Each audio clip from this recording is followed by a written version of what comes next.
Let us begin. It is now 9:01. And I believe our next presentation is from Dana Kapla, our Assistant Finance Director, to review the 2022 grants status and fund balance. Hi again, my name is Dana Kapla, and I'm providing you with a brief financial overview. The objective of the Lodging Tax Advisory Committee, LTAC, process is to support projects which encourage eligible tourism and cultural activities and support tourism facilities within the within Lakewood using the lodging tax, just like Heidi had mentioned. Lodging tax on an annual basis, the city requests proposals from organizations seeking the use of the hotel funds for promoting tourists or under qualifying conditions for acquisitions, constructions, or operating of tourism-related facilities. Taxes received are broken into two groups. The 4% tax, which is the promoting tax, can be used for tourism promotion or the acquisition of tourism-related facilities or operation of tourism-related facilities. The 3% tax, which is capital, can only be used for the acquisition, construction, expansion, marketing, management, and financing of convention facilities and facilities necessary to support major tourism destination attractions that serve a minimum of 1 million visitors. Note, in 2007, the city entered into an agreement with Clover Park Technical College to contribute 11% of the construction costs for the McGavick Center, which is for 20 years. In exchange, the city has the use of the center for 18 days for 30 years. With that said, and on page 15 of your packet, the city estimates that in 2022 projected revenue will be $1,225,000, and the estimated ending fund balance is $2,677,000 as of December 31. The available balance for 2023 grant allocation net the required McGavick Center contribution is $2,575,000. The 4% will be $1,356,000, and the 3% is $1,218,000. Also included in your package on page 12 is a 5-year history of the revenue received and the summary of the uses of the funds. On page 13, there's a 5-year history of the detail of the uses by project. And then on page 14, there's a 6-year history of lodging tax awarded by project. And then finally, page 15 is the 2021 post-funding report required by the Joint Legislative Audit and Review Committee, JLARC. Is there any questions? And yes, go right ahead. Yeah, quick question. So of the monies we have allocated to the McGavick Center annually, which I've been around for now for 13 years in these annual allocations, from your presentation, I understand that the city entered into an agreement for the use of the facility with regard to available days, but that the city has no fee simple title interest or ownership of the McGavick Center. Is that your understanding? That is my understanding. Okay. Okay, anything else? As just a reminder, once we have the presentations, if you could turn off your mics so we don't get any feedback when they actually talk up front. And just be sure to turn it on when you're ready to talk. Thank you. Thank you very much. Thank you. Okay, we are on time. We will now commence the proposal presentations for 2023 funding. The first one is Grave Concerns Association, and the information can be found on page 17 of your packet. And let's all turn there for a minute.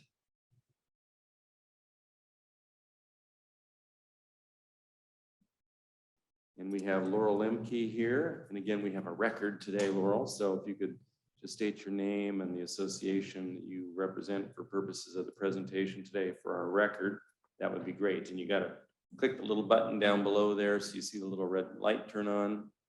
There you go. You know you're live. Ready to go. My name is Laurel Lemke, and I'm the chairperson of the Grave Concerns Association. I live in Lakewood, Washington. We are requesting funds to help us with having some professional support for publicity of our organization. Next slide. So we are an all-volunteer organization. We're a 501c3 nonprofit. We were established in 2001, and we're dedicated to the restoration of the historic Western State Hospital Cemetery, which is within Fort Slocum Park. Why we do what we do, a place of burial is very sacred and meaningful and should be identified by a tombstone or the grave marker. At Western State Hospital Historic Cemetery, many grave markers have deteriorated significantly and need immediate replacement. GCA works to replace unreadable old numbered concrete markers with identities etched in granite stones. And basically it was because when we started in 2000, you couldn't even see the markers and they were just numbers. And we have been raising funds to replace them. We're right now, we put in 1,900 out of the 3,200 names that are there. So what we would like to have is to, what we did, our last lodging tax grant, which was like 10 years ago, we have the, and if you're interested, we can give you these. We had a lot of information and a map, and the contact information is outdated on this now. What we would like to do is have some trifold brochures, and right now we would like to have technical support of somebody who's a professional to help us produce those, that they would have a professional look, and that these would be, we've actually had these at the Chamber of Commerce, but where they could be placed easier in the locations. And also, we can also email them to people. And then our second request, if can have the next slide, it is postcards. What we found out is we were going to have like 6 activities in the fall, and we just want to have a postcard we could hand out to people so they could see all the activities that were easy. And a lot of times do this in person, hand it out to people, so that we thought it would be cost effective. What I did find out that was when I printed some out, it was like the cost of one marker. Every time we do something, we think something's $80, that's the cost of one marker. So we would like some support in being able to do this. The other thing we would like to do is to work with Pretty Gritty Tours. Are you aware of Pretty Gritty Tours? Have you been aware of them? He he does tours on Facebook and then they're also on YouTube of different locations. And he was recent, you'll see in a second, he was contracted by the city of Lacey to do their cemeteries. But this is a way we could tell people about the cemetery. One thing we do is we have a lot of historic markers, military markers that people are interested in. And it would be a good piece to be able to share our information across social media. We could keep that in our website so people could see it. One thing about Pretty Gritty Tours, when they do their videos, they average more than 5,000 views in the first month. The Pioneer Cemetery had 2,000 views and more than 100 comments in the first few weeks. And they've got over 5,000 subscribers on YouTube and almost 10,000 Facebook followers. And they also do TikTok. I haven't gotten to TikTok yet, but anyway, that's professional. And then if the next slide, that just shows kind of what it looks like when Chris does a presentation. This was from the Rudel, and this was some people that are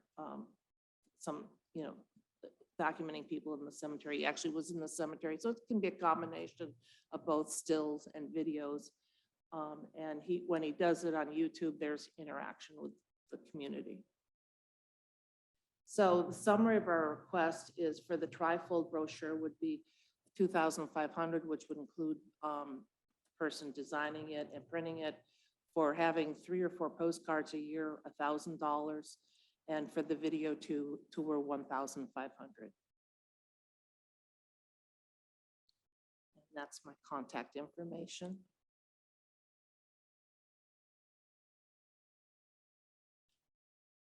Great, thank you. Thank you. Are there any questions of Ms. Lemke by members of the committee? No. And Ms. Campa, do we have a kind of a summary of the requests for today. I don't know if I see it on the sheets. Does anybody have one? Am I missing something that you guys all have?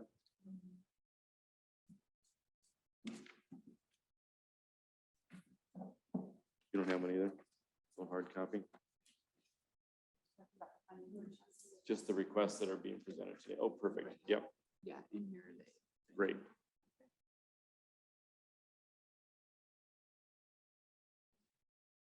So would it be helpful for the other members to have a copy? Do you think? Okay, great. Thank you.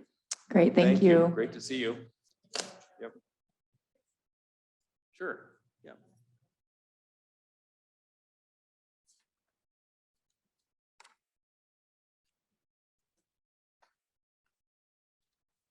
Very good, thank you. Thank you.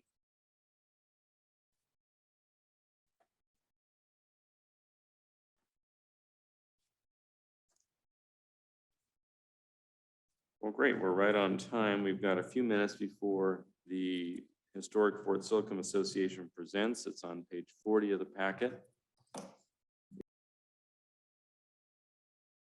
If the representative from Historic Fort Silicon Association is here and ready to go, sir, please come on up.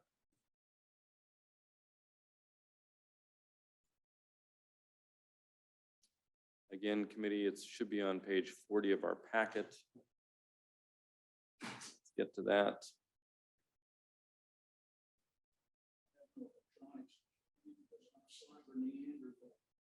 No problem. It's okay. If you could turn on the microphone, sir, with the little red button, that would be great. Good. And just give us your name and the organization you represent today, and then feel free to I proceed. am Joe Lewis. I'm the secretary of the Historic Fort Steilacoom Association. And I want to say good morning, Mr. Mayor and committee members. I bring you greetings from our president, Walter Neary. What I wanted to talk about is how you have helped us in recent years, where we have really caught up with the technology. We continue to enhance our website, and now we have capability there where people can join the organization, renew their membership, donate money, buy tickets for tours. It's unbelievable. And it's benefited me personally because I have a key to the P.O. box we have in Steilacoom, and I rarely have to go to the post office anymore. So I'm saving gas and helping the environment. We on our website, if people click on a tour, we use this app called Eventbrite, which is amazing. Because it allows us to establish the capacity that we have at a given time for a tour. And that helps us stay within capacity limits of our historic buildings and also comply with any kind of health guidance from governmental authorities. And so we continue to use that, and that of course requires money. And in the social media area, we have accounts on Facebook and Instagram, which probably is our primary source of publicity in reaching people. Our marketing now, rather than send things through the mail, we use email marketing using MailChimp, and we get that information out. We now publish a digital newsletter. This is a paper copy of the most recent one, but we send this out digitally to our members, except we have to print maybe 20 copies because we have some members who do not have an email address, but we send it to them because they're donors. Okay. What we're doing now, we just had our first hybrid meeting where we met in quarters 2 at the fort. We had a guest speaker, and we also Zoomed it at the same time. We have a couple of Verizon hotspots that we can use to support that type of activity, and that went real well. In the area of merchandising, we We use the Square system to process credit cards. Square is wonderful because it not only processes a sale and automatically adds in the sales tax, it also provides you with inventory control. So, you know, it's another great tool. I like to tell people that in recent years, we went from bartering with furs to taking credit cards. A remarkable transition. You've been there for all of it? Yeah, I've been the secretary for at least, I don't know, 13 or 14 years. I mean, Linda and I meet here every year. In fact, you're the third mayor. I had Doug Richardson and Don Anderson, and now I hope to have a long relationship with you. We've only had 5, so yeah. One thing that we've done that's in progress right now, we asked for some extra money last year to make some videos, and they're in production right now. We're making some short, like 60-second videos to hopefully tease a potential visitor and get them to come to the fort. And I'm going to give you a couple of samples right now. Please don't tell anybody about these because they're not out yet. But what we have is it's a video with, you know, audio and still photos. And it asks a question, what's the basis for the saying, don't throw out the baby with the bathwater? Okay, and then it'll say, come to Lakewood and visit historic Fort Steilacoom to find the answer. And of course, when our docents will be briefed on what the answer is, we have a copper bathtub from the 19th century, you know, where everyone, you know, bathing is by seniority, father, mother, children, oldest to youngest, so the baby's the last person to bathe, and that's the basis for the saying. But I find that, you know, visitors enjoy learning that. Another example is, what is the basis for the saying, sleep tight and don't let the bed bugs bite? And that's interesting too. Again, it'll say, come to Lakewood and find the answer at the fort. We have a rope suspension bed from the 19th century where the mattress sits on a series of ropes that are crisscrossed, and eventually the weight of the occupants causes that to sag. And so periodically you have to tighten the ropes, okay, to have a, you know, better suspension. And so that's the basis for that saying, you know, from that time. We also, I wanted to show you something tangible from your money. We have promo clothing. We use our good friends at Tacoma Trophy. Judy there makes these hats for us, you know, with our Canon logo embroidered and prominently displayed Lakewood, Washington. We also have, since this is the first real full day of fall, we have our long sleeve t-shirt, and you see the artwork on there. A lot of deliberation went into that artwork to get a soldier in it, a lady in it in period dress, one of our historic buildings, and we had to move Mount Rainier to get it into the picture. You know? So, you know, that's artistic license. But we sell these in our gift shop. And then finally, the most recent thing that just came in yesterday, we now have jigsaw puzzles with that artwork on it that we've got them. We ordered them because we hope to sell a lot of those at our Christmas event. And so that's another thing that we're doing to advertise Lakewood. So that's important to us. One of the things we're also doing is we monitor what the city is doing across the street in the park, and we try to schedule events that where we get some benefit also. Examples are Summerfest.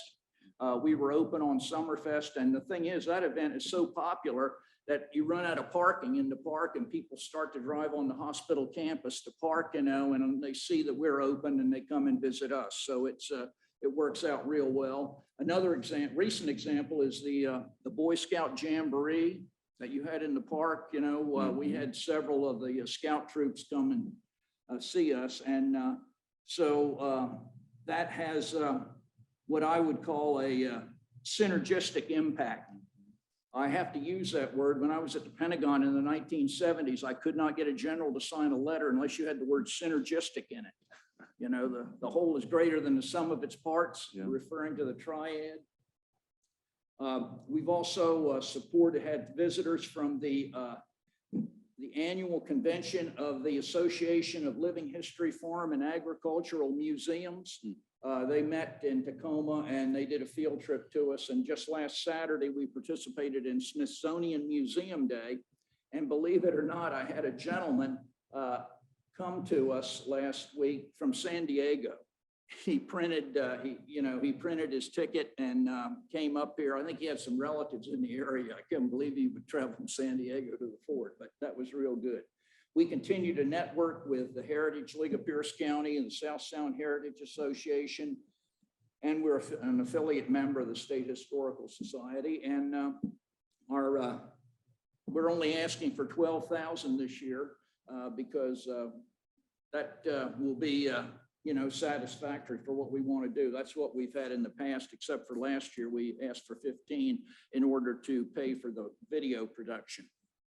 And I welcome any questions you might have. Thank you, Mr. Lewis. Any questions of members of the committee? Or by members of the committee? I have a couple of questions for you. Yes, sir. So what are some goals over the next year or two in terms of increasing attendance? I see that you've got some great opportunities with video teasers to attract folks to come in. Are there some sort of strategic goals that the organization is setting for attendance? Well, the thing is, we need more docents. We have we're limited in by the number of people we have who are volunteers. Got it. Because of COVID, we lost some of my generation who were volunteers. They refused to return. They've entered retirement. And Walter Neary's done a good job attracting some young people on the board. By that I mean anyone under 50. Yeah. And the thing is, these people are good, but they're not available during the week. Right. And that's when you have school tours. Got it. Okay. Monday through Friday, and these folks work Monday through Friday. So, it's sometimes you get what you ask for, but it turns out with a different impact. So, that's what we need is more people. I think Sue Scott has the same problem with the Lakewood Historical Society, finding people to volunteer. So, once, if we have more volunteers, we can, do more things. How about, yeah, I know that this is an operations ask this year, no capital. Do you foresee, or does your organization foresee needs down the road for capital monies to enhance and sustain the building? Definitely we would, we do. And we're aware of the discussions that have gone on between DSHS and the city of Lakewood concerning possible, transfer of ownership.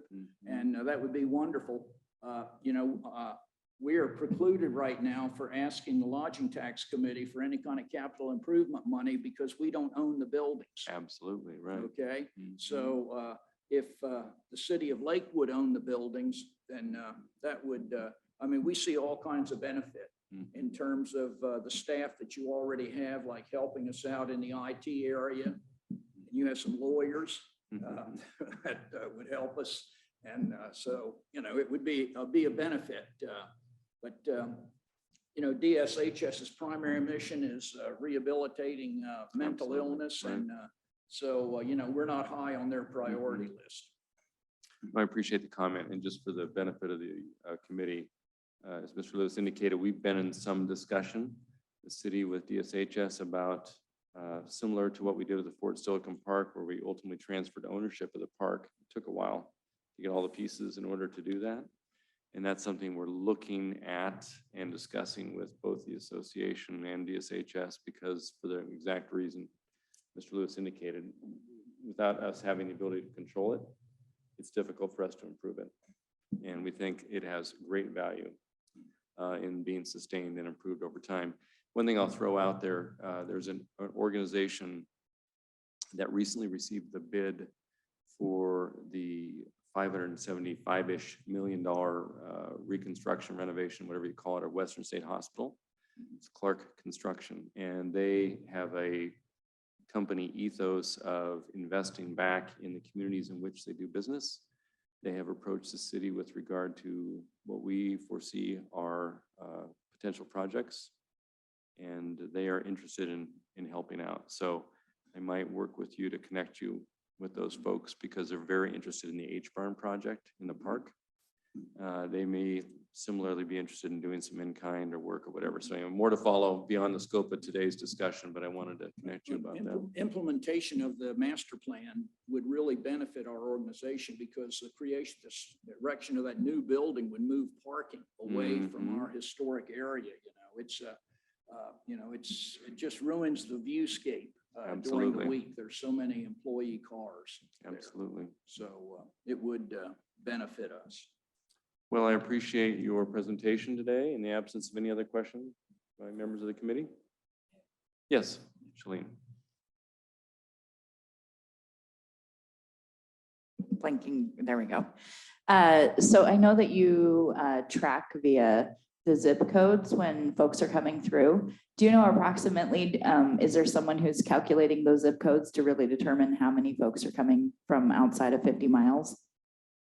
Well, every year, at the beginning of the year, we complete a report and send it to the city on attendance and, people from out of state, out of country and so forth. So, as a percentage of our total attendance, it's I don't know, I would say, probably less than 20% live over 50 miles away. And even then, a lot of them stay with family or friends in the area, So that's why I've always said in my always applications, the innkeeper needs to ask the guest why they came to Lakewood, because that's, it's sort of rude for me to ask, we're just glad that people are coming in and, opening their wallet a little bit. And then have you been working with some of the other companies or to do partnerships on certain ways? We work with the Lakewood Historical Society, in the past we've worked with Grave Concerns and Laurel's people, and definitely we believe in collaboration. But still, the Stillicum Museum, the Stillicum Tribal Museum, all of those things. We have lots of different stories to tell about the fort. Not only about soldiers, but about women of the 19th century and, our relationship with Leschi of the Nisqually tribe. A lot of people don't know that basically the Army preserved Leschi's life by having him incarcerated in the guardhouse. It prevented him from being the victim of a lynch mob because there was so much bias and prejudice against the Indians among the civilian population.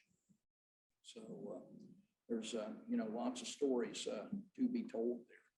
And then my last question would be if we weren't to fund the whole amount, where else do you get your funding from?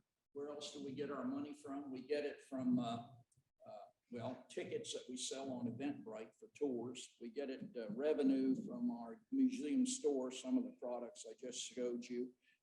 We get it from donations, and occasionally, occasionally one of our older members will pass away and leave us something in the will. And we have a lot of older members, so but it's not something you can count on reliably. We've applied for grants in the past. We've had grants from the Nisqually tribe, so that's another source. One of the problems with a lot of grants is it's a matching type thing, and we don't have the treasury to match something. They want you to spend, $30,000 and then show them that you've spent it, and then they'll give you the money. Well, we can't operate like that. And we went through this with the with DSHS and the Commerce Department in Olympia because in 2013, the late Senator Mike Carroll got us $250,000, and so we're real happy about that. And then suddenly we learned that the normal process is we have to spend the money. We have to write a check first and then the state reimburses us. And we finally got DSHS to explain to the Commerce Department that we can't do it that way. And so, it was a big educational process. Pardon? No, that was earlier that Senator Carroll helped us. This was just, we had to put a new foundation under one of the buildings. We had to paint another couple buildings. And of course, anytime you get a grant like that from the Commerce Department, they take a percentage off the top immediately as an administrative fee. And then, of course, because it's state money, you're forced to pay prevailing wage. And that's real interesting because we hired a painting contractor to paint one of our buildings, and then we had the same contractor to paint another building, and the bill's like 30% more because of the labor cost. Well, thank you for your clarifications. Pardon? I said, thank you for providing more clarification. Yeah. All right, well, thank you very much. Thank you, Joe. Thank you. I like the hats with the cannon. As a former artillery officer, I always appreciate cannons, so it's good. Yeah, okay. Thank you very much. Thank you. See ya. Okay, we are right on time. So it looks like our next presenter in about 5 minutes will be the Asia Pacific Cultural Center. Are they virtual or in person? Do we know? They were. Okay, so maybe they're just waiting a few minutes. So it's about 9:33. We've probably got a couple minutes if you want to get some coffee, Linda, or. Oh, now you're talking my language now. All right. Yeah. All right. We'll take a couple minutes and then we'll wait till the next presenter comes.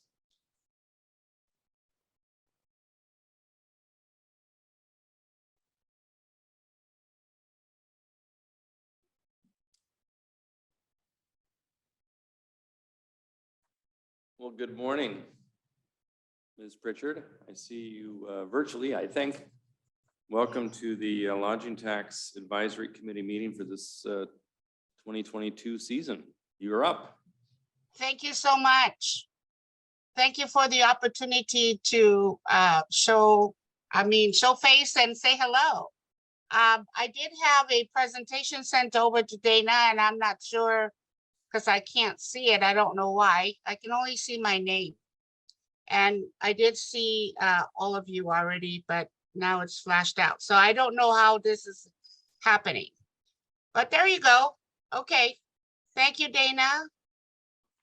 So we are asking for monies again to help us with July 23rd to 29th next year for our 13th annual Samoa Culture Week.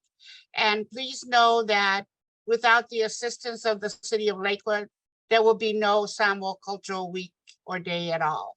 So thank you very much. Next, we continue to be the Pacific Islanders and Native Hawaiians continue to be 17% of the Lakewood population since 2020. And I know there's a lot more of us now in 22. So thank you for having us, and we enjoy living in Lakewood. Next. And this was our, thank you, Mayor Whalen. You've been very much involved with our entire event. We had 7 days of activities.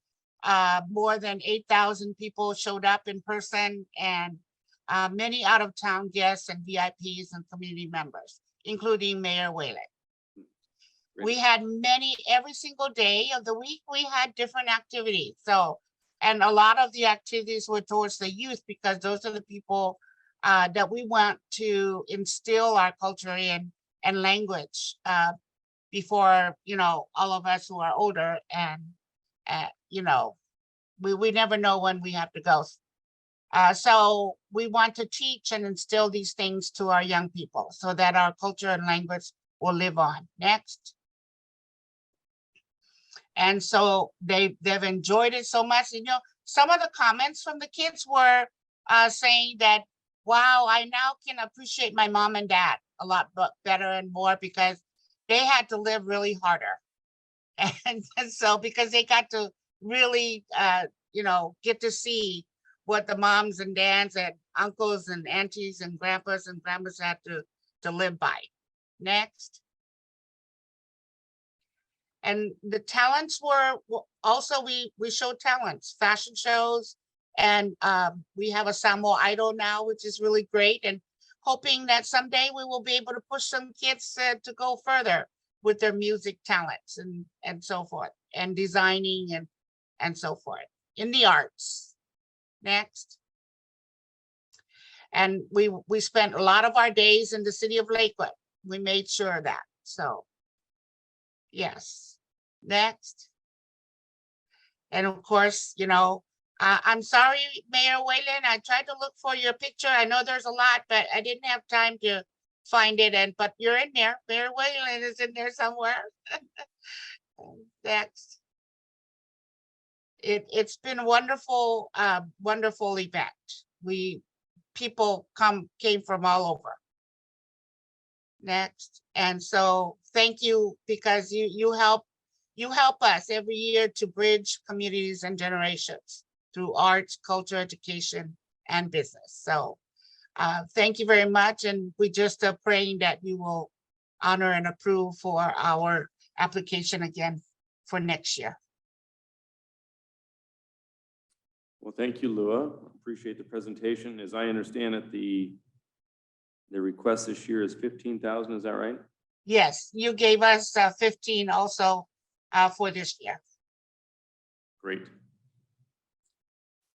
And just in terms of photographs, next year you can superimpose my head on one of those very muscular. Yes. Yes, I will. Any questions from the committee?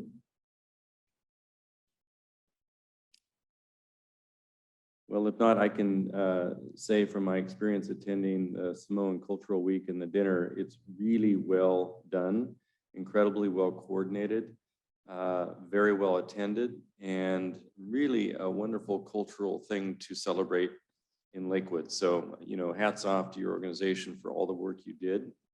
I highly support it. I think it's just a really good thing that we do in Lakewood to celebrate culture, art, and music in various fashions, and certainly celebrating various cultures. So thank you again for your work and for the presentation.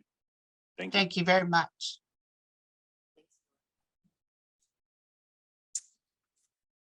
Great. Okay, well, we are on time.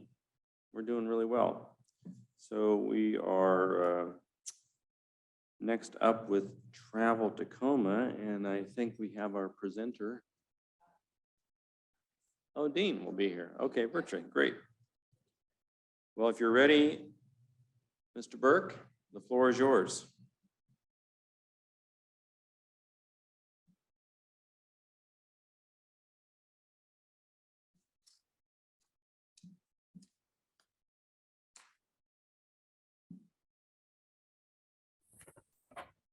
Okay, can you hear me now? Yes. Excellent. Thank you, Dana, I think I assumed that was Dana that let me in. Good morning. I apologize I could not be there in person. I am immediately following this, walking into a state PFD presentation, and which Lakewood is a member of. So that's the tax rebate that helps with the convention center. So I need to share my screen. So let's see here. Dana, do you have me set up for that? I don't see the button appearing.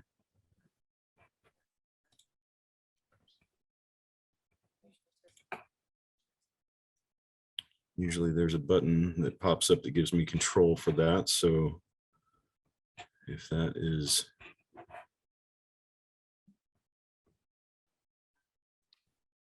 Shalene, can you tell me if that's forthcoming? Do you know if anybody there's?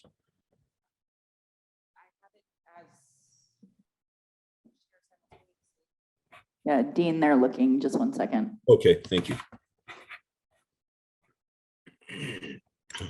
And if you actually want to email your presentation to Dana, she can pull it up and we can run it on our end. I will do that. I apologize. we did talk about this ahead of time, so I'm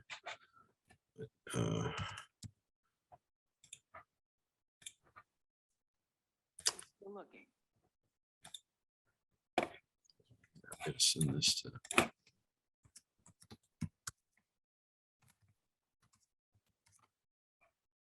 Oh, Dana, coming your way.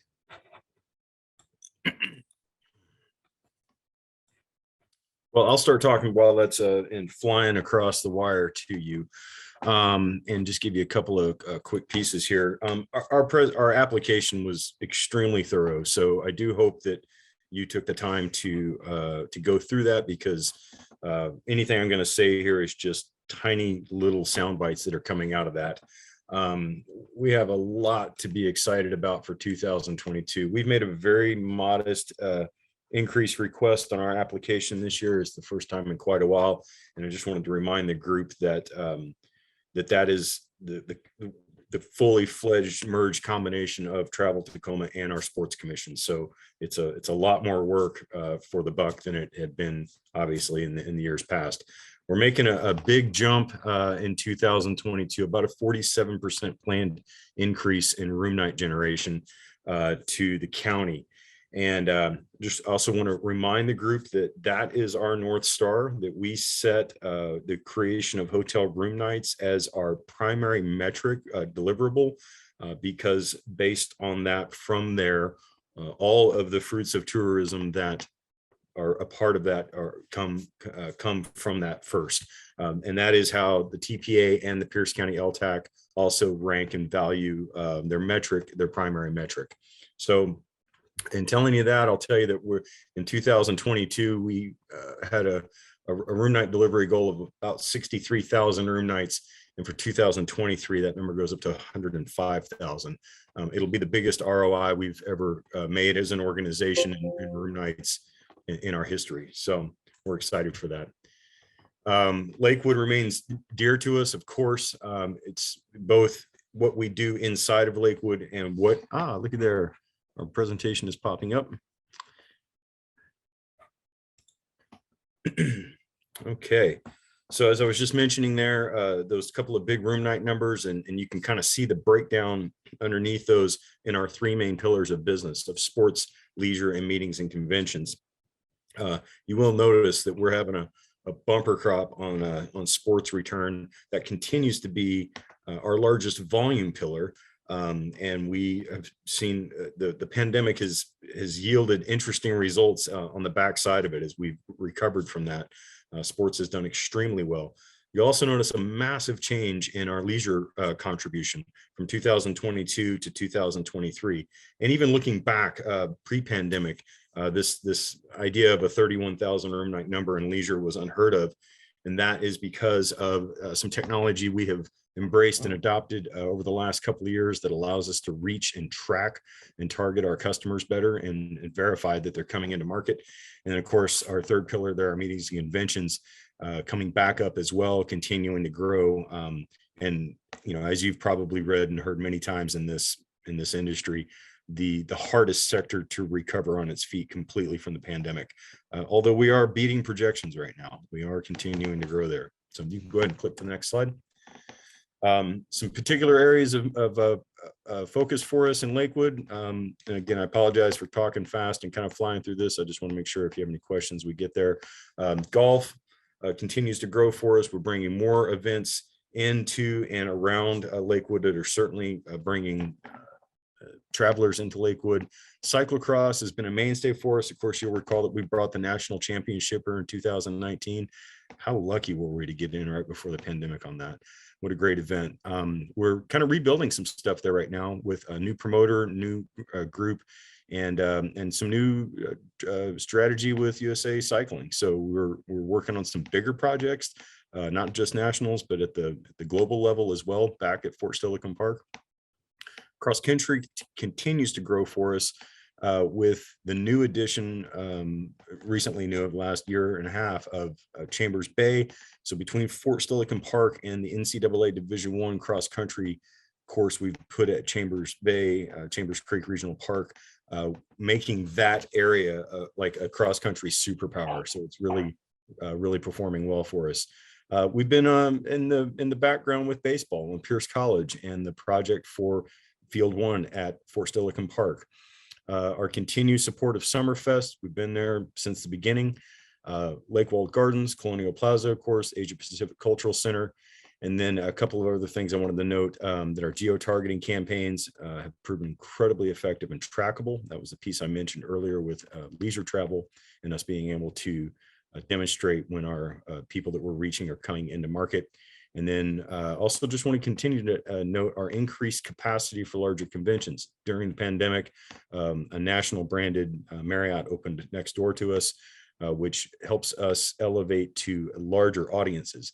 We still continue to create, just in that section alone, just in the meetings and convention sector, we generally create anywhere from 8 to 17% compression in Lakewood. So people that are staying, coming to the convention center, staying in Lakewood. So that's not an estimate. We can track that. So it's good. It's good data. You can go ahead and switch slides. Thank you.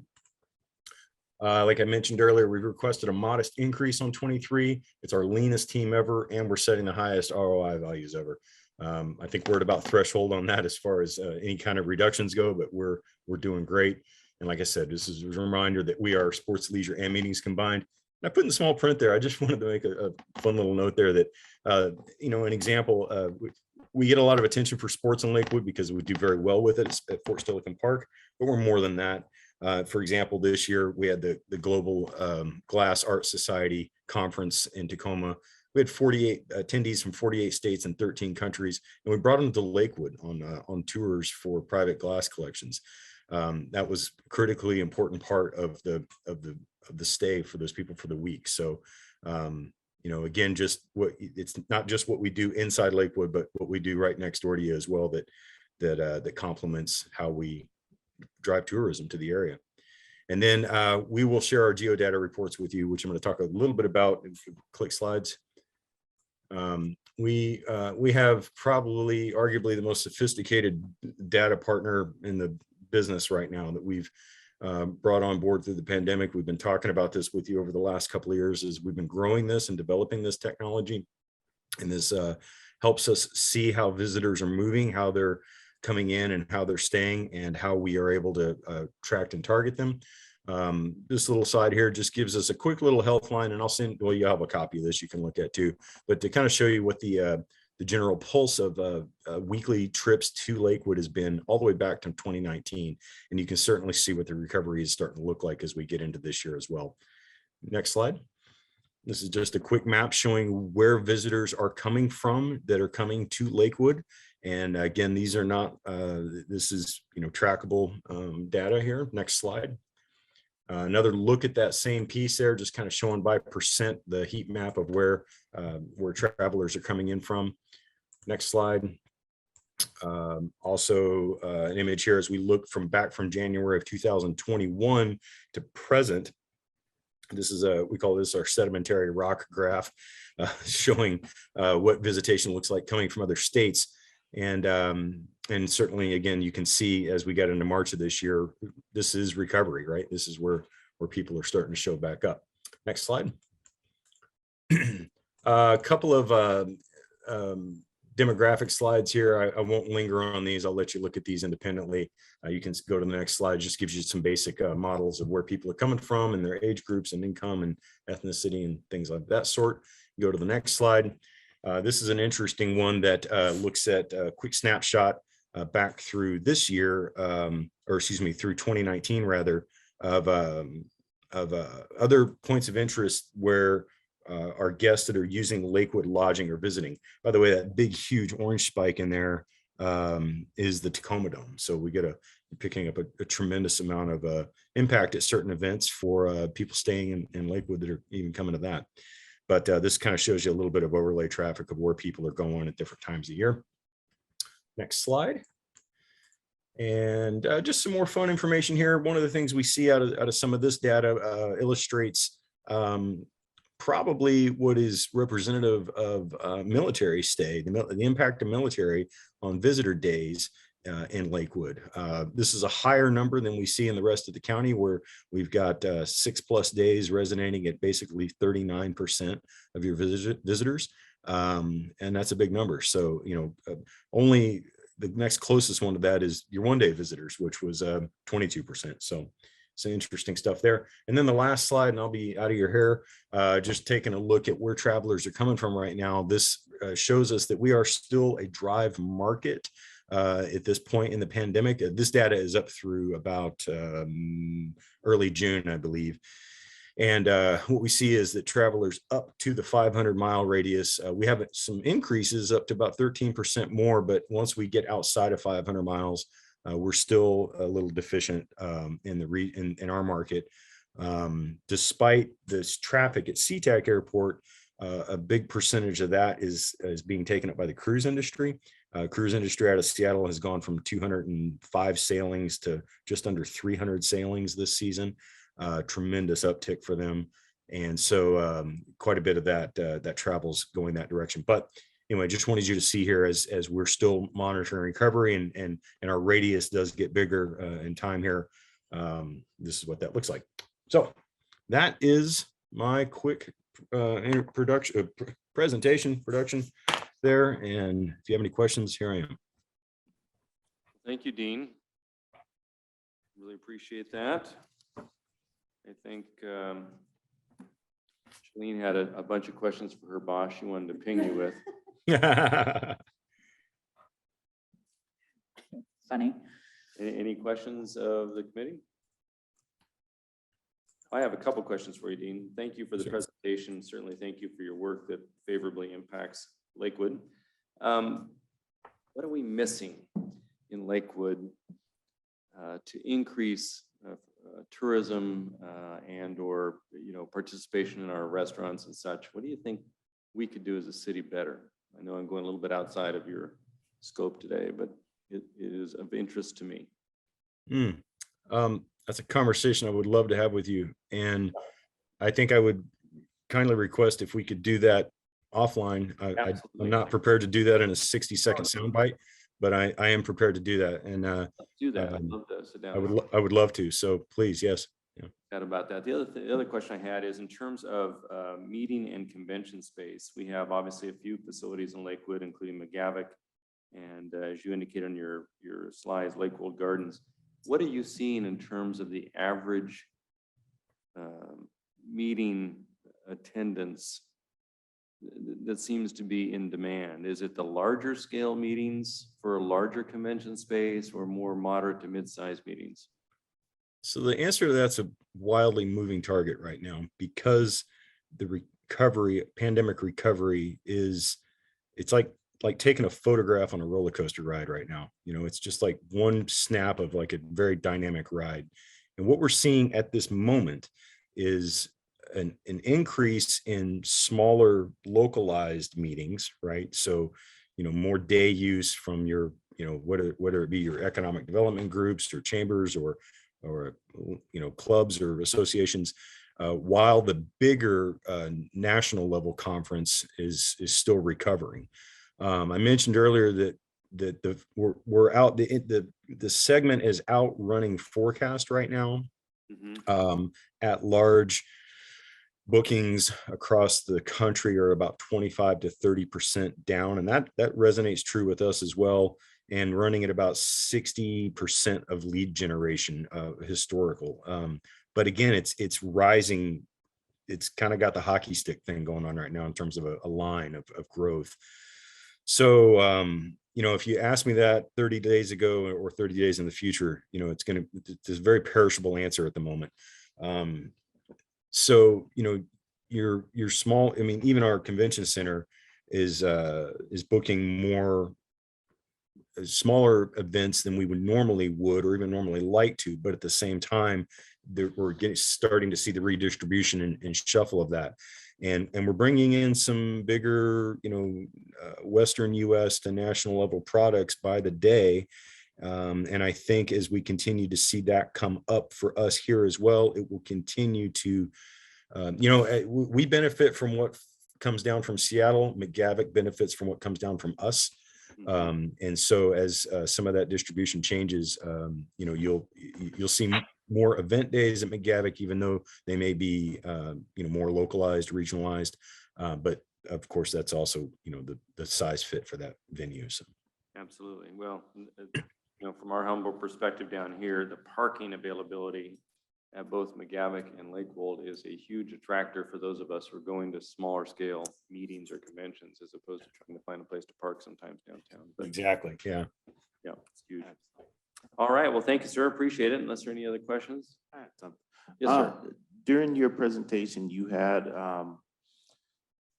a slide with the involvement with the Colonial Plaza. Could you go over a brief description of your plans for that?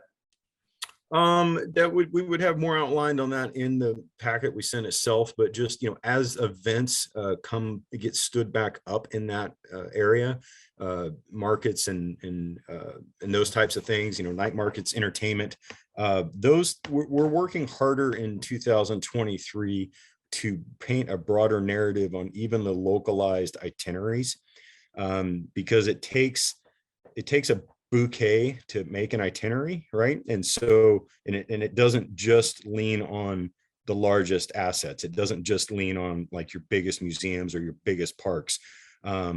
It's all those in between pieces as well, even the localized ones, like a night market. It's a great example. I mean, we have lots of night markets across Pierce County.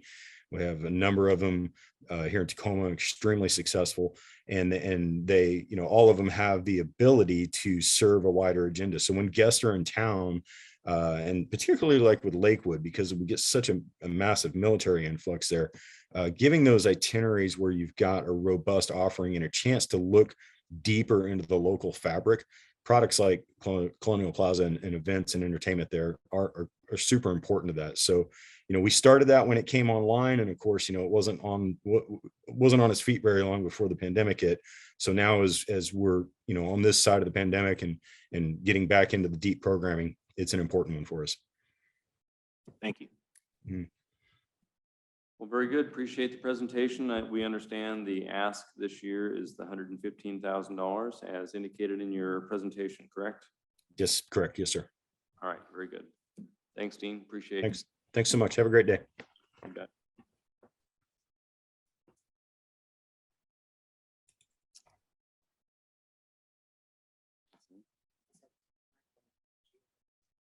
Yeah, it's nice how they are able to glean that, right?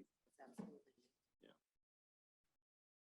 Very good. Well, we're a little ahead of the game, but we have our friends from Lakewood Gardens here if you're ready. Let's go ahead and get you going.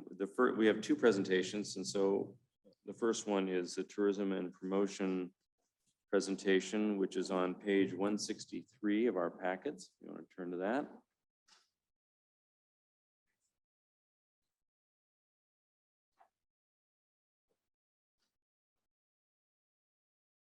And it will be followed by the capital request presentation, which is found on page 201 of the packet. So welcome, friends from Lakewold. Go ahead and click on your mic, introduce yourselves for our record, and proceed. Thanks. Susan Warner, ED, Lakewold Gardens. Robin Eckley, I'm the contracted grant writer, and I wrote the grants for the LTAC. Thank you very much. And first, thank you very much, committee, for your support and investment in the transformation of Lakewold Gardens into a center for art, music, and nature. Next slide. We are asking for $100,000, and you can see the allocation that we are proposing on the slide here, which is similar to what we asked for last year. Our goal is to become a garden of all seasons, not just summer and spring programming. Our winter programming is really taking off, and the investment that we're making in it is substantial in the solstice and the haunting, which I'll talk a little bit more about in a bit. Next slide. You can see how our attendance is increasing. This is the trend that we projected. We hired our first communications manager in 2019, and you'll see we have a very active social media presence, and you can see that we're pulling from really across the country, but particularly from Seattle and Pierce County. Next slide. And this is a surprising finding, and we are absolutely delighted that our audience that we're developing is trending younger. And we see that in attendance to the Winter Garden Poetry series, The Haunting, and Solstice Lights. This is very encouraging for us. Next slide. And you can see our web presence. Like last year, the majority of the traffic is actually from Seattle and Tacoma.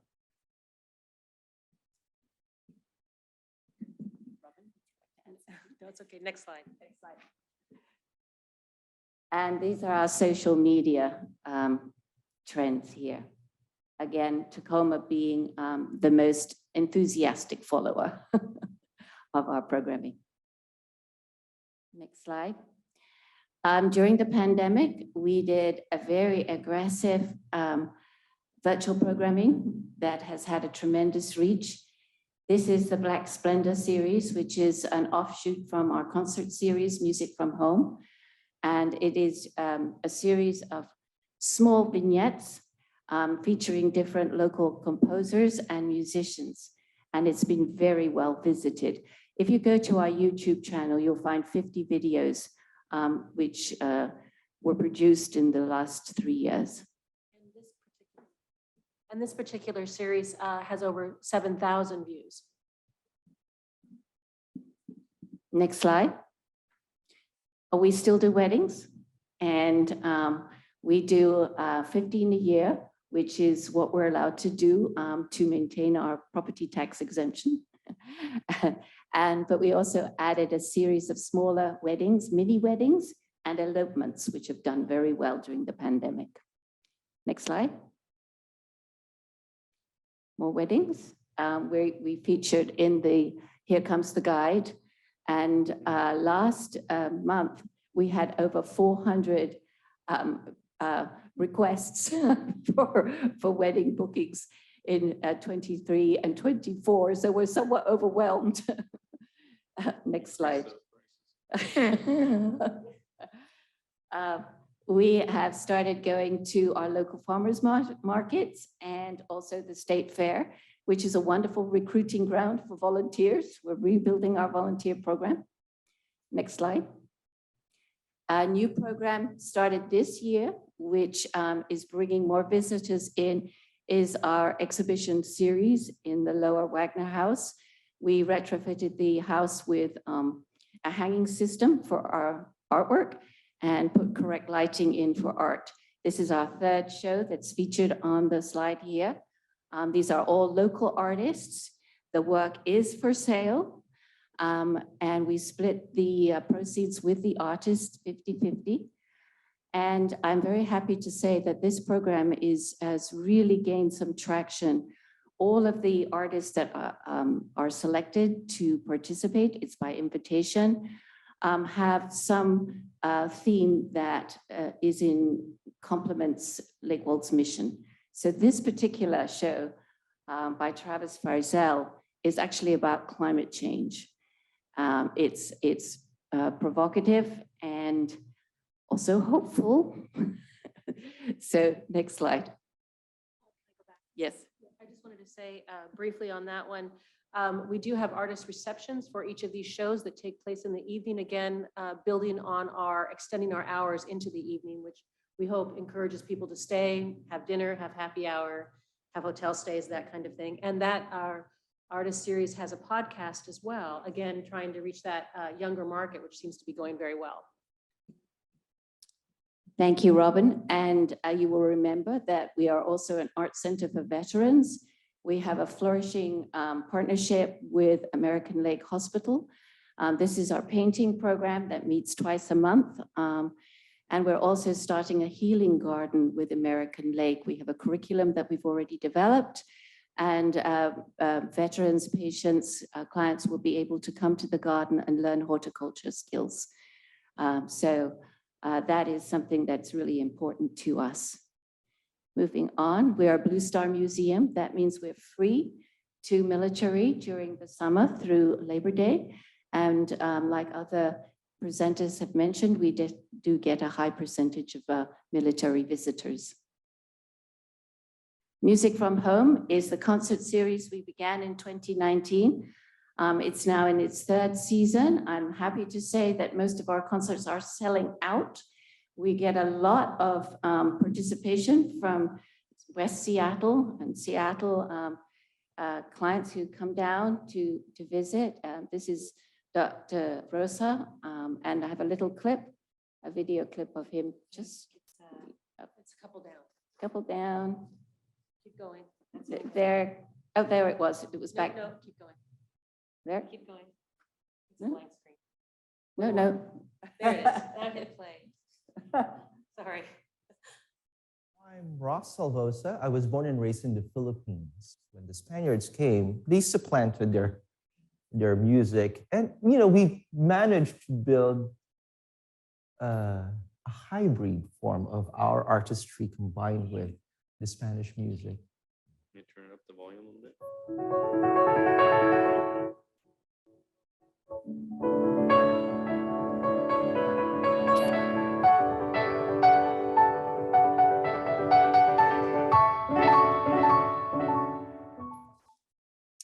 So at Music from Home, Ross Salvosa, it's presenting a classical music in an alternative setting. It's informal. It welcomes multi-generational audience, including children. You get to drink great wine and have wonderful desserts as well. So it's the first Sunday of every month, so please come. It's a really great experience. And we still have a few tickets available for October's show. I just checked yesterday. A handful, so you better move quickly. So our new programming, which you have helped us invest in. So All Hallows Eve was launched last year. It was a pilot project. And you remember the story that the garden was angry about climate change. So it moved into the house and strange creatures came with it. And so we're continuing on this theme. And this year we have one of our tableaus is a haunted movie theater and in the sunroom. And we'll be playing black and white movies, horror films from the 1920s. And we're also working with PLU Chemistry Department to create another tableau on the mad scientist. And we also have a real live monster that has come out of Gravelly Lake and has inhabited the tea rooms. So it's going to be really wonderfully frightening. Next slide. And of course, we still have our scavenger hunts. This time it's actually not a person scavenger hunt, it's for bats, skeletons. And then the biggie is Solstice Lights, which you invested in last year. You helped us with the design. And the artist is Sam Stubblefield. Everything we do is artist driven. And Ethan Rainbolt. And we had a very successful pilot. We lit the upper garden, focusing on the wolf tree here. This year, we're going all out. And we just had a visit from Sam and Ethan, and we're going to be creating 3 worlds in the gardens. Again, you will remember that this is very technologically sophisticated. The lights are attached to the space station, and we are able to create the colors of the Aurora Borealis and other sounds and lights of space. And again, the grand piano will be linked through technology to the lights. And so we'll have classical music as well with live pianists. And I'm very, very excited about this. Sam Stubblefield is an internationally known artist. I don't think there's anything like this in the region. And it's part of our commitment to making the gardens a year-round garden and also to make us sustainable with earned revenue. And of course, that will flow out to the city of Lakewood. Yes. So last year we just had, because of the pandemic, a 10-day preview, even though we wanted to do more than that. This year it will be November 25th through January 2nd. Last year, we had over 600 paying attendees. We're expecting, of course, much more than that this year because it'll be more than just the 10 days. So we're excited to have more people attend this. And again, it's programming for the evening hours, which again, we hope people stay in Lakewood. Thank you, Robin. Next slide. This is just some of the background. We can go through these slides pretty quickly here. From the Sam Stubblefield, and next slide, we still do Mayfest and Mother's Day. That was very well attended this year. And moving on, there's more slides from Mayfest. And Fairy Fest has expanded, as I mentioned last year. We're not just focusing on Eurocentric fairies, but fairies and cultures from around the world, so that there is a place for everybody in the garden. Thank you. Great. Well, thank you, Susan and Robin. Any questions? by members of the No committee? questions. I just, I see the vision in your presentation. I think it has a lot of value. Thank you for showing us. Thank you, thank you. We want to be a place where everybody belongs, and we want to do programming that's cutting edge, that will build a regional, if not national, reputation for innovation. Thank you. Kind of part of the promotion piece, do we have little flyers that are available for the hotels and motels, so they have in their track racks or whatever, so they are available? He's saying we should be friends. Oh, yes. Exactly. Right. Indeed, we were actually planning to invite all our local hoteliers and Airbnbs to Lakewood for the opening of solstice lights. So, but yes, That'd be a good thing. to do. yes. Yeah, yeah. Mhm. Okay, I understand the ask on the non-capital side is the 100,000 for tourism and promotion. And we can now proceed to the capital request. Page 201, committee members, if you're looking.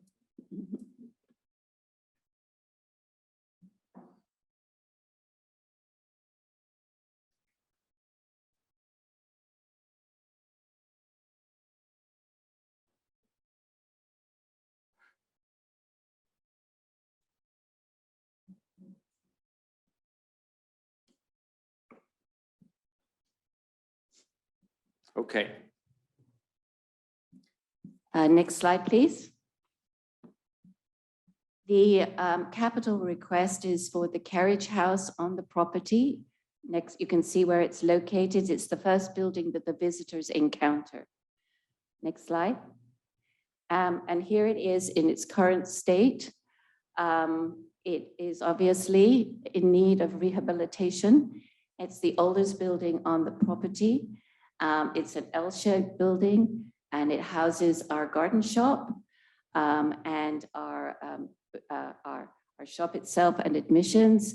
And for a very long time, it was also a storage for horticultural equipment and offices for the Hort staff. Next slide. And this is what it looked like in the mid-1920s. You will see there was a second story on the house. It was originally built for horses, stables for horses, and there was a chauffeur apartment and parking for Model Ts and a garage. Next slide. And this is what we would like to do. We would like to rehabilitate the building back to its 1920s condition and professionalize the entrance. It would still be admissions, a boutique shop, but it would have an exhibition space, an education studio, and wonderful interpretive meeting rooms. And so that it will be a really busy hub for also our school tour program. Yeah, we can really extend our programming regardless of time of year or weather, time of day. And the space is designed to be very flexible to allow for community use. The idea is that we really become a space for the entire community to use. This is Lakewald is an important asset to Lakewood. Its history goes back to 1908, as you can see from these wonderful slides. Just take a note of the goats. I'm going to revisit the goats here in a moment. Next slide. And this is the proposed renovation and restoration project. The total cost of the rehabilitation is 3.2 million, and I'm happy to say that we are over 2 million already in our fundraising, with the wonderful lead gift from a local prominent Lakewood family of $500,000. So it's also a project that the state is investing in. We have had 2 allocations, or will have 2 allocations from the Heritage Capital Fund for the project, totaling close to $800,000. So there's been a lot of investment already in this project. And this gives you an overview of what it would look like. And I mentioned the little building to the side is accessible ADA bathrooms. We are sadly lacking in bathrooms at Lakewood Gardens, and these will be located right by the parking lot and making our visitors more comfortable. Next slide. And we are restoring the building along historic principles. It is on the National Register.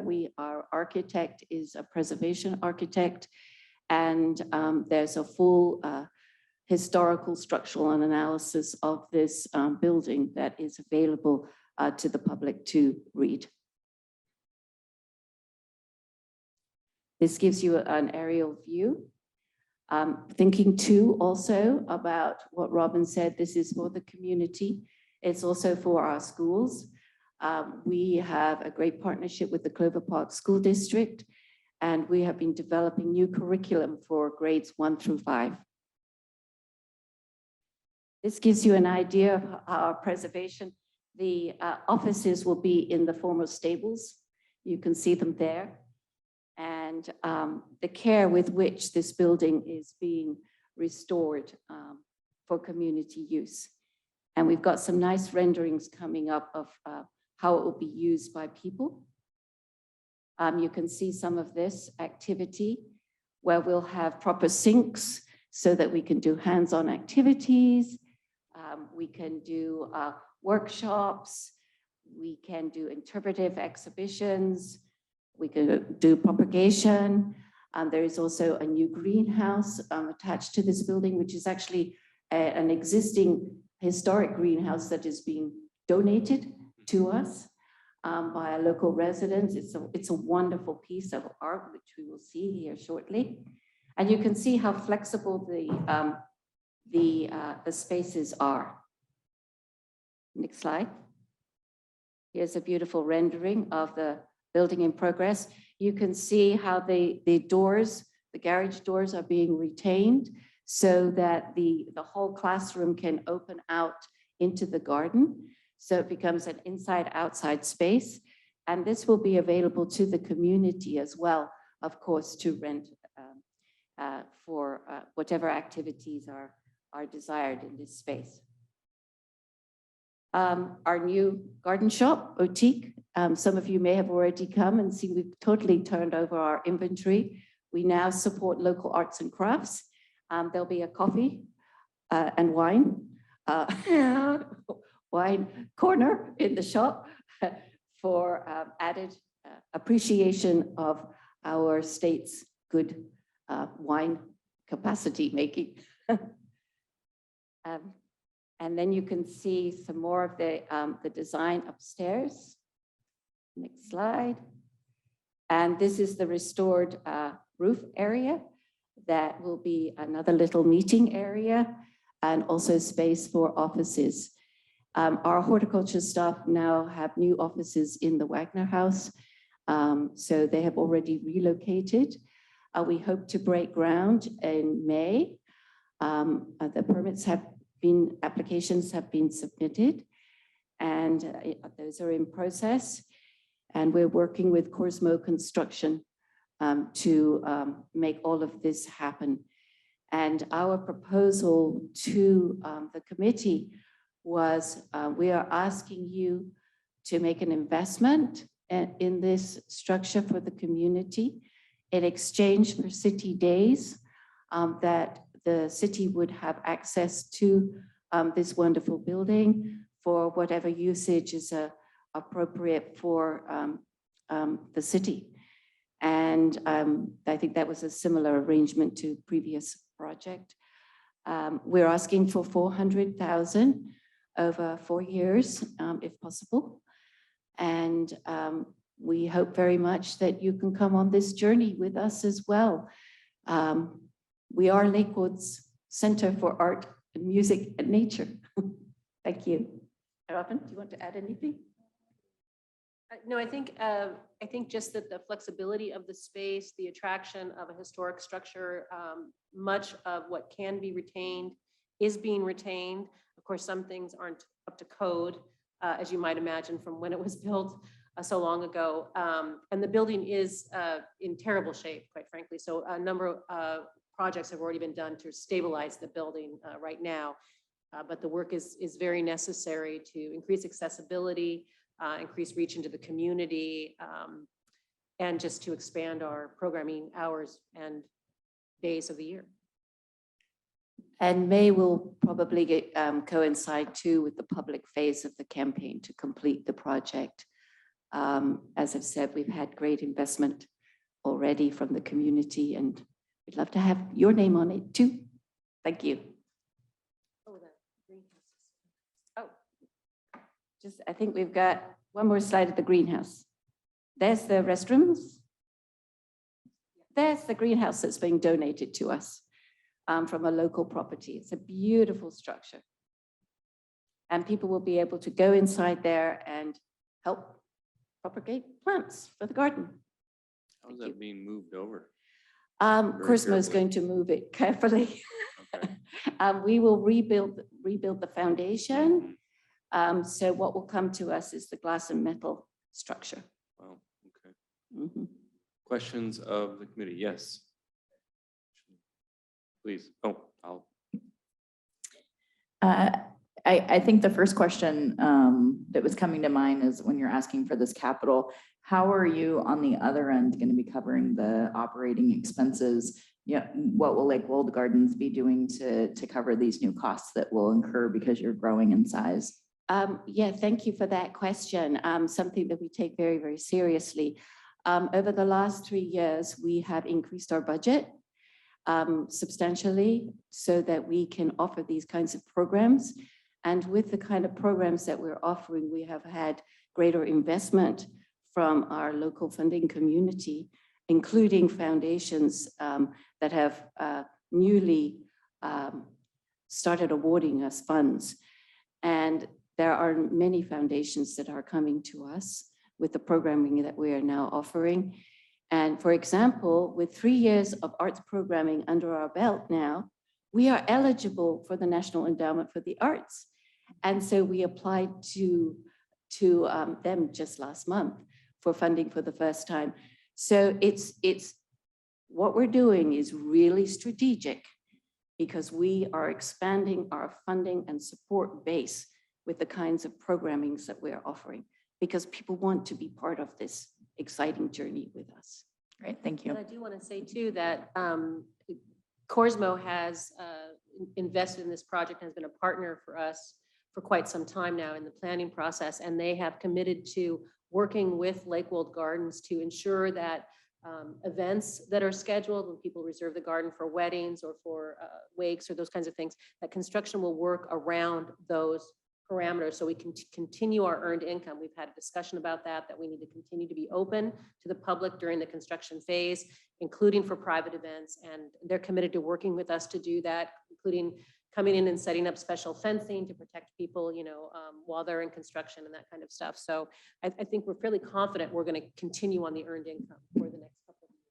And good question. And I'd just like to add, the Murdoch Charitable Trust is funded a staff position for us. So we have our own curator now. Question,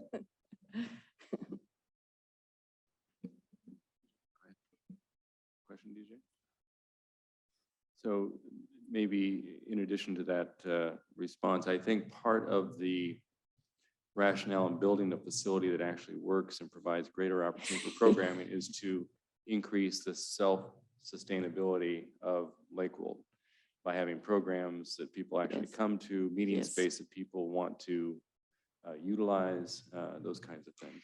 Indeed, indeed, Jason. And also it is the hub of the interpretive plan for the entire property, which will be rolled out with the restoration of the carriage house. So it will be a look back, not just 100 years, but several hundred years. One thing that, following on Dean's presentation, which I was trying to throw the softball out there about community meeting space, because I see, and perhaps you do too, Linda, that there's a lot of need out there for a space that's bigger than, a small conference room in City Hall, but smaller than the McGavick Center, although McGavick Center can be compartmentalized. But I think there's a need for this mid-size sort of Yes. meeting, I don't want to say convention, but minor convention space, meeting space. Yeah, I mean, I help manage and oversee the whole regional side of things when it comes to this. And we definitely do see an increase, like you're saying, where, I mean, there's a niche for each group, right? But we get a lot of people that are looking for places where they can bring in their own catering, Yes. or, have space that's not necessarily a community center, that's a bit more upscale. And so there is that piece where I do see this fitting in there, and that would be great. Yeah, and I think just looking at our bookings at Lakewold currently, this will actually bring in more revenue for us as well. And we've had 5 requests for little mini retreats in Exactly. October alone. Mhm. Exactly. Yeah. What's the capacity potentially of that meeting space that has the sliding doors that could open out into the garden area? It's about 60. Oh, that's a good size. Yes, yes. Yeah, and will there be a separate area to accommodate? Because a lot of people would want to have some place to have their lunch. Maybe Yes. that's outside in the gardens or something, but covered because of our weather. But yeah, just Yes. making sure that there's that to accommodate. You There kind of is. mostly need 2 spaces at times. You Yes. gotta have that little, I don't want to call it a mini catering kitchen. Yeah, but it's a mini You catering you kitchen. have to have that. to Yes, make it an effective it's there. space. We Yeah. do have the sunroom and the covered patio as well, which we've been to, and then of course this building. Yeah. The nice thing about it, and then I'm putting on my little pitching hat a little bit here, but if you have effective meeting space for 55 to 70 people or whatever, you don't just have that physical space, you have the grounds for people to really utilize. I mean, you think about the opportunity for tourism and promotion. It's a big twofer, I And think. I do want to say that we have nice parking now. Well, that's the other thing. Very nice parking. I was gonna say, yeah, there was limited parking before, if it was a bit challenging, so. Yeah, it's Yes. definitely opened up quite a bit. I know we make recommendations all the time. And like you, we too are seeing on the regional side tons of wedding inquiries. And we do Tons of send them your direction. Thank you. You're one of the more beautiful destinations for these weddings. Yes. But it's nice to see that you are having more opportunity on that meetings and events side, because we do have a lot of local inquiries for smaller meetings, board meetings, retreats, Absolutely. those type of things. Yeah, thank you very much. And we did have 2 giant tour buses come through on Tuesday, and we were able to utilize the wonderful parking space outside because they were too big to get through our gates. Well, it's an amenity to have that parking, which is owned by the city, by the way, right away there. So, well, great. Unless there are any other questions. I think that's fantastic. So that ends our morning session. It is 10:40. And we have a little bit, so let's go ahead and take our break till 11:15. So you got a little extra time unless there is one of the presenters from Lakewood Historical Society that's available to move up. So I'll let Dana educate us on timing. Otherwise, we'll go ahead and take our morning break and you can get the Crozier's hook and bring us back when you're ready. Great. Always good to. Well, committee members, we are reconvening after our morning break and we welcome Mr. Singh to our membership today. Thank you, sir, for your participation. We now have the opportunity to receive the presentation from Lakewood Historical Society and Museum. Their presentation starts on page 234 of our packet. And with us today, we have Sue Scott and Phil Rashke. The floor is yours. I'm Sue Scott, current president of the Historical Society and Museum, and I want to pass down the latest newsletter. Sorry. It's the latest newsletter and our brochure about museums and more. You know, there's just not us in the Lakewood area.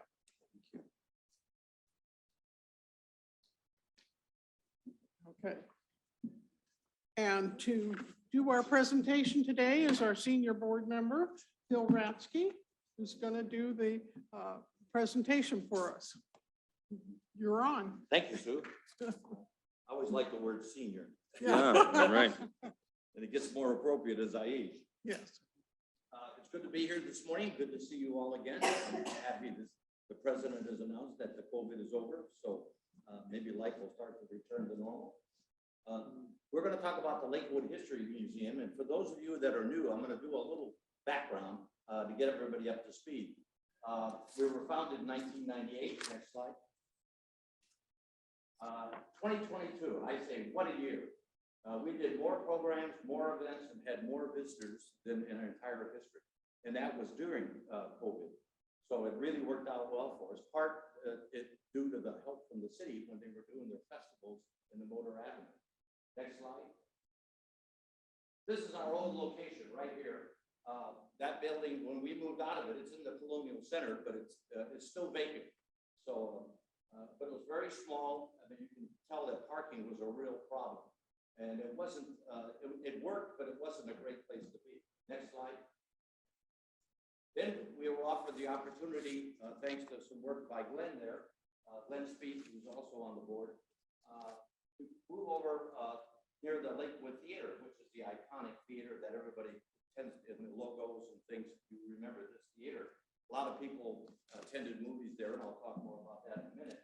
This is the theater. The museum is actually right as you look at the screen to the left, and there's a connecting hallway between the two, and I'll cover that in a minute. Next slide. There were prior residents there. They were small ones, but we had to do some renovations there. Next slide. That was part of, this was the old Terrace Restaurant and Dining Facility that was there for many, many, many years. By the way, the building itself was built in 1937. But this was the renovations we were going through at that time, and it needed a lot of renovation. So we did have some money, but we went what I call all in. We took all our money and we spent it in this new location. Next slide. That's what it looks like when we finish. Wow. Okay, and it was all done with volunteers and a little bit of pay later. Next slide. Then we went out and we did a lot of changes to things. This is not like your grandfather's museum used to be. We got into two-way window treatments. This one says catch a fast ride with a pass. And the old Tacoma Motor Speedway, which was located right where Clover Park Tech College is, that was a racetrack for a long time. And people, remember the name Olds, Oldsmobile? Olds used to race there. Chevrolet raced there, right here. And Eddie Rickenbacker raced there. Wow. So, and we have a display for this. Next slide. This is our welcoming banner, and we pay tribute to the prior residents of the area before we came, but it kind of encapsulates as you walk in the history of the area. Next slide. Remember, I talked about that connection between the theater and the museum, and this is the hallway that connects. And we put in posters of films that played in that theater. And then we asked residents, it's on, if you saw a movie, write down what the movie was and when you saw it, and they could interact with it.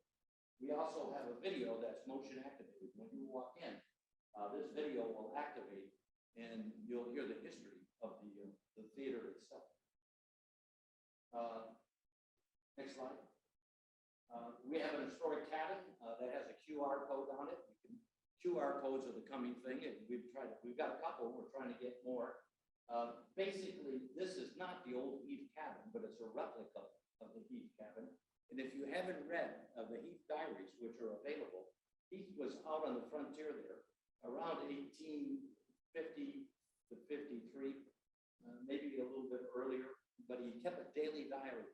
And it's really fascinating what life was like. And his cabin was located right where Western State Hospital is. This man, the man there with the beard, is this man unshaven. Next slide. Iva Alice Mann was here for many, many years. She was not an educator per se, but her heart was in education. And she worked to get the school district. And when the school district, and this is a display we have, and it's a lovely portrait. If you're in there, you'll swear she's looking at you, standing in front of her. It's a beautiful, whoever did this, the artist did a great job. But when it came time to get a president of the new school district, they offered it to her and she declined. But they then said, well, would you like to name the school district? And she said, because of all the clover along Chambers Creek and other places was so beautiful, she came up with the name Clover Park. And so that's where the name Clover Park, that's how we got the name. Next slide. The Buffalo Soldiers, we do actually, I'll talk about that in a minute, a presentation on the Buffalo Soldiers and their history. But they were here in 1905. A lot of them were in the area down toward DuPont. There was an encampment there, but by American Lake, there was a contingent of Buffalo Soldiers right there where the maneuvers that went from 1905, basically they went up to 1912, 1914. But they were there. The military was so interested in this area that they kept doing the maneuvers. When World War I came in America in 1917, that involved the creation of Fort Lewis.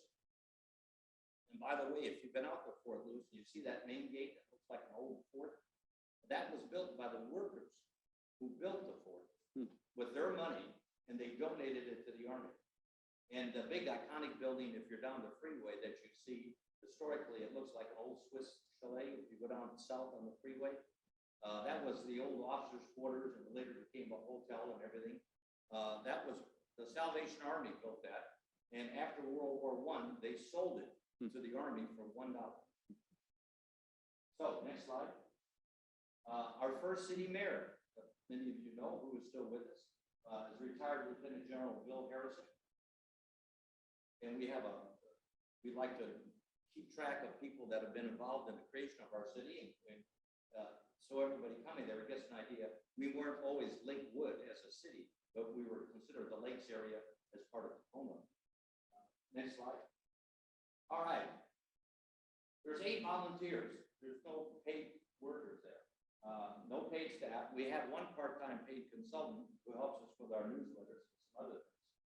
Now, these 8 volunteers, and you're looking at 3 of them right now, we plan, maintain, fundraise, market, operate the museum and activities 365 days a year.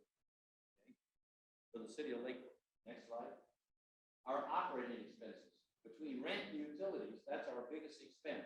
It's about 25.5 a year, and most of that is rent. Marketing and graphics and our web page and design is another almost 12. The newsletter, and we passed out copies. It's a great newsletter. If you keep that newsletter and the copies that come out, there's great historical information in it, stories of the past. And over the years, if you had a collection of them, you would have a wonderful history of the city. So we're very proud of that newsletter. That costs us about $6,000 a year. We have displays, markers, programs, constantly upgrading information. That's another 17,000. So our total expenses for the year run about $60,000, $61,000. Next. Estimated income from membership, and I must admit that during COVID, our membership has stayed very stable. Our clientele, in terms of members, have been very loyal to the museum. But not only between membership, also between donations, and we're getting from bequests, people who have put us in the will. We have grants and special events, which we're really getting active in. That donates another almost 8,000. So we come up with about 28,000, 28,450 is what we've got there. You subtract that from the 60,000, we have a 32,000 shortfall in terms of income. Next slide. Our current goals. We host 10 historical events a year. I'll come to that a little bit later in the presentation. But we estimate 500 people during those 10 events.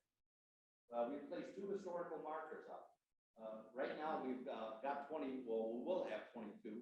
If we get 2 more, we'll be headed to 24. And those markers are going to be the Bird Cemetery. Everybody know where that is? It's over there. I think the city is working on some efforts, or maybe it's the Rotary are in there working, doing some rehab over there off Phillips Road. And then the other one is the Woodbrook Hunt Club, which many of the older residents were very devoted to, and you'll hear people talk about the Woodbrook Hunt Club, which is over there between McCord and Fort Lewis. But when these markers are out, and I'll show you a picture of one in a minute, there's a map that we have that you can actually visit all the historical sites right here. We do 4 issues of the Prairie Gazette. We have the membership staying stable at 300, actually increased this a little bit. And then refreshing the exhibits. We're going to talk about this library in a second. Then we want to gain 10 hotel nights. And in fact, we just had a visitor from Stuttgart, Germany. Mannheim, Frankfurt, Okay. Germany. So, and we want to keep the museum, we're open 2 days a week. We're also open for special events. When the city was doing their Motor Avenue events, we opened in conjunction with their events. Next slide, please. So that's our goals. There's a copy of the newsletter that you have where we talk about the Saturday Street Festivals on Motor Avenue, which have done very, very well for the city, but also it's helped us people. We do constant walk-ins going through the museum. And when you do the museum, in that walkway that I talked about, we take you over and you can see the inside of the old theater. It was a single screen theater, which caused its demise because they couldn't compete with multiplexes. But you can see the seats, you can see the screen, the old cameras are still there. Upstairs, there was a room for women with children, or men with children for that matter, that if the baby was crying, it was a silent area, but they could still watch the movie. There was also a smoking room back in the days when that was popular. Billy Frank is a very notable figure in this area. So again, going back to these newsletters, they're almost an historical book that keeps growing with new chapters. Next slide. Things that take place there on Motor Avenue. This was part of the city events. This is a Japanese cultural group that was right there. And they performed for the audiences that were attending there on Motor Avenue. Next slide. Another group right in front of the museum. This was Thai dancers that came in. So we tried, and so does the city for that matter, to feature a wide variety of groups. Next slide. Claudia Thomas reads the Prairie Gazette. So that's a stand-up we have, Claudia. That's in there, and an explanation that she was the first Afro-American mayor in the state of Washington. Next slide. There's one of the historical markers, thanks to the good work of Glenn right here. This one is over at Mountain View Cemetery. This is what they look like. So when we say historical markers, you get an idea. It's a large stone with a bronze plate attached. And then the 2 that are coming up, again, Bird Cemetery and the Woodbrook Hunt Club. And proposed for next year? Lakeview Post Office, Chinese expulsion, and possibly even the Lakeview post office that was right in the immediate area. And one was the old train station. In 1885, those who are familiar with the history, there was a large Chinese community in Tacoma, and they were removed without their consent. They were forcibly removed in a rainstorm. The entire area was burnt down, and then they went out to, in the Lakewood area here at that time, there was a train station, and they were kept overnight. Some people were elderly, 2 died, and then they were put on trains to go south. And the benefactor of this was San Francisco and their Asian district. Tacoma is the only major city on the West Coast without an international district of its own. The Reconciliation Park that they built up was from the port because the Chinese remembered what happened, and that reconciliation was an attempt to say we're sorry. So, and that's the markers that we would put up. Next slide. One of the things we're very proud of is our theater. We wanted a place that we could bring people in. One, it builds traffic. They come in and we do events inside the museum itself. And this theater, this is actually the old Terrace Restaurant. Still see the carpet for those who are my age. You can go back there and get an idea. We kept the carpet, but we refurbished the whole thing. Next slide. And we do programs. This is one. Eric Abel did one on the Medicine Creek Treaty. Remember the famous Medicine Creek Indian Treaty, which actually sparked the Indian Wars back in 1855, 56. We had a full house for that presentation. We can see 52 people, but I think for this event we had 55.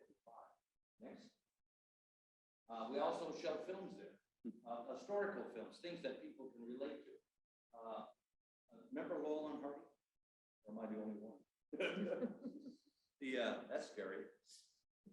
It's a beautiful film. If you haven't seen it, I recommend it to you. It's not when they were famous. This film had to do after they were famous.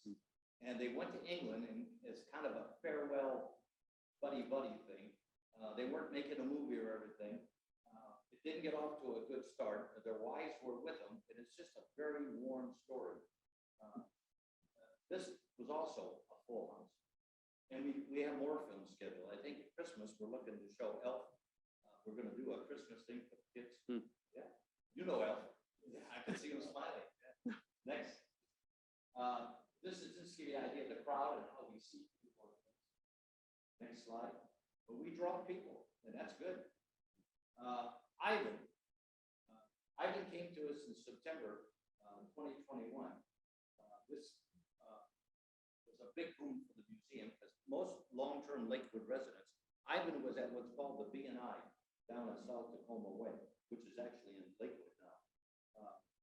He was there for a long time. He came here in 1962 as a baby. He had a sister with him. Unfortunately, his sister was sick when she got here, and she passed away at a rather young age. But Ivan stayed with us. Eventually, he wound up in the Atlanta Museum where he lived. He died at the age of 50, which is very old for a gorilla. He never made it. They attempted to mate, but Ivan had been humanized. And so he didn't really take to other gorillas. There's a story that when we're at time, can I get one more? Okay, next slide. We did Christmas. There's Ivan at Christmas. We did a Christmas program. Next slide. 2 new programs. If you don't come to us, we'll come to you. We do all these PowerPoint presentations. Next, and we do a library. This is something we picked up at the Fox Island Museum, and I'll show you a picture. Next slide. This is the PowerPoints we do on the Titanic, which we're going to be doing again, except it's going to be at the Fab Fest. It's a hell of a program. Contrary to popular rumor, Sue and I are not engaged. So, next slide. We work with community and schools at Summerfest. Next slide. We're down to the end. That's the librarian. That's what I wanted to show you because the Lakewood Library closed. What Fox Island does is they tell people, bring your books to us. You know, a lot of people are clearing out their garages, doing this, doing that. Bring us your books. We'll put them in our library, and then once or twice a month they open up and they sell them for $1 or $2. One, you got to come to the museum to give us the books. You got to come back if you want to buy one. and then we get some money out of it. It is a great community building, what I call a traffic builder. And they do very, very well with this. And the cost of doing this is almost nil. All you gotta do is get some shelving and you're in business. And we have docents, when they're working, they can stock the books and stack them. So we're gonna be launching this here soon. Next slide. Our switchboards are busy. Those of you that remember laughing, Ernestine, but we need a new switchboard. Next slide. All this and more for $32,500, which is less than the requirement we had last year. And we're giving you new programs too. And we hope to participate again in the street festivals that take place on Motor Avenue. Great. If you have any questions, we'll be happy to entertain them. Any questions of the panel? Or by the panel? For the panel, of the panel? Or by and of. Any questions? Well, great. Thank you very much for the presentation and the good work, and Come visit us. we need to get back there. Yeah, exactly. Yeah. Can't wait. In fact, you were there last week. Yep. Having some fun little movies in there is a great thing to do. And I would like to mention that a benefactor who had a cast of Ivan's hand, which actually contains his ashes. Yeah. And yes, was kind enough to loan it to the museum for a period during when we kicked off the Ivan display. That was me. That was the mayor. Great. Well, thank you guys. Appreciate it. Yep. Next, we're right on task. We've got the Lakewood Chamber of Commerce. Is there anyone here? Anyone here? Is Phil doing that too? Oh, you're jumping. Oh, swapped. Got it. Got it. Got it. Got it. Got it. Linda Smith was kind enough to let us do back presentations. Perfect. Then we'll get out of your way. Oh, no problem. Great to see you. We'll pass some of these out.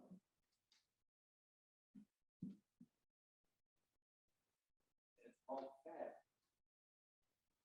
Or FAB.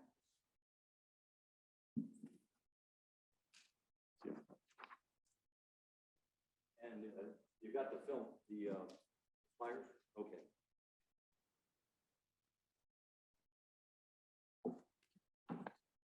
Actually, this presentation was scheduled, the current president of FAB is Bob Lawrence. And I'm the vice chair, but Bob is out of town, so he asked me to make the presentation for him. FAB stands for Film, Art, and Book, and I'll give you a little background. Next slide. Back in about 2012, the Lakewood Arts Commission, which was fairly new at that time, I was on the commission, or still am, but a gentleman named Ken Whitco was also on the commission, and we wanted to do something with film as part of the arts. And so we talked about what could we do, and we wanted to start a film festival. And then we looked at Lakewood and said, is there a community that maybe is underserved from a publicity or activity point of view? So we came up with the concept of the Asian Film Fest, because we have a very large Asian community, under the umbrella of the Lakewood Arts Commission. So we launched it as the Asian Film Fest, and it got off to a great start. We did very, very well. That's one of the posters that we had out. You can tell by the movies, these were mainly foreign films. Next slide. Now, in terms of a recap of the growth, Arts Fest started, there was another program called Arts Fest, was started by a gentleman named Ernie Heller. And Ernie Heller was a judge, he was a rock musician, and he was an actor. But Ernie he came up and shared what was called Arts Fest. It was an art show. And it got off to a decent start, but it wasn't drawing big crowds. So we decided, why not take the Arts Fest and put it in with the Film Fest, and we'll have one program and market to everybody, which Ernie agreed to, and that's how the FAB actually got launched. Later on, we get into books, because there's a lot of self-published authors around, and so we thought, let's combine it again. So we got into the film, we got into the arts, and then we got into the books, okay? The response has been great. Prior to COVID, the last one we did, we drew nearly 800 people to the event in Sharon McGavick Center. And we're on Facebook. We got our own website and everything. Next slide. This was where we actually, one of the first program we did as the Fab itself, film, art, and books. And you can see we had the films, we had over 40 authors here, plus the art show and everything. And we had, the key to this is to get what we call draws, people that have name recognition. Tammy Odin Ashcraft was the gal, there was a book called Adrift. It was her book. She was the one that was marooned at sea in a sinking boat for 41 days. It's an amazing that she survived. There was a movie out. It's a very good movie if you haven't seen it. She co-starred in the movie. She came and did public relations for us. By the way, she lives over in the San Juan Islands. She's still there. Also, Lee Oscar. Anybody remember the rock group War? They sold millions of records, traveled. Lee Oscar is a huge name. He's still very famous today as a harmonica player. Lee Oscar came and donated. He actually donated a harmonica autographed by Bruce Willis. And the lady who won it was ecstatic. And then Lee Oscar put her name on the harmonica and autographed it. And he has his Lee Oscar harmonicas are known around the world. So we try to tie it to celebrities to increase attendance. You might remember this gentleman right here, because for a long time he was with this city, Dennis Agasiano. Next slide. So it's a one-of-a-kind event. There's nobody else in the South Sound, or not even in the state of Washington, that does this type of act where they have all three in one location: the film, the arts, and the book. So from a marketing potential, it's one of a kind. It's a unique combination of the creative arts, which we like to brag that you can come and get, if you don't care about films, you can look at the arts. We're copyrighted the name. Nobody can take it from us. It belongs to, we own it, so it's part of Lakewood. And in terms of getting beyond the city, it's a great marketing tool. The idea is it usually takes 10 to 15 years to cement a concept in the eyes of the public where you can start to increase the draw. We're coming up on 10 years, and every year, with the exception of COVID, we do better. Next slide. Okay, we talked about the art contest. Is huge. Last year, we had the biggest art show that we've ever had. We give out over $2,000 in prize money to the people participating. And artists come from the local, mainly the local area, but we get them from Yakima, we get them from Port Orchard. Next slide. That's the flyer you have in front of you. That's the schedule this year. There's two things on this that are important, I think. One is the city did a thing called Real Life 96. It was a film festival done through the Lakewood Arts Commission, where they were 5-minute films that were created. The films had to have they had to be done in 96 hours from start to finish, and they had to have 3 elements. They had to have a food scene, they had to have a candle, and they had to have the phrase, "Be happy for what you don't get." And I thought, I would be honest with you, I was kind of apathetic about it, but I went to the event. It was fantastic. The films were fantastic. I was so excited. I figured it would be a shame to only have this one festival and show it one time. So as you can see here, we're taking 18 of the films that won awards, and we're going to show them at FabFest on Saturday. And again, if you want to see some great home created local films, I can't say enough about this. And I know the city right now is they're holding meetings to do a second, a 2023 version of Real Life 96. But we wanted to give it more exposure. The other big thing is on Sunday, there's a gentleman named Peter Cook, an historian. He's been at the Lakewood History Museum. We had the biggest audience we ever had there. We actually had to turn people away because we didn't have enough seating. Peter Cook is a member of the Titanic Historical Society. He talks about, you may have heard of this, it's an old ship called the Titanic. And he does a marvelous presentation. It's exciting. You're going to learn things that you never knew about the Titanic and what happened that night.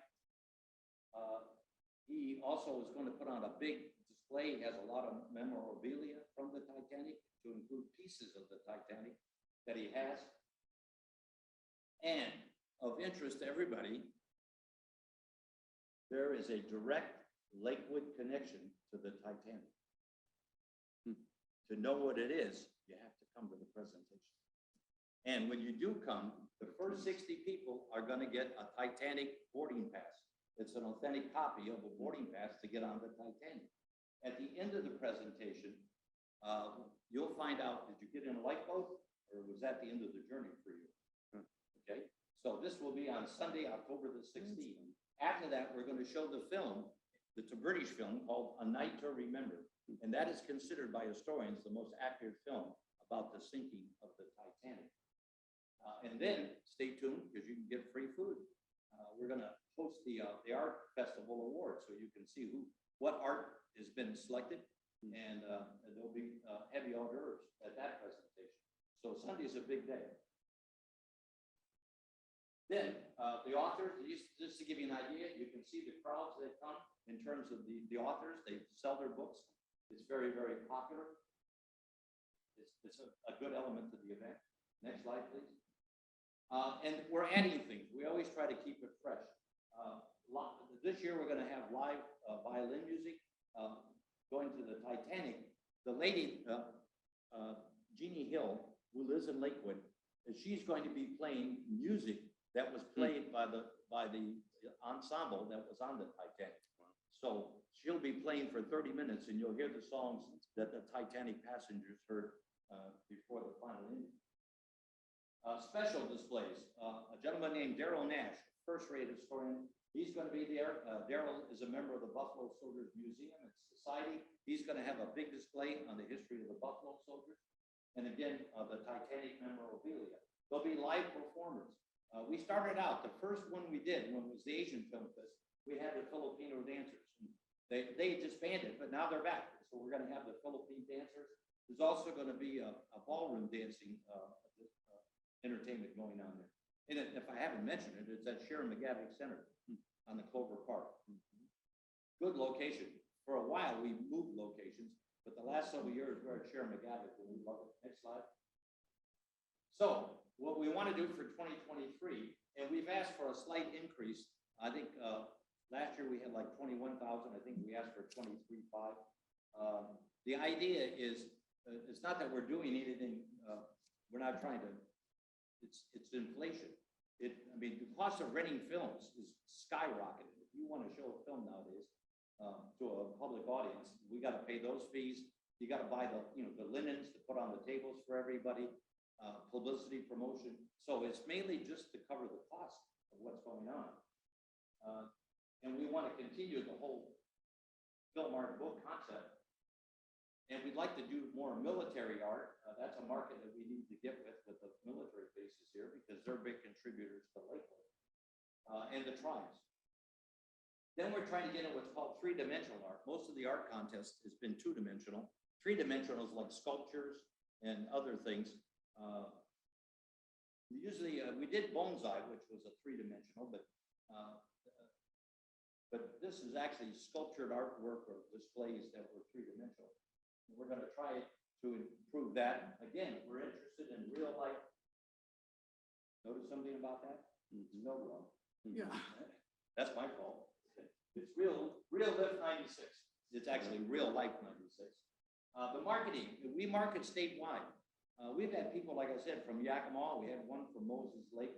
We need to enhance that because this is a one-of-a-kind event in the entire state of Washington. So you've got something here. We just need to keep developing it and nurturing it. And hopefully it'll put, people will come and they'll stay in hotels. And, when Lee Oscar was down here, we got him into I won't mention the name of the hotel, but we got him in the hotels. So we're very interested in increasing the hotel part of this. Next slide. And you see our goals, but the key one is Lakewood is ideally suited to this. We're right off the freeway. We got plenty of parking. You're not far from the airport. This is an event that's got a lot of side effects that are very favorable to the city of Lakewood and to the tourist industry in general. Next slide. So that's just a recap of what we're doing. It's gonna be, this year, it's October 14, 15, 16. The doors open at noon. I hope to see you all there. That's it, but I'll take questions. Absolutely. Questions? Friends, questions? Numbers that were in attendance last year, maybe I missed that. Where were we last year on I think FAB, last year was 20,500, which is pretty huge. or it was 21,000. I didn't. It's don't that quite big, huh? remember. 21, Attendance. Oh, attendance last year. right. It was about 700 last year. The year before, we were at 800, but COVID Right. last year. Mhm. First of all, last year, we got a late start because nobody knew if we were gonna lift COVID.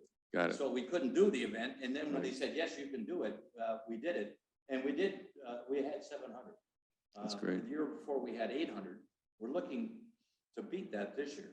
And we'd like to obviously do better next year. And how do you track that attendance? Do you get zip come in, codes? There's, at the door, you have to, we have a person's, there's 2 entrances with clickers, and they click you in. Okay. And then we take the numbers each day. Is there a way to track attendance by like zip code or any way to gather that information We so you have a can? form, we do have where you can put that information down, and we direct people. Once you come through, they'll click and say, would you please register? Okay. Some people do, some don't, but we do have some data. We actually had people as far away as Chicago. Now, I'm not saying they came all the way out here just for us, but they were out here and staying here in a hotel, and they came to the event. So, yes, but we do keep track of the numbers. We should incentivize registration. If we're doing a free event, it would be really great, to give them a drink ticket or whatever the heck. We do that. You say if you register, there'll be a drawing, and Yeah. usually get an Applebee's gift card. But I definitely think we should try to Yeah. take it up a notch on the registration, because knowing where the zip codes come from would be great. Yeah, I think that's a good idea too, because when you're tracking by zip code, we can at least identify if they're 50 miles or more. And we do have resources available to us to put in special event and do calculations based on how much we think they'd be spending in that local area, with that attendance based on the number of days your event is. It's an estimation calculator that Travel Tacoma has. And we can kind of help determine what some of the value is of these events to the destination. And so if you track that, those zip codes, it really helps prove your story. Yeah, it's a help us, help you kind of Yeah. thing. We'll Yeah. just say, when you come in, you have to register. Yeah. Okay. Mhm. I And then would. and make sure the form has the zip code on it. Plus, it gives you the data you need to market the Yes. event to them. If they get their email to you or their address, then you can just get them on the mailing list, grow it, grow it, grow it, grow it, grow it. Absolutely. Yeah. Also, new this year, I didn't mention, we're having our first food truck. We didn't know, but at Cheer McGavick, you can actually have our food trucks. So we're having it's called the Tin Hut Barbecue. That'll be great. Is that using one of our city days in the McGavick One of Center? the city days. It's a 3-day event. One of the city day that we get from gratis from the city, and then we pay for 2 days. Got it. And just for the benefit of the subcommittee here, years ago when we did this investment in McGavick, ultimately what we did on the city days, because we have 18 city days, that we charge on our fee schedule, like $1,500 a city day or something like that. I forget what the amount is. But we then dedicated a restricted fund for public art from the monies that the city received from its investment in the McGavick through the city days. And we use that for the investment in public art that you see around the city. So like the boxes, that are being wrapped, or the public art at Washington and Gravelly Lake, that was from those funds. There's a $140,000 project that is just being completed that will go on Motor Avenue before the end of the year. It's an artist by the name of John Fleming, selected by the Arts Commission. So all these things build upon themselves for the benefit of creating greater cultural opportunities in Lakewood. Just I think in the newsletter, there's a picture of the new artwork that you just mentioned. Yeah, so good stuff. One last question. Yes. I understand that admission is free. What a wonderful thing. But I guess my question is, at some point, should we not maybe charge a nominal fee, because you're providing such a wonderful opportunity you could recoup something, maybe. I'm just throwing it out there. Is that a bad idea, good idea? Because we're still in the growing stages, you know, and with Got all it. the inflationary things, we Mhm. discussed it this year about charging a fee to cover the cost. Because our costs were going up and obviously Right. we've increased a little bit Yeah. our request. But given all the things that are going on in the economy, we decided, let's give something to the people. Okay, and that's our thinking. Got it. Our plan is to eventually we will charge a nominal admission. Yeah, like $5 or $10 for a 3-day event is pretty darn good. Yeah. Yeah. Well, I'm also looking because the whole project is 29,000, then you ask for 23,000. So we're really funding close to 100% of the program. And Right. so I guess the question is, yeah, how can you help build some self-sustainability in that and potentially like registration costs or something? You're right, but a lot of it came out of COVID. I mean, that kind of put a stopper, not only on us, but a lot of people's activity. So that was the idea, coming back off COVID. We didn't want anybody to say, well, geez, you know, why are you charging now? You didn't charge in the past. And that was the thinking. We will do it. Yeah, I was gonna say, I think another way that maybe to think about is, yeah, the higher attendance you can get, the certain services that you're bringing in, like the food trucks, other things. Maybe there's a way that you can get a commission built off of that where you're, 3% or something of sales. So the bigger you grow it, the better advantage for the vendors that you're bringing in. Yeah. We do ask the vendors for 10 to 15% of the gross. But we need to expand the number of vendors. Yes, you're right. Yeah. Got it. But the key thing here, is it's a one-of-a-kind event. There's nobody in the state of Washington that has an event like this. So you've got a product here that the Absolutely. potential is strong. We just need to nurture it. There was an old movie called Being There, and the guy was talking about the president, about the economy, and he says, you plant seeds in the fall so you can harvest them in the summer. We're still in the seed planting business, and we want a bigger harvest. Got it. Got it. Got it. And the Thank you. organization's a 501c3, right? Yes, You it guys got is. that all done? Great. Any other questions? Thank you. You know, I've watched this seed germinate and grow and flourish, and it's just really exciting. You know, report back on Monday night about really the plethora of really cool things that are going on in the city, and we appreciate it. And there's so many, and the Gravelly Lake, those roundabouts, I mean, I drive Gravelly Lake and I just love it now. You don't have to stop. You can just go all the way down. I lived in Europe for a long time, and they use roundabouts everywhere. Yep. Because you don't have these ungodly wires hanging over. If you go down to Bridgeport and South Tacoma Way, it's a nice intersection and it says, Right. welcome to Lakewood, but Right. it's a maze of wires and lights and Yep. stuff. It's hard to beautify.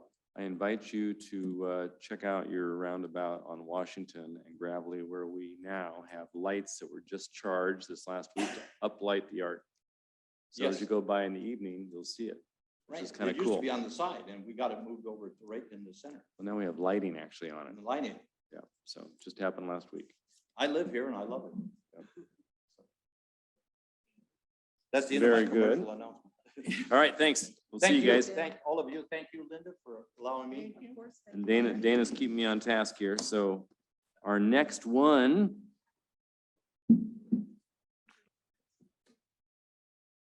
Absolutely. That's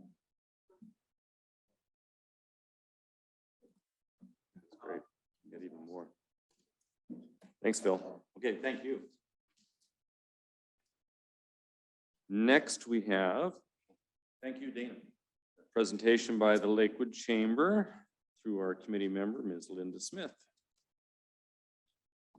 The information for the tourism portion is found on page 265 of your packet.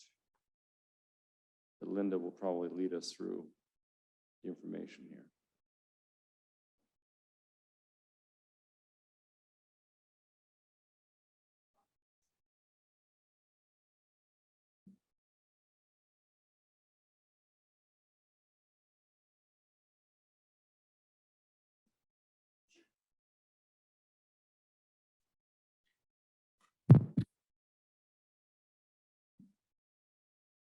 Is it officially afternoon? Not quite. Okay. Good morning, Good morning. Mayor, and committee members. Thank you so much for letting me present today. I'm Linda Smith. I'm with the Lakewood Chamber of Commerce. My first request for tourism lodging tax funding is for our tourism marketing and promotions. Let me see if this will work. It will. So far, so good. So obviously, as Dean had earlier mentioned, we're going to stay focused on the leisure traveler, the individual consumer traveler.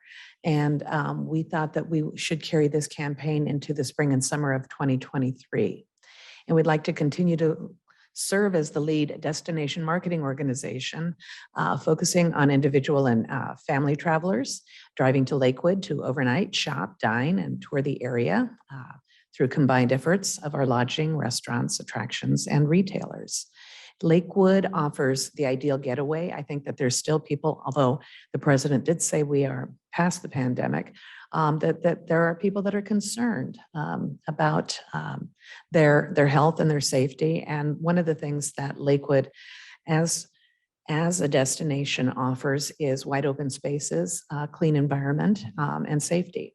So we'll continue to offer more reasons for the visiting public to extend their stay here with the resources available in our Visitor Information Center. And our focus market continues to be Seattle North, Eastern Washington, Idaho, and Portland South. Inflation is tough, but people are still traveling. And one of the things that we are still focusing on are people that are within that 50+ mile radius. We would like to continue maintaining the operations of the Visitor Information Center. We're open 7 days a week and maintain that throughout the pandemic. We'd like to create and distribute our print materials and publications, and maintain online information, tourism promotion, and we'll go through some of this stuff, so I'll go through this fairly quickly. Produce Lakewood's Best Kept Secrets videos, and that's something new that we're proposing for 2023. And of course, partner with umbrella organizations such as Travel Tacoma.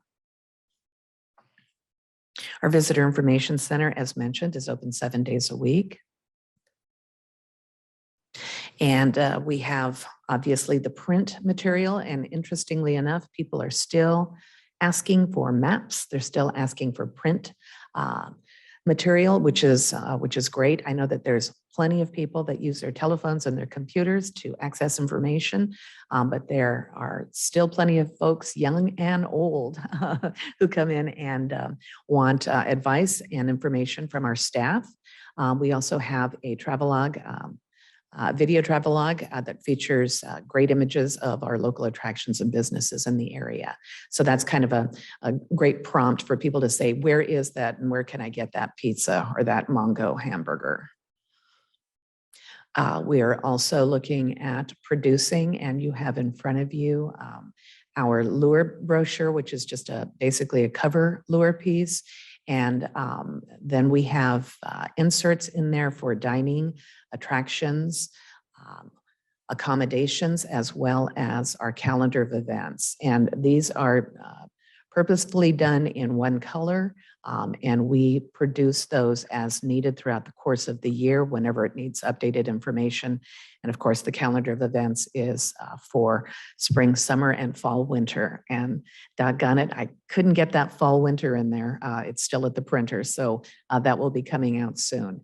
But these pieces are available to use individually and or all inserted that we can provide to the individual traveler, as well as any folks that are visiting for conventions, meetings, sporting events, etc. And then below that, you'll see our digital membership directory and visitor guide, and that is produced for the spring and summer and fall and winter as well. Let's see if we can get this to work. We have our website. To date, we've had 29,000 visitors, and average visits per month is about 3,200. So let me see if I can get us on here.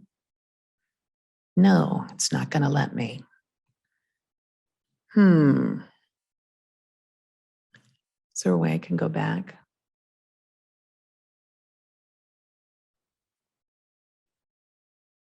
We do have internet access here, do we not? Okay.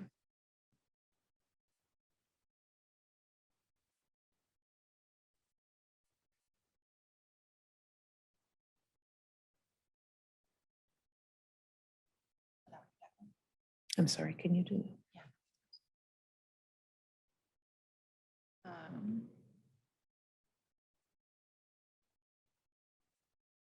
Oh, it is. I'm so sorry.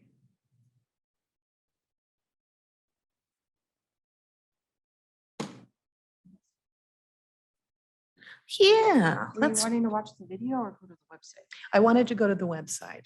Oh, okay.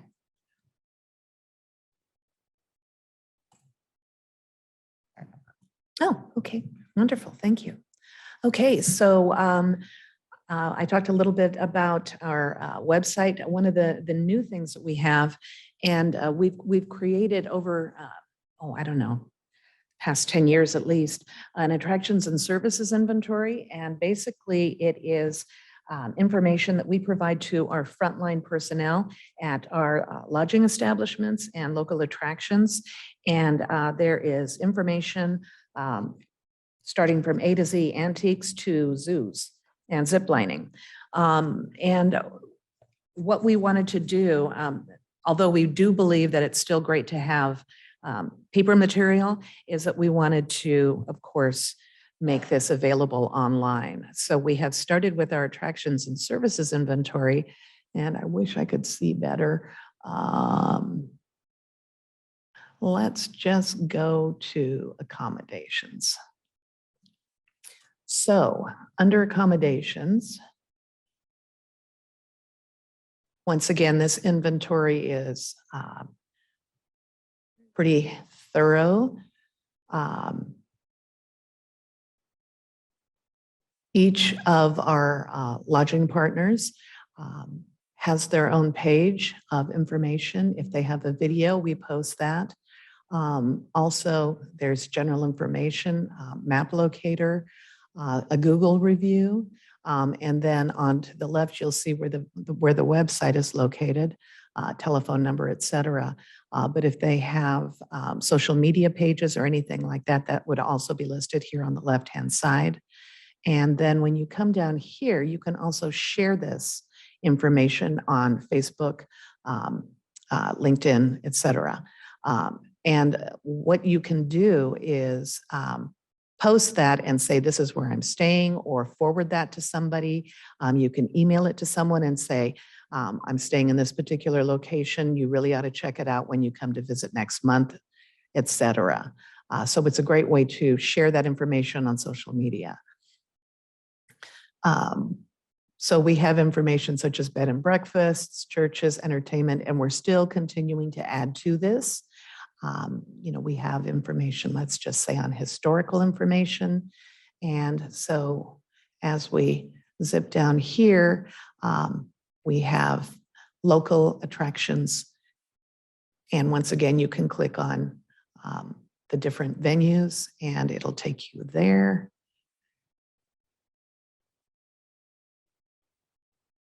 Same thing, information to your left, the basics, and then editorial. And these are all, of course, links. Anything in the red would be links. So it's a fairly robust and helpful tool. We really wanted to have something that covered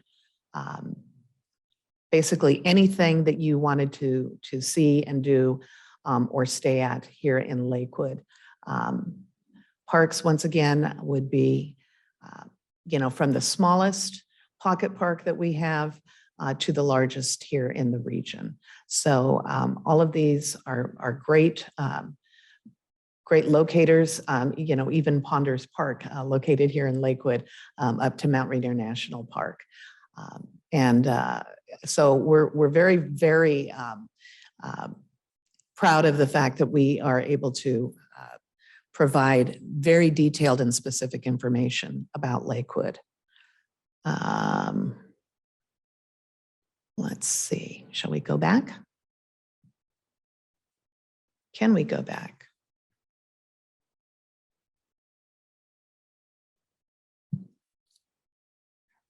Yeah. Go ahead. There we are.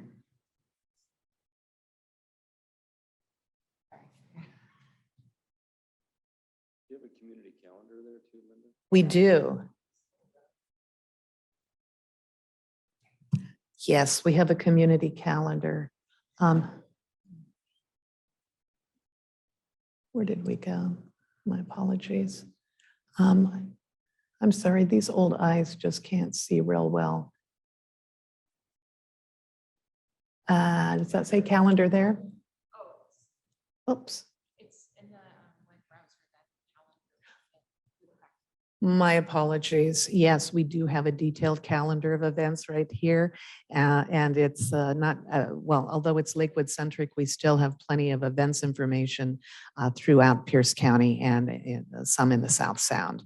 And so we keep a comprehensive listing of community events and general visitor events. And so let's see, moving along here, we're also looking at print and digital advertising on social media. We also have commercial ads that we placed this year. See if we can get this one to roll. This was our drive tour ad.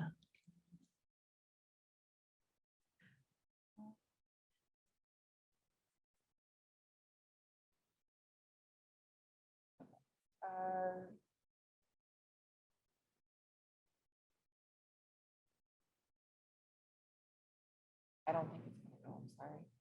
Oh, no.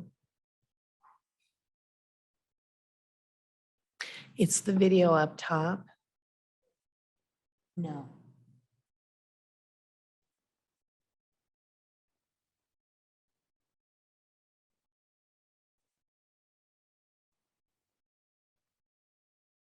Sure.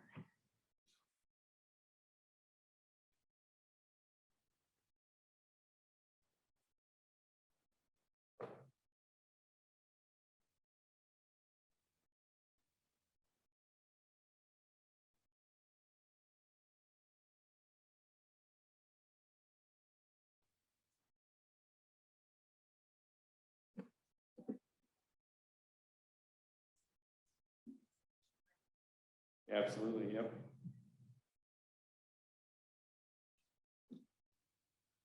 Looking at the video. Mm-hmm. Yeah, I don't have sound. Yeah, not quite sure why that doesn't want to happen. Okay. I did it again. Oops.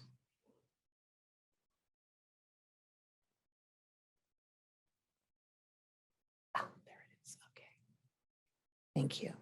So this commercial aired, as you can see below, on the following cable channels.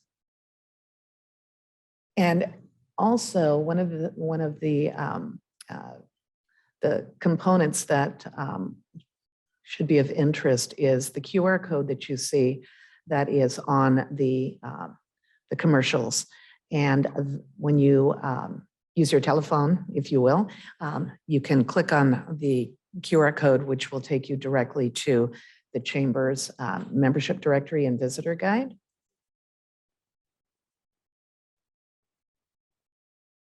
Okay, there we go. And there you go with the directory. Let's see if that'll let us open that. So there's our summer and spring. And once you open that, you will see that there are a number of drive tour itineraries, and these are linked to all of the different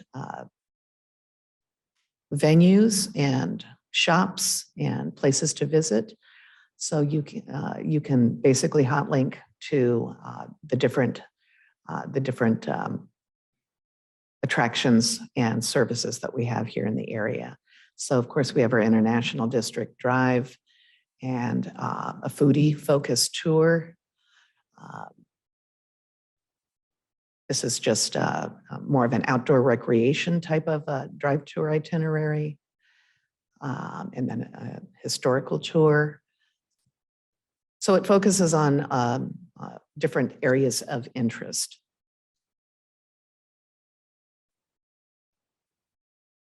Let's see if I can get back here. And so our fall and winter is expected out by the end of this month. This past year, we had 4,300 hits on our website for the Foodie Road Trip. I'm sorry, I don't have the number of downloads that we've had for the drive tour itinerary that was presented. And then the International District Road Trip, there was about 2,800 hits from this particular advertising component.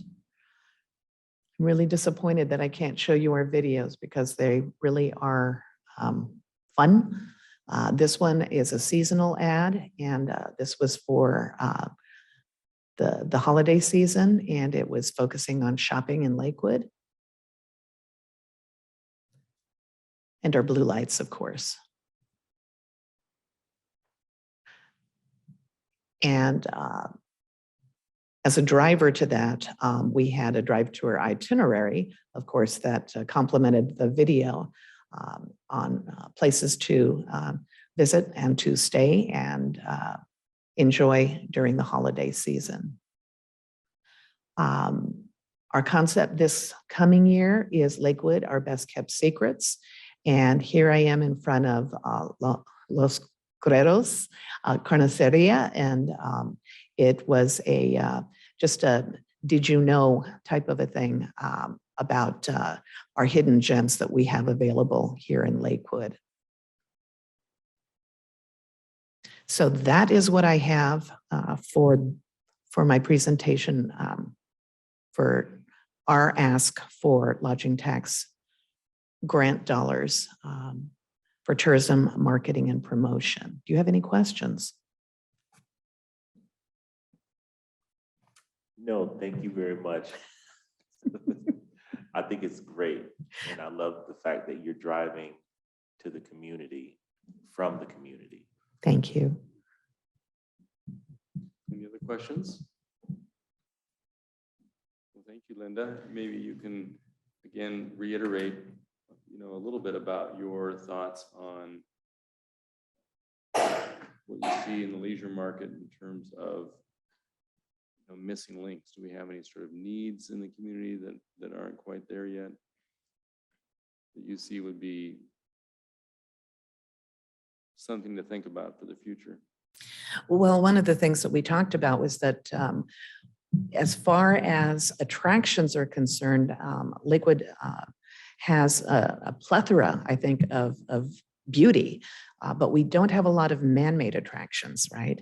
And one of the things that we have struggled with throughout the years is,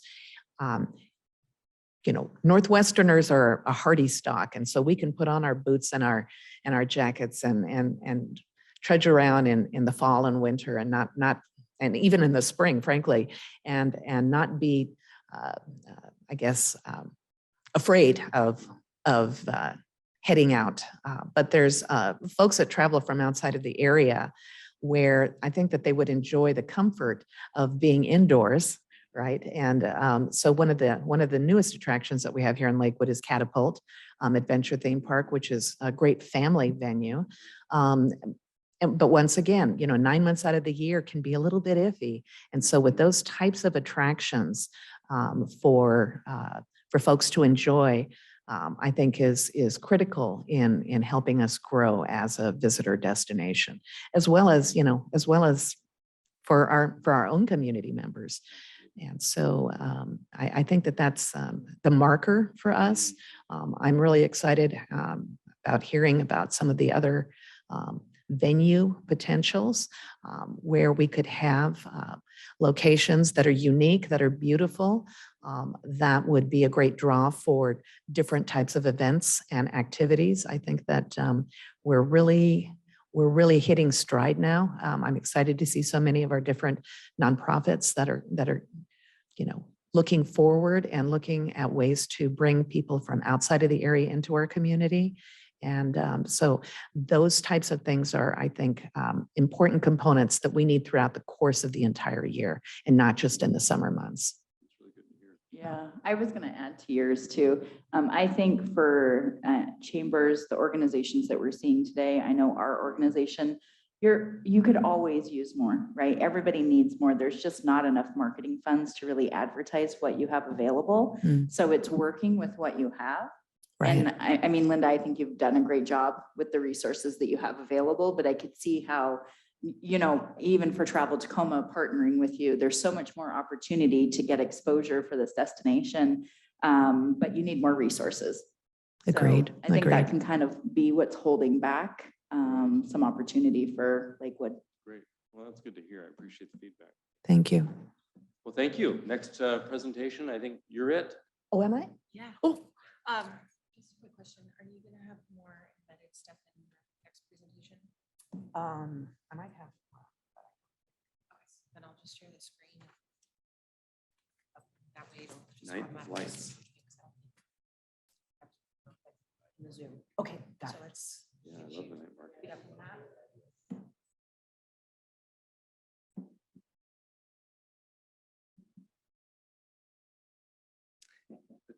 That's great.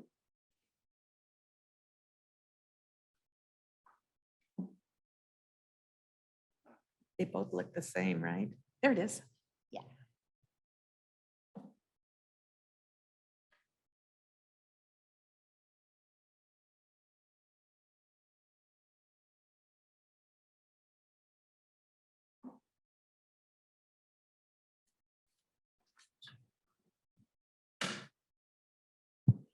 Okay, our next request for funding is building on our Nights of Blue Lights.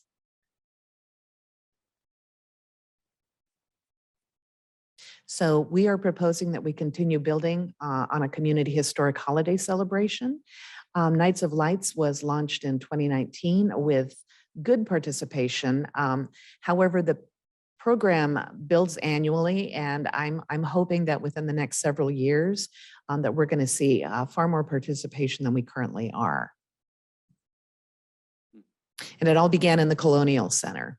It was rumored that Norton Clapp's first wife, Mary, had a favorite color, and that happened to be blue. If you look at the upholstered seating in the Lakewood Theater, which was built by Norton Clapp, was blue.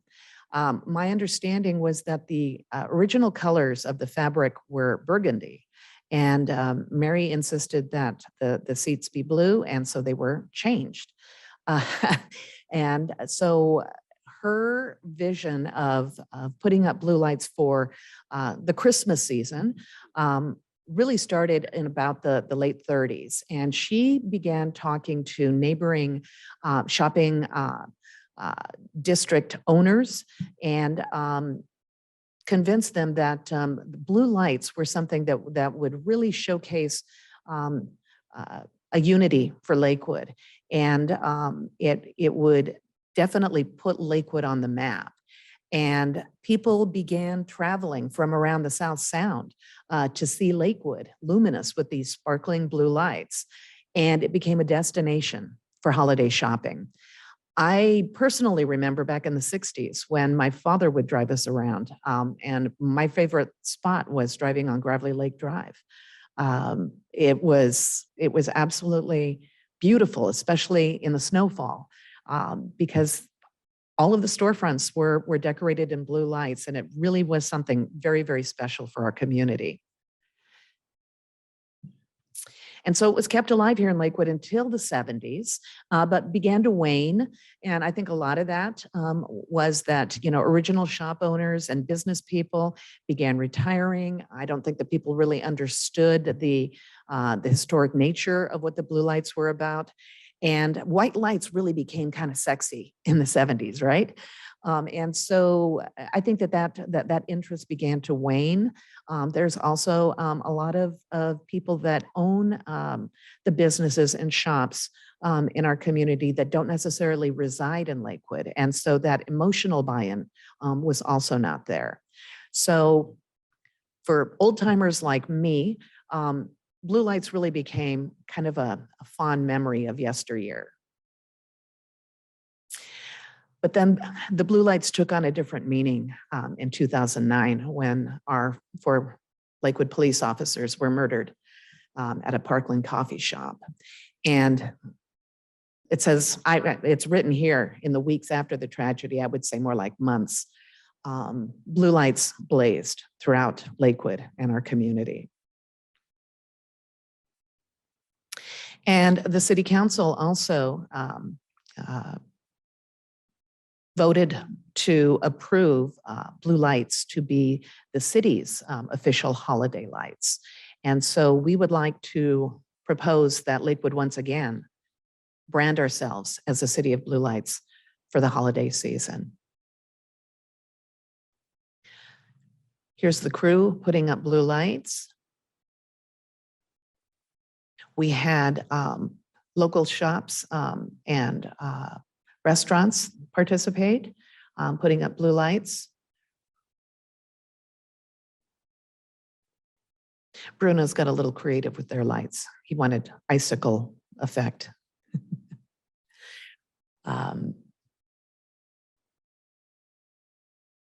If it were me, I'd love to see every single building on Lakewood with blue lights.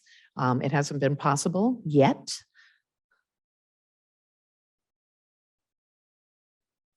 If you look at the bottom frame, the Western Inn, 1 hour storefront decorating contest this past year.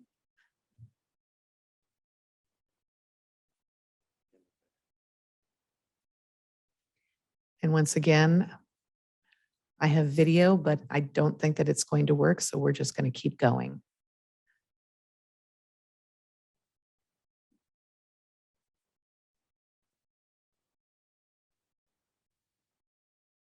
We had 38 businesses that we had lights installed on. We had an additional 17 businesses that requested the lights, and they went ahead and installed them themselves this past year.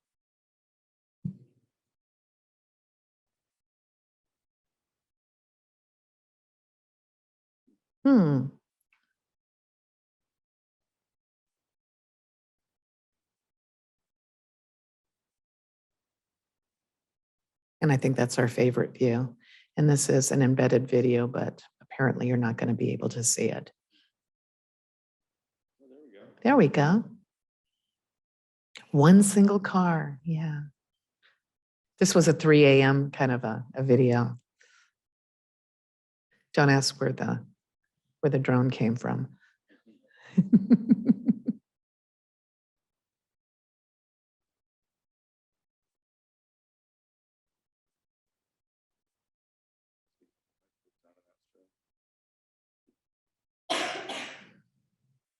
So we plan to kick off Nights of Blue Lights with an outdoor gathering prior to the Christmas parade this year. The parade, from all intents and purposes, I understand, is going to start in the Colonial Plaza.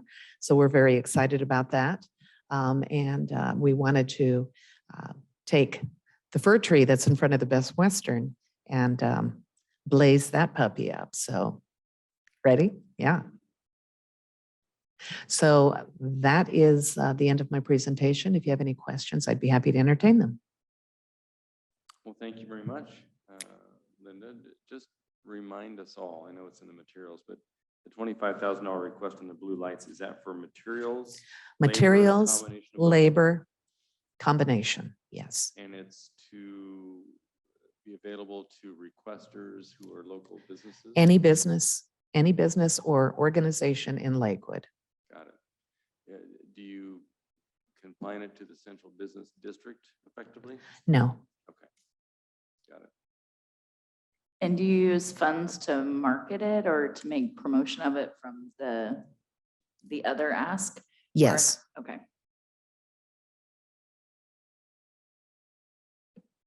assume we're going to be promoting outside of the city to bring folks in to come enjoy the evening. Yes, as a matter of fact, that's one of the videos that we missed viewing.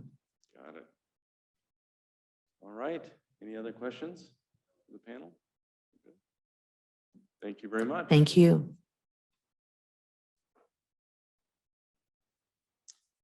Well, at this time, we are into our break a little bit, so let's go ahead and break for our lunch period unless we have anyone moving up.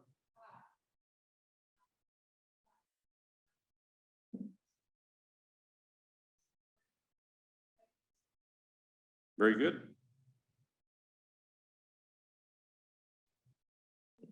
Yeah, there we are. So we're back from our lunch break, and we are welcoming our friends from Lakewood Playhouse for their presentation, which begins on page 333 of the committee's materials. Welcome.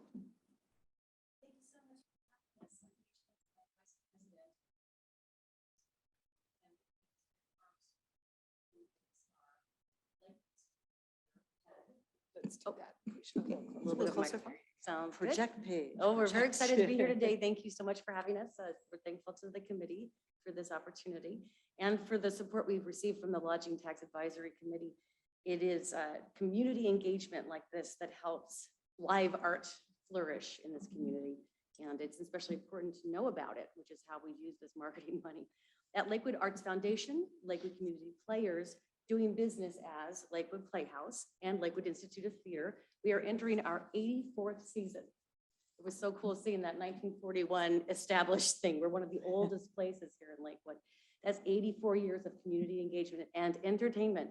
And our longevity as a Lakewood business and live arts organization is a draw frequently used by tourist-based publications, social media, and online entities. The physical layout of our theater is super unique in this region. We are the only place really that you can go to and see theater from the thrust, which is from all sides. We're on 3 different sides, or in the round, all around. When we do a production and they say, well, it's in the round, people come from Seattle, people come from Everett, actors, theater aficionados. It's a lot cheaper than, going to Broadway for sure, or the West End, and people who like that will come.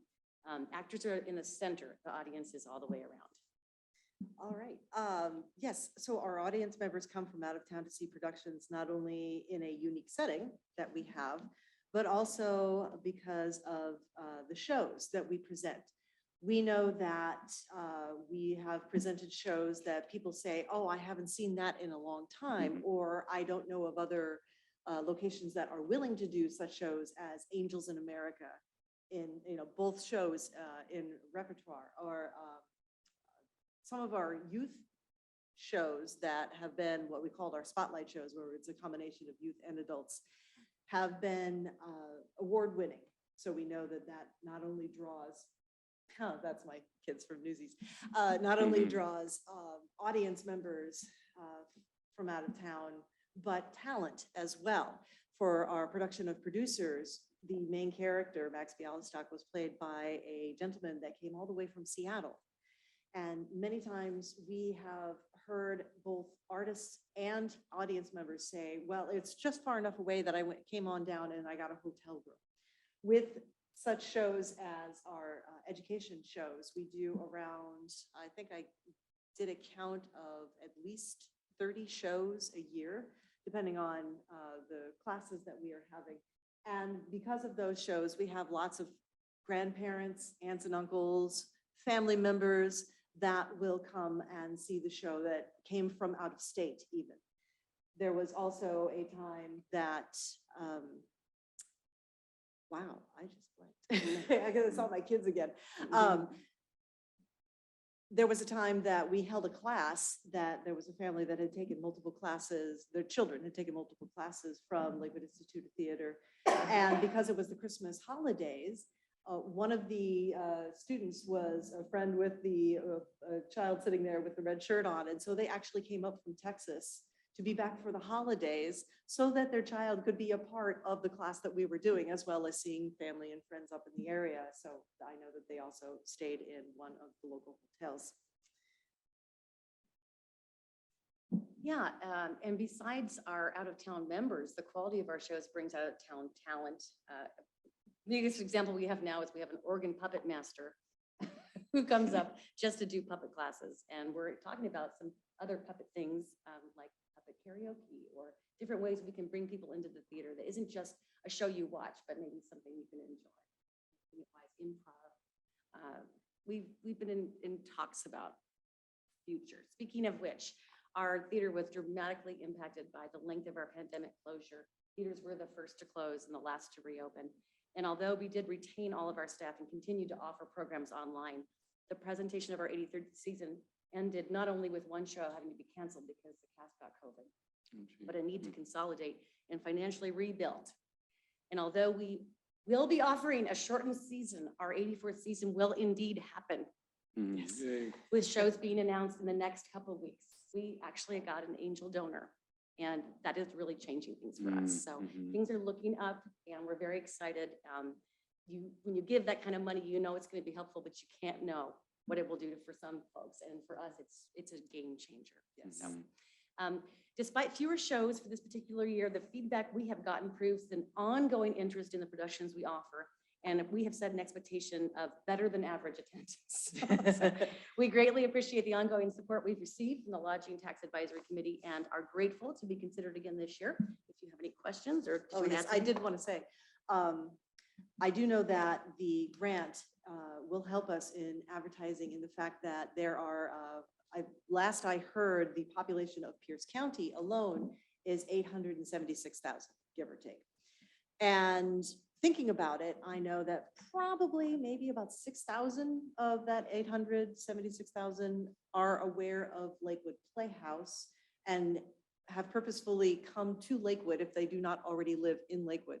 So the question is, how do we reach the other 870,000? And that is through marketing. And we know that with this grant, that will help us to be able to spend that money on marketing so that with the angel donor, we can use that particular income to put up and present the quality shows and the quality education that we've been able to give. So You can see that cast, because that's the cast of Ragtime, and it was just a wonderfully diverse cast. I don't know if you know the show, but it's partially about immigrants coming to America 100+ years ago, and the themes resonated with the people.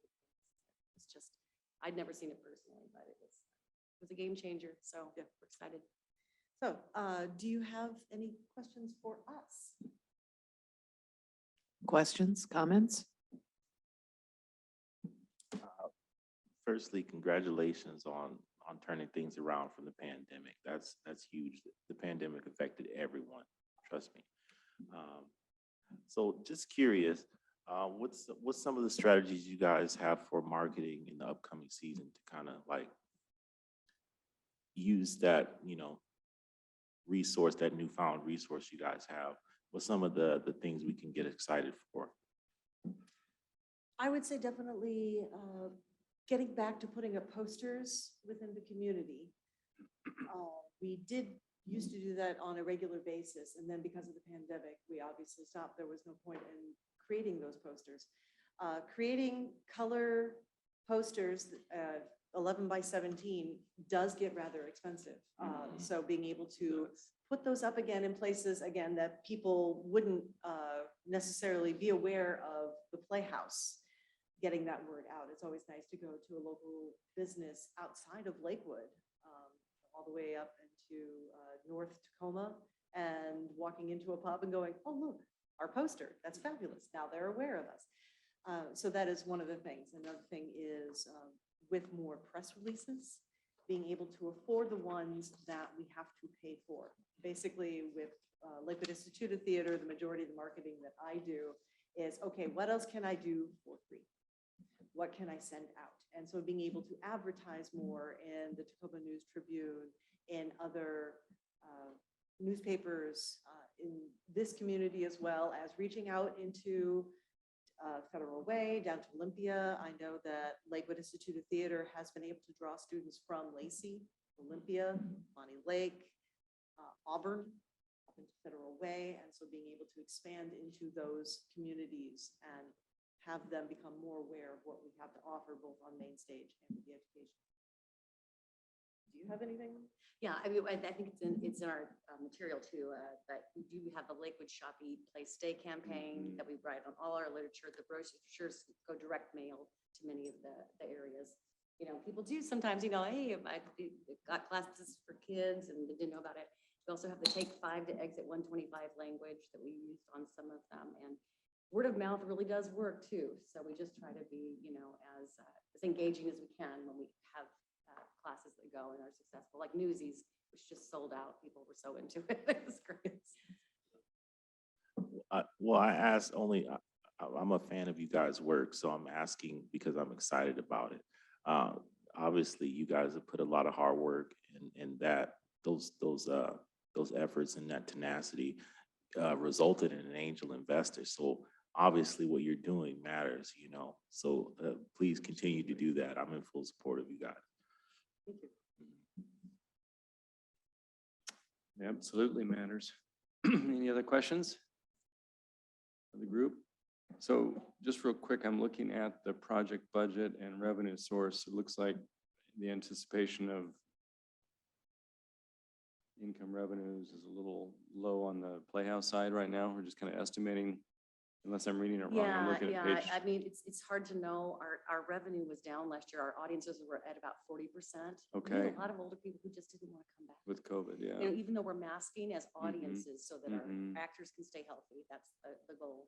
I think we had a few folks that came to Ragtime. I talked to them and they just said, you know, we're just now getting out and all these kids are spitting in my face. Yeah, I said, right. I know.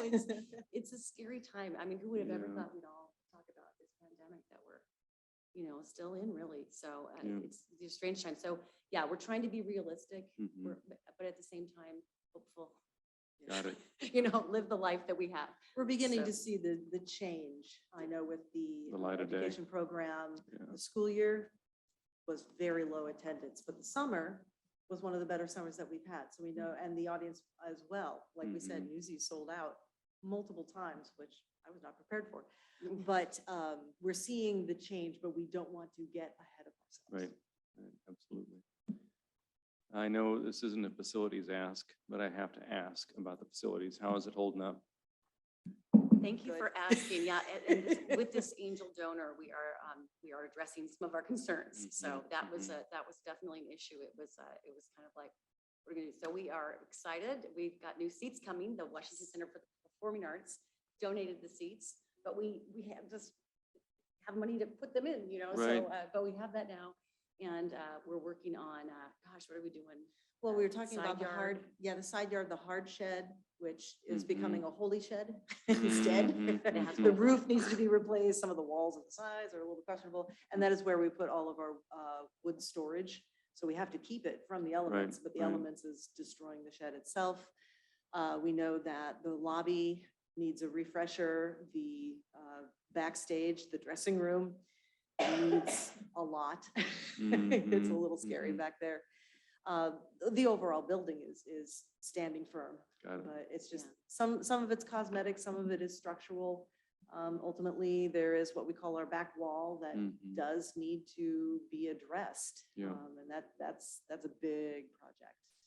Good, okay. Is the board looking to do kind of another gala in-house fundraiser at some point? Yes, so Okay. that's after I was just talking to Phil Reg. I was saying, we're getting our stakeholders now in the know in Lakewood. So it's happening like now, hopefully. And get folks on board and get some board members. We need board members. So, you know, if you know folks who this is something they enjoy, we're looking forward to it. And Got it. personally, I love planning the parties, so I can't wait to kind of get my head out of all the need that we have and into, you know, bringing us back out. So yes. Yeah. It'll be some kind You'll of get there. fundraising thing.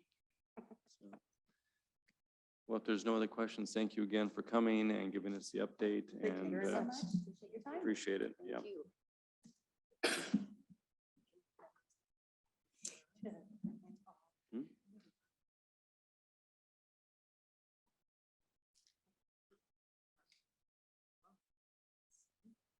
Oh, very, yeah.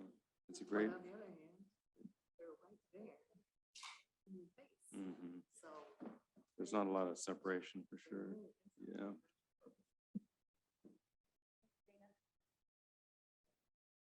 So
You can sit right here, Sally, if you'd like. In the front stage.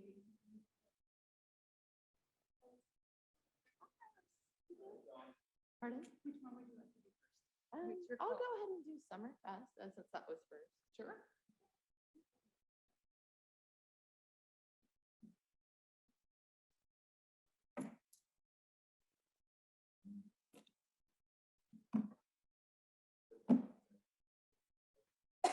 Okay. Well, since you were there firsthand, you know. Less information. Okay, so you're from Best West. I'm Sally. Were you out at the fiesta? On Saturday? Oh, you were. Putting this in front of you. Okay. It'll be 2 minutes. Okay, and then do I click anything? You can go here next. Oh, You should okay, show me the wonderful. clicker. Okay, thanks.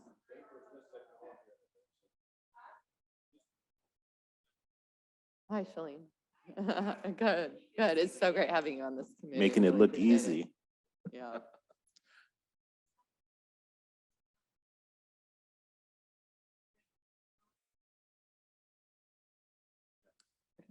Whatever you'd like, I'm around.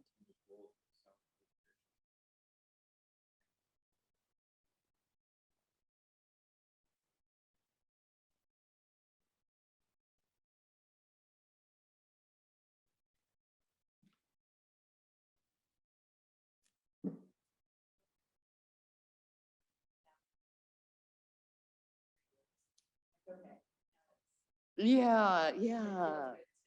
Mm-hmm, mm-hmm. Yeah, because I imagine a lot don't change from year to year.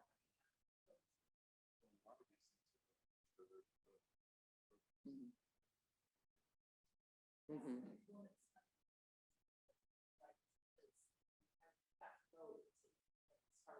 And now it's like, no, I thought it was good, but I was like, okay, how many businesses, you know, with like your goals and now it's got 80 plus or 100, however, you know, 50 doing their own, 30 or something.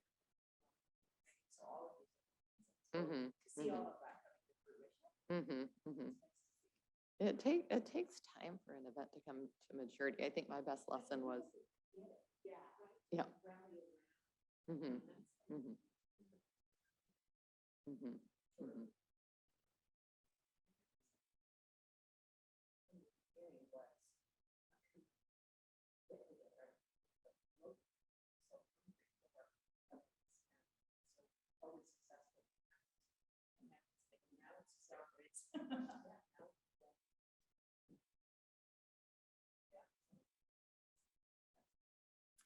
Sure. Yeah. I'm talking to Young Life about that. They want to, yeah, they want to do a fun run. So. Mm-hmm. Mm-hmm. Yeah, I was thinking about having that right before the parade. That's what we did in 2019. And right before the parade started, because the streets were closed anyways, so people, and now if we start at Colonial Plaza, they could run from Colonial Plaza here, so it's a little longer. I mean, it's not like a 5K, but. Mm-hmm, mm-hmm. Then come back, yeah, okay. What's one more thing? Yep. All right. Everybody, let's let her rip. Okay. So I'm Sally Martinez with City of Lakewood Parks and Recreation. I've been in my position 7 years, and my first presentation is on Summerfest. I want to start by thanking you so much for the lodging tax grant we got last year to continue this event. There is an audio here on this one. City of Lakewood Summerfest is back Saturday, July 23rd at Fort Steilacoom Park. Free fun for the whole family, including free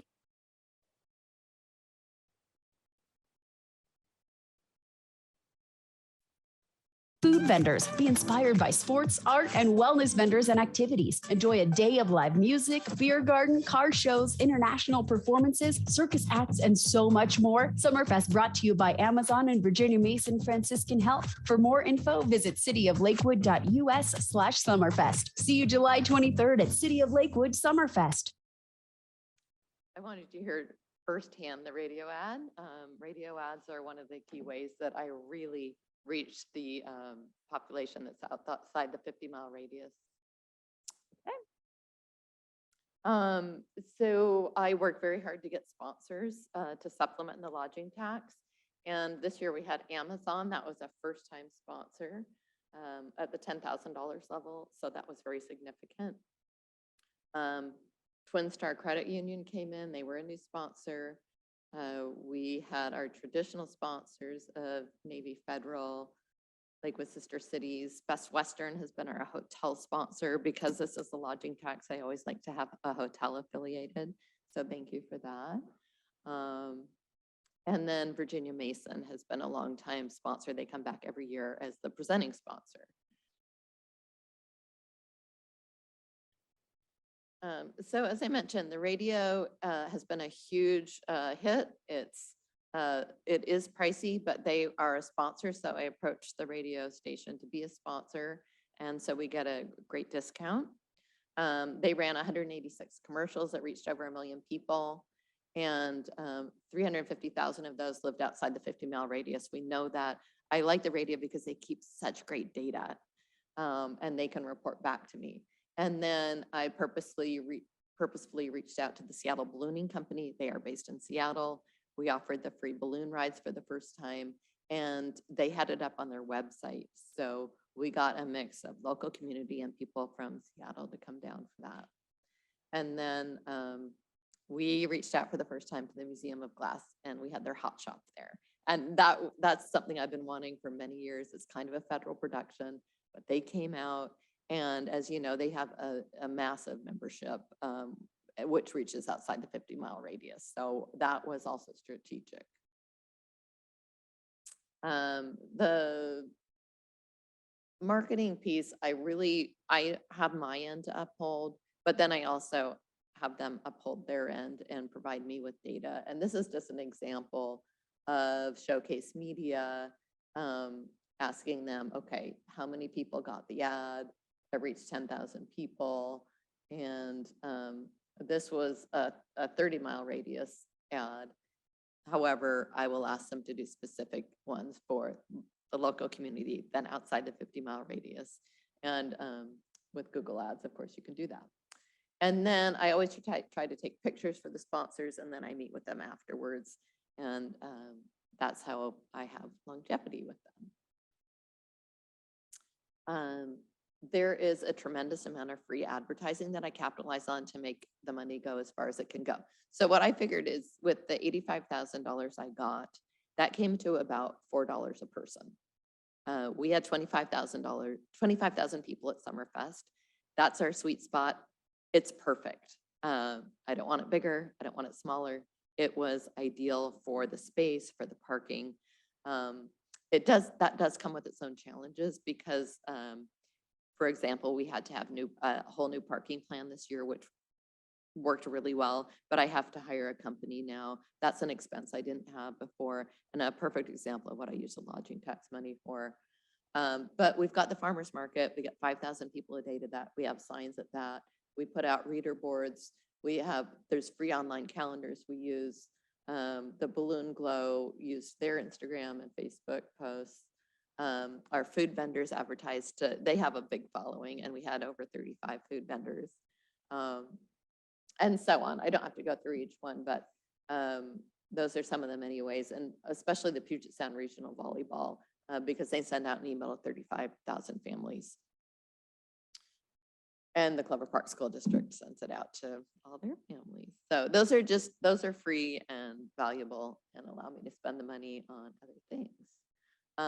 But we live in Lakewood. There's a high transient population with the military. And so we know that 40% of the people who come to Summerfest per surveys are first timers. And that's always something that I keep top of mind. And that's why I have a big advertising budget for Summerfest. I don't know how it's comparing to the other events, but I do feel like I've figured it out. I figured out how much money to spend and where to spend it and how to diversify that. And it works. But we know that some of the ways are print, radio, digital, posters, signs, banners, stickers, swag. And so diversifying the marketing has been key to making it a success. And I always try to have fresh new elements. It was amazing to have the Black Hawk helicopter here. We had skimboarding. We had the hot air balloon rides, the drone show. I expanded a whole area for more displays. We had axe throwing, fire dancers. We extended the Pavilion International stage into the evening. And we had over 15 new passport partners. So that was huge. And one of these is a video.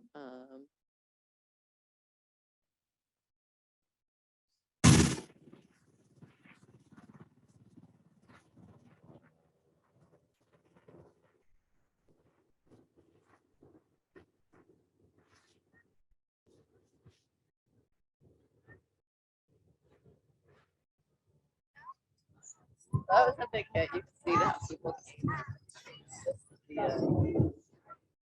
something unusual and different, and people will remember 5 or 10 years from now. And that's always my goal. So the Museum of Glass Hot Shop, this was phenomenal. They set up 4 days in advance. They came out and it was a huge draw. They were in Shelter 1 and they'll be coming back next year. And this is a skimboarding. So this is an example of something that's trending. They had a 100-foot pool. You can keep clicking through. I just tried to show you that both young kids and, some older folks were doing it as well. And so my big thing is always have something for everyone. And no matter what age, what nationality, what ability or disability they have. And I got a lot of comments at this Summerfest from the vendors who do all the events. And they were saying that that's what's different about this event. And that is what they love about this event. And it makes it so much better. Is there something for everyone? You don't just come and eat and listen to music. You can really find stuff to do. So for the first time, I pulled in Volta La Luna Circus. I mean, look at the crowd. They were a huge hit. You can go to the next slide. They were just a fun, entertaining, whimsical. Next. And then we have consistent elements every year. That is the car show. The opening ceremonies. The opening ceremonies, they always do the dragon dance. And then we always have the Sister Cities International Festival. And you can see, I just wanted the picture on the right because it shows the crowd that comes there to watch. They had 14 different countries represented. And then we have a main stage with live music. So we have 2 stages. We always have a Lego contest. And this year, apparently it was so packed and crowded and popular and a lot of teenagers involved. And I always work really hard to do something for the teens. So that was a fun one. We have to do face painting. We have market vendors. So we had about 185 vendors total. We have a kids zone with bouncy houses. And then we have the extreme trampoline jumpers that perform in between. There's that downtime between when bands set up. I was really excited about this. There was a new theme this year and it was Live Your Best Life. I kind of personally have a new theme that I pick every year, every January for my life. And this was also for my life and I wanted to extend it. And so what this meant was not just having sports and art on the passport, but having wellness activities. So we're seeing a lot of depression and anxiety, and I wanted to focus on that. And so having 57 partners was almost double what we had last year. And then our key city partners include the fire department, police department, and then the food vendors.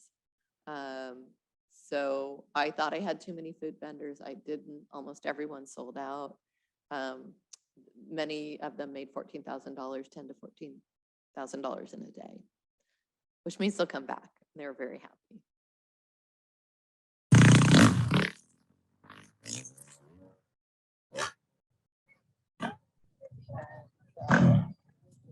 another wow factor. May not even know that this is a good story. You can do this. You can repeat it. I know I can't. Look, I'm not watching. I'm just like. And I like this picture because it shows the crowd and the diversity. So there is not a single picture where you won't see a tremendous amount of diversity. And that was one of my goals when I first came on 7 years ago, because that was not the case at that time.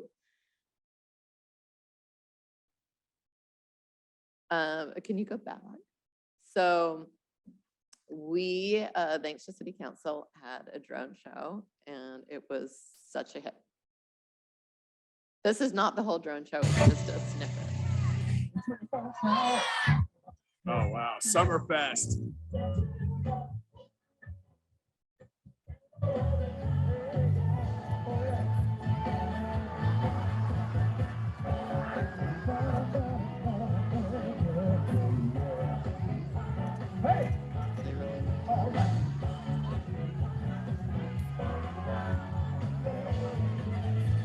You know, we spent a lot of time storyboarding it with the company, and I knew what I wanted, but I had no idea it would turn out, that what they could do,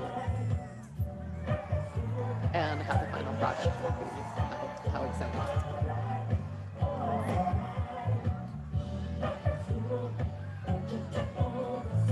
So it was a 20-minute show, and there's just one thing. We didn't do the whole thing, but I wanted to give you an idea if you haven't seen it. Lakewood. Very nice. Thank you. Good night. Thanks, Alex. Thanks a lot. Thank you. Which corresponded with the last song at the end, just by a total fluke. So it was amazing. Okay.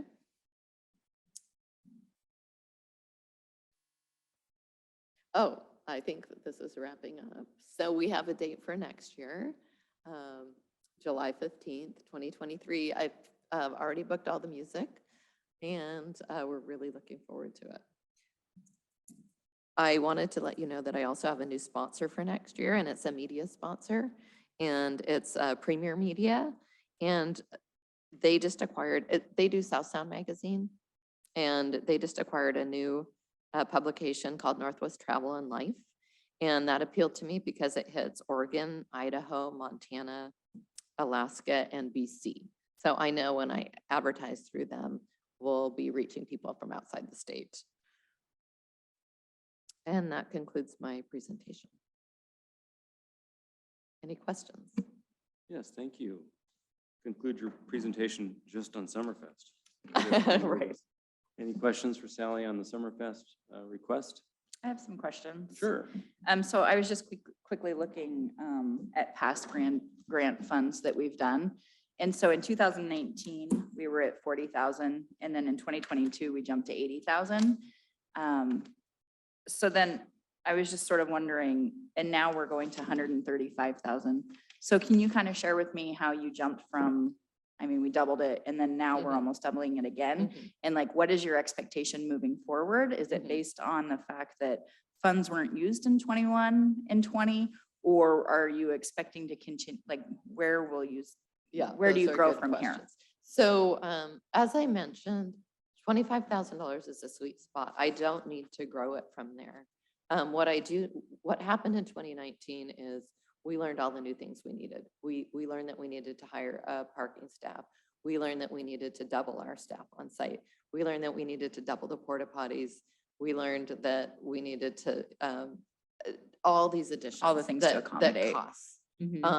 So no, it would not go up exponentially. It wouldn't go up at all. And that's the answer. Okay, so we're just kind of getting you to a point where we can actually operate it fully and it with good, okay. Right. That was my only question. That was a very good Just a question. quick question on that. I mean, what was the true cost and the general fund subsidy for it outside of lodging tax? Yeah, so about 150,000. Okay. And the city put $17,000 towards it, and then I get the sponsorships. So 17 grand was our out of pocket or from the general Correct. fund? Got it, Correct. outside of the budget. Okay. Yeah, well, 23,000. It was supposed to be 17, but 23,000 Okay, in the rec, from the rec budget. very good. So next, you want to flow right into it. Do you have the farmer's market Oh, okay. or whichever one you want to take, Sally? Yeah, that's fine. We can do the farmer's market. Okay.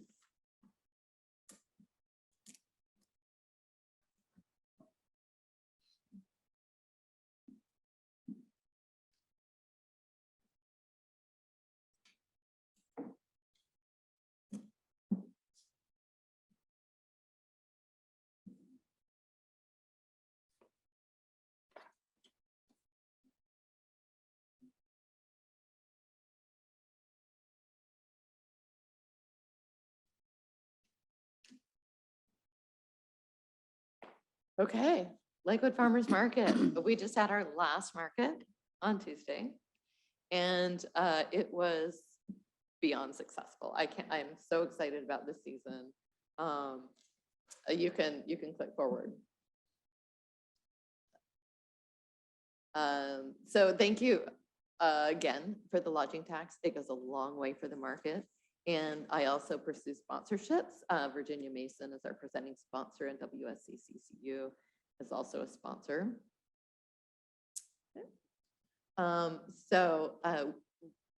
What we did this year is we moved the market again. And it is still at Fort Silicon Park, but we moved it from the parking lot to the field. I wanted to well, there were many reasons. Long story short, it was a great move. I was nervous about it, but we got so many more people than we had last year, which again was a phenomenal year. But as you can see here, the opening day sales were up significantly, over 20%. And that's just one way. We know people still spend the same amount at the market. So we know we're getting about 5,000 people a day. So for the month of June, there's a 37% increase in sales from 2021. And we were almost at $60,000. Okay. So this is just to show you the growth over the years. So these are vendor sales. So in 2016, we're at 175,000. And now 2022, since our final market was Tuesday, we don't have our final numbers, but it's going to be somewhere around $680,000 to $700,000 in sales. So it has grown. Our lodging tax money grants have grown, and that's enabled us to advertise and do what we need to do to get it to, again, I think we've hit our sweet spot here. Okay. And then we'll go over some of the market changes. So the biggest thing we did this year, and this is really labor intensive, is we added SNAP and EBT. So a lot of the cost for the lodging tax is the staffing. Now we have three staff at all time just at this booth. Because like I said, it's labor intensive. People come up, they need change, they need their tokens.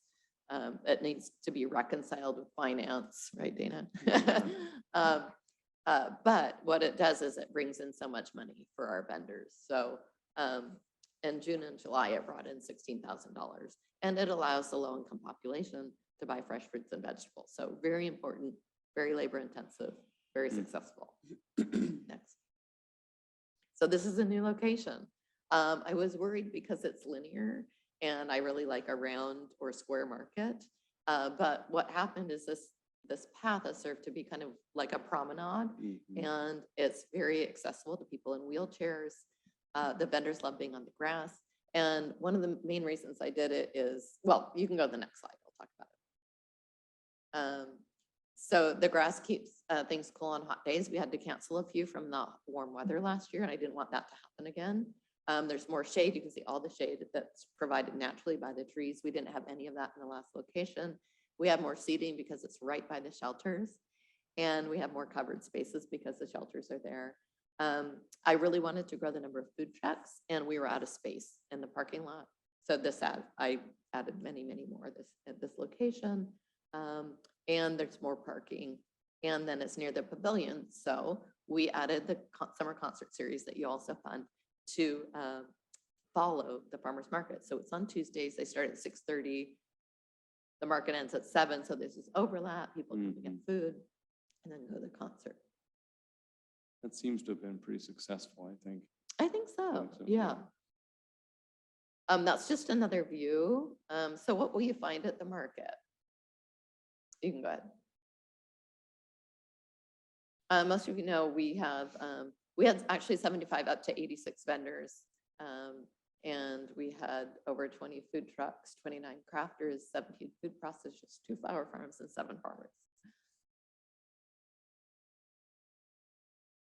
Puerto Ensenada provides authentic Mexican food, and I work hard to find, we know that that's a big population in Lakewood. So they did very well.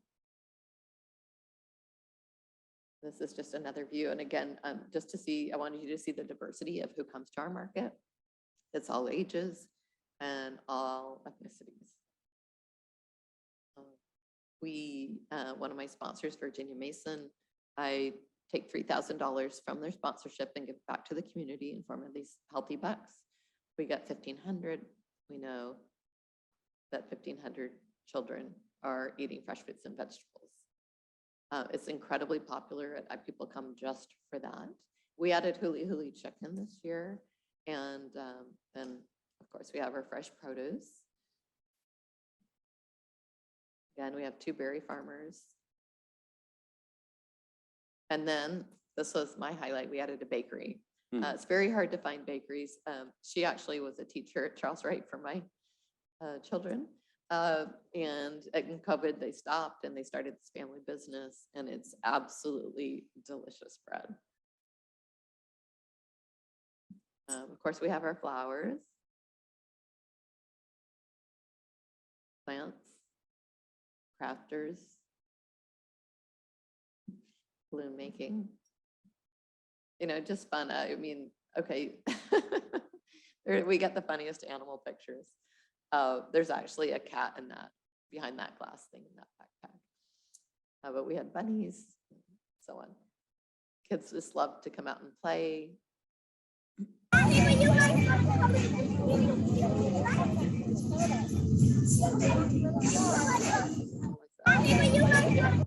Okay. And so that concludes my presentation. Any questions? How many people did you say?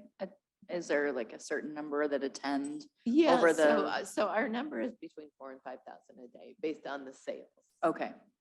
And, it'll vary based on the weather, based on if it's near maybe the 4th of July weekend. But for the most part, yes, And we know that. And our survey tracks how much people spend and at the market, and then we extrapolate out from that because this based on the sales, we kind of determine it. So it's a guesstimate, but I think it's very accurate. And it runs for like 3 months? It ran June through September. Okay. And those will be the same. We'll do the same thing next year. Okay. Same location, Same. Yeah, I'm time. finally not going to change anything. Yeah, that'll be good. I'm Consistency is good. so happy about that. And the total cost, roughly, putting on the market? Yeah, so I have 67,000. So it's the staffing of this is extensive. We start early in the morning, we go late at night.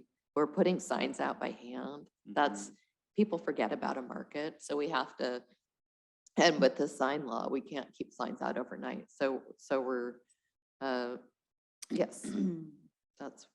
So with the overall gross sales, it's 670,000 roughly with sales tax. Not that all of that comes to the city, but That would be about 67,000, so roughly the sales tax would cover the cost. Well, Not that's that- what the vendors make, so we don't see any of Right, that, yeah. yeah. Well, the city sees some sales tax, right? Because it's point of Oh, sale. yeah, yeah, Right. that's true, I didn't think of that.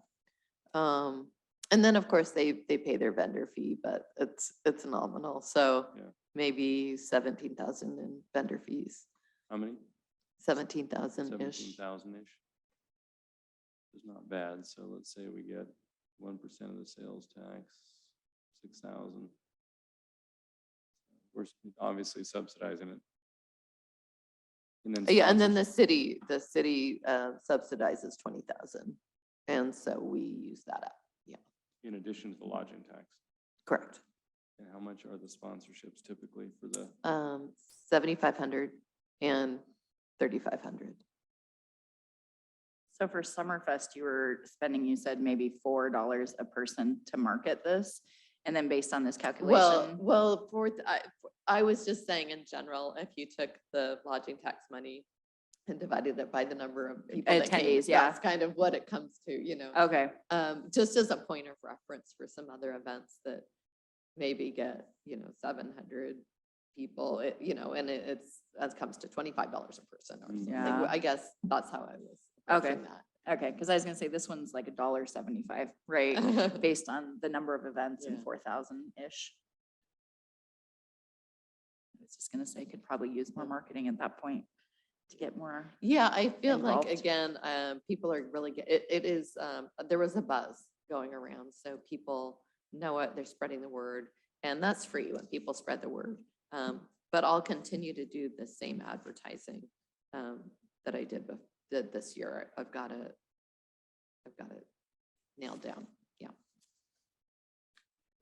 Vendor, hotels, anybody stay on? We don't have any like proof, but we know that that we do a survey.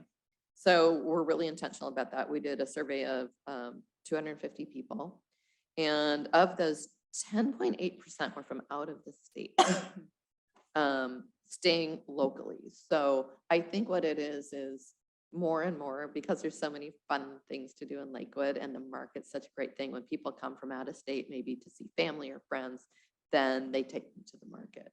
So I imagine they would stay local. I have no guarantee. I'm assuming a lot of, I don't know if they're military, but that was a big number, I thought. And it's tried and true. It was a survey. So we use our fabulous purple totes, and we say they can't have one unless they fill out a survey. And then it asks all the questions that I know that you want to know. And of course, it helps us as well for marketing purposes.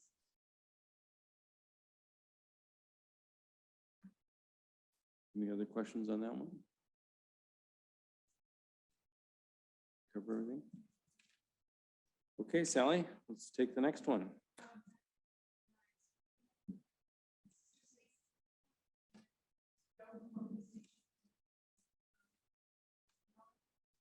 You know what? I can be done in 5 minutes because it's the concert series and street festivals, but I'm happy to not. You can ask.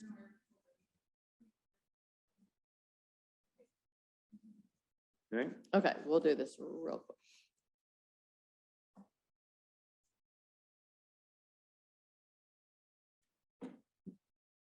Okay, the summer concert series. So on this one, I didn't ask for any more money, I don't believe, because it was just the right amount. We had 6, I wanted you to see the graphics done by Councilmember Patty Bell. It's got its own look and feel. The concerts ran June through August. Okay, you can go ahead. That just shows an aerial view of the pavilion. Okay. Lakewood's Summer Nights at the Pavilion concert series kicked off last night with a show by Nightway.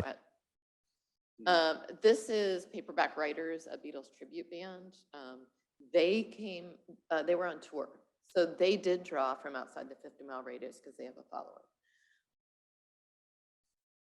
And you can see that they drew a big crowd. There's about 450 people that night. That's about the most we got. People love to dance. They're just boogieing on the grass.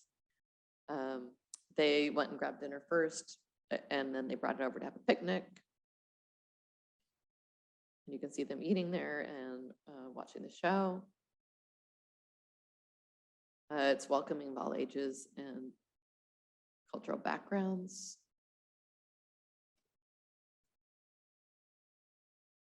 People are just having such a good time dancing. I just feel like a pictures speak 1,000 words. So you can flip through these.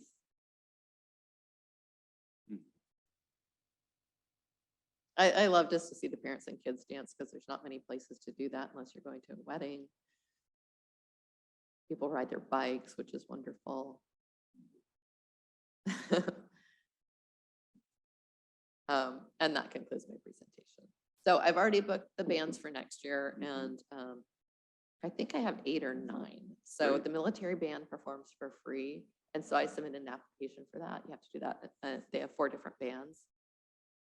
And so I'm at $21,000 with the bands I've booked. And we're looking at, 8 concerts. So here's my question.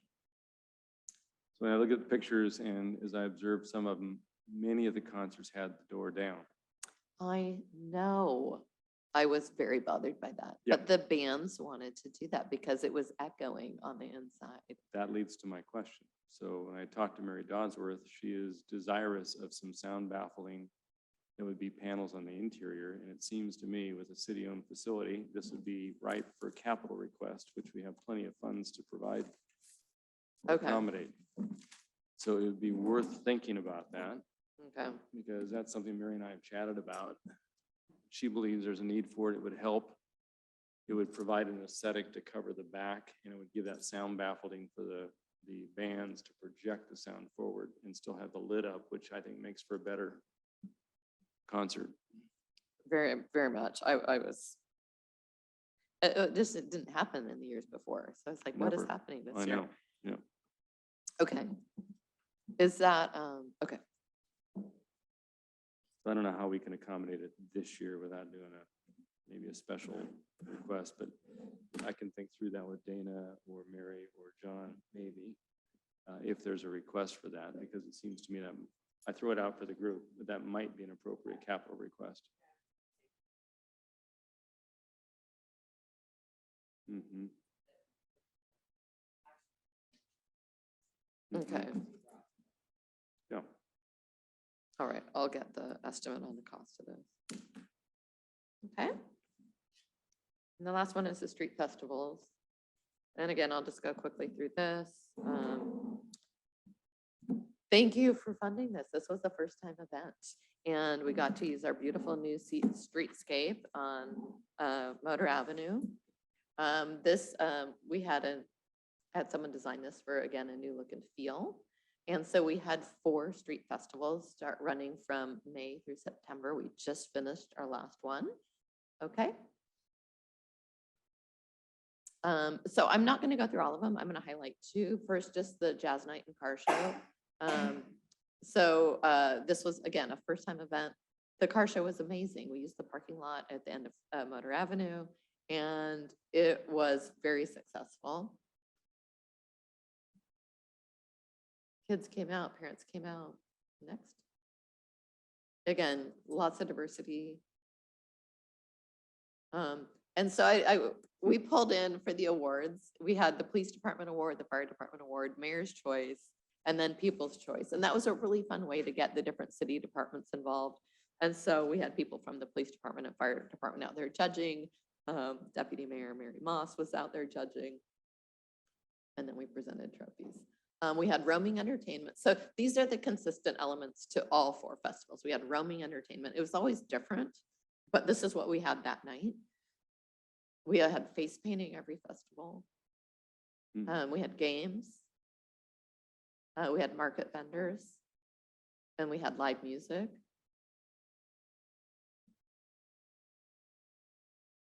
We had Clover Park School District at every event. They brought their school bus and the mural out.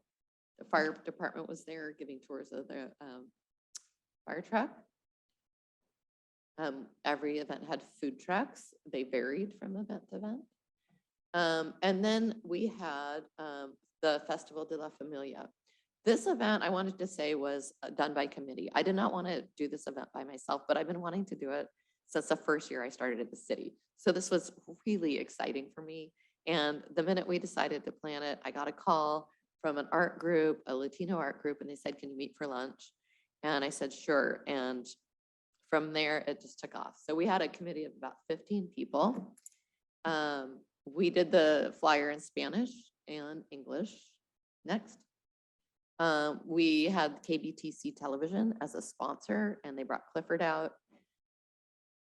They created free commercials. So that was free advertising. And then the Clover Park School District was a sponsor, the Creating Promising Futures, Holly Boki's there. And then we had authentic Mexican food and pastries. We had roaming entertainment. That was a huge hit. And then we had crafts, kind of Day of the Dead style crafts. And the guy on the right was a magician doing little roaming magic tricks. And then we had an art show. So we had 6 artists. And you can see on the left, they created these beautiful art cards for every artist. On the back, it showed who the artist was. And on the right is sand art. So that's actually made out of sand. It was created that day by a sand artist. And then we had authentic live music, somewhat interactive. We had performers from Panama, Cuba, Mexico, salsa.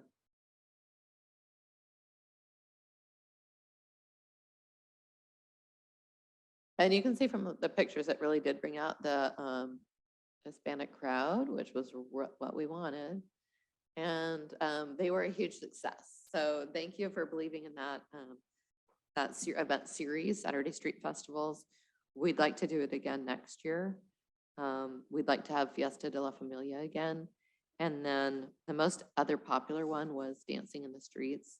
So we were thinking we would just have that be the theme because people just really like to get up and dance.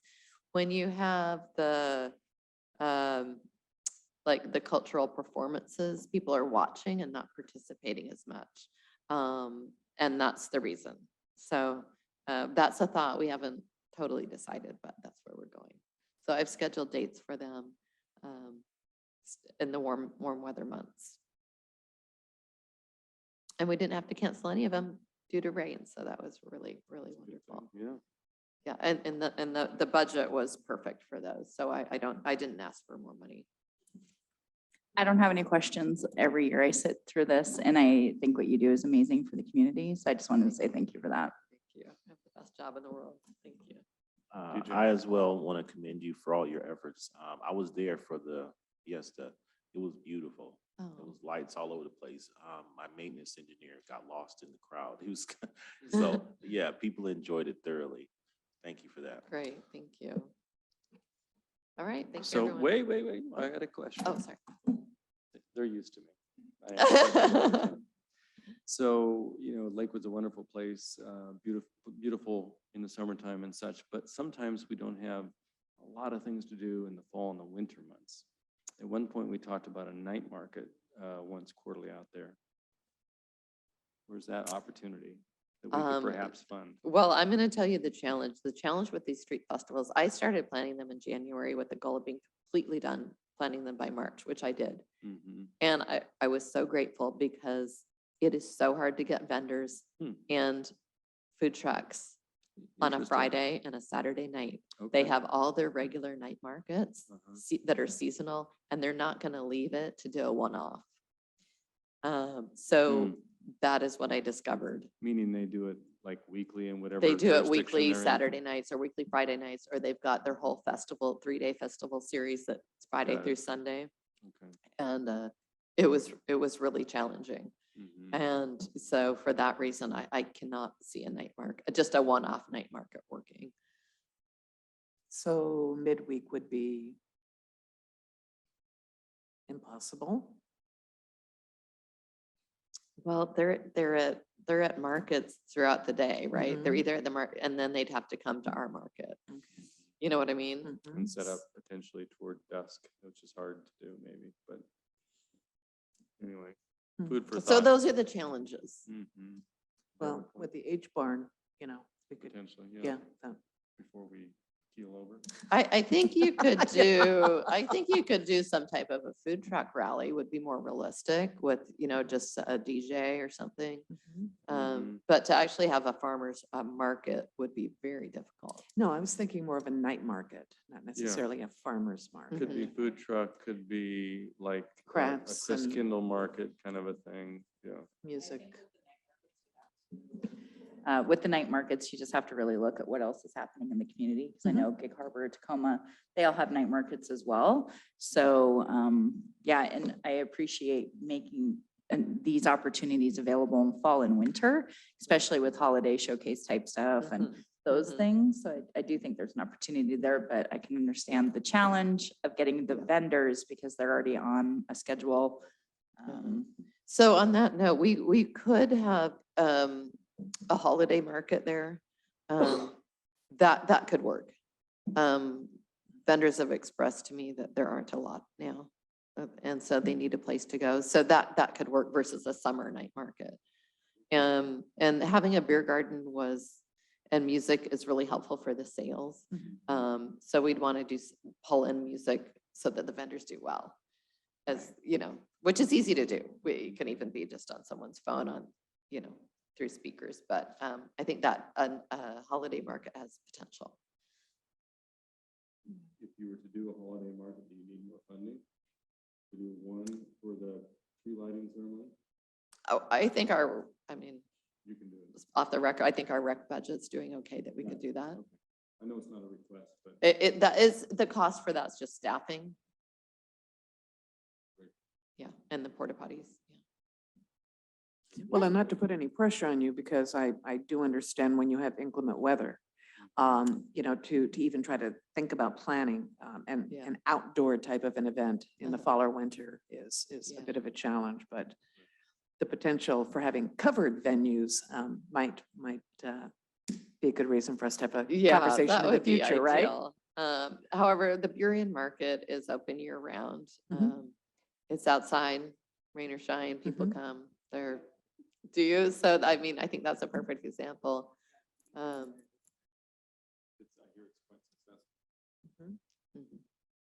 we could tack it on to the parade. And do it at City Hall in the back parking lot, have vendors and. We've done vendors in the past there, and the fire pits are a Yep. big hit, and the marshmallow kits for kids and that Yeah. kind of stuff. So Yeah. anyway, Yeah. I know it's not part of the scope, but as you know, I'm always poking my nose. into Yeah, things, no, so, believe me, it's going around in my mind. yeah.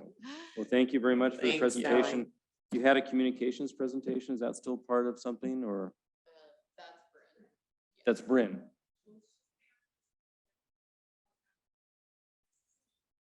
Great, great. Sure, absolutely. Let's do that.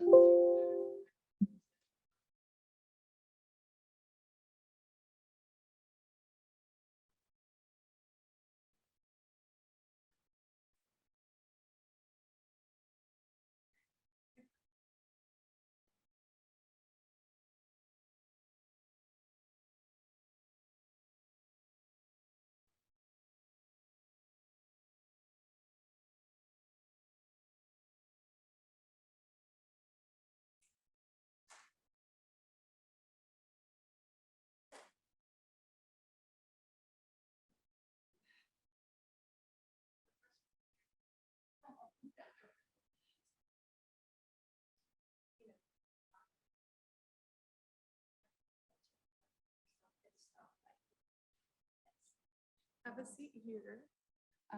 It's okay. I'll restate. Welcome. Good afternoon, Connie. Good to see you. Thank you for coming on behalf of the Lakewood Sister Cities Association to the Lodging Tax Advisory Committee meeting. Your presentation materials for the group here begin on page 387, and the floor is yours.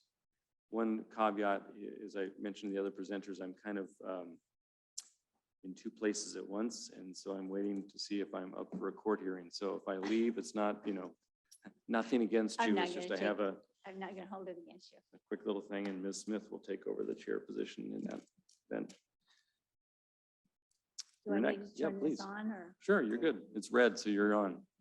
Huh. Is it in the center? I am. Okay. So first of all, I would just like to say, please bear with me. I have not done these presentations before. I've always done it verbally. And after the end, I think that I probably will do that in the future because this is just really kind of different. Anyway, my name is Connie Coleman Lackady, and I'm the president of the Sister Cities Association and have been for a while. And I just want to thank the committee so much for all your support over the last few years to assist us in hosting these events in the city. So our Sister Cities mission is to promote relationships with international cities. So our international cities are Okinawa City, Bawang, La Union in the Philippines, Gimhae in South Korea, and Danjiao in the Republic of China. So you can have the next thing. Since our inception in the late 90s, we have commemorated 2 sister cities and 2 friendship cities. Our exchanges have been valuable and continue to recognize how we can support each other culturally and through education. Next slide. This year and 2021, we have reconnected more significantly due to COVID, realizing the need to share our history of sister cities. In other words, our sister cities, even though we can't meet, we've been reaching out. This year was our 20th anniversary with Okinawa. We did it all virtually and by YouTube, because they sent a presentation of the taiko drummers digitally. And China has reached out to us for us to participate and recognize them for their annual games, but they've had to postpone it, I just learned. And then Gimhae has reached out over the last couple of years to want to be a sister city. So it's been really great for us to be able to do that. And I had my first Zoom with Gimhae 2 days ago.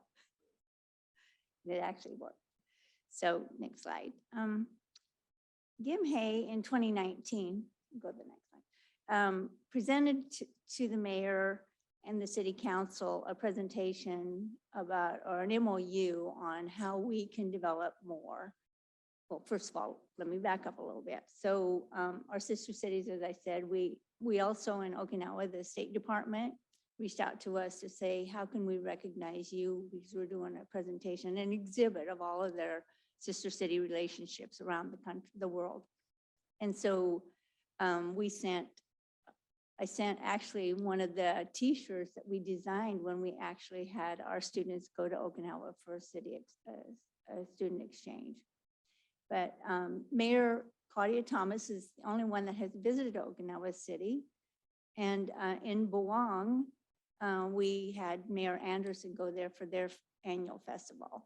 And so they've come here several times. And then when we talk about our international festival, I'll recognize that again. So next slide.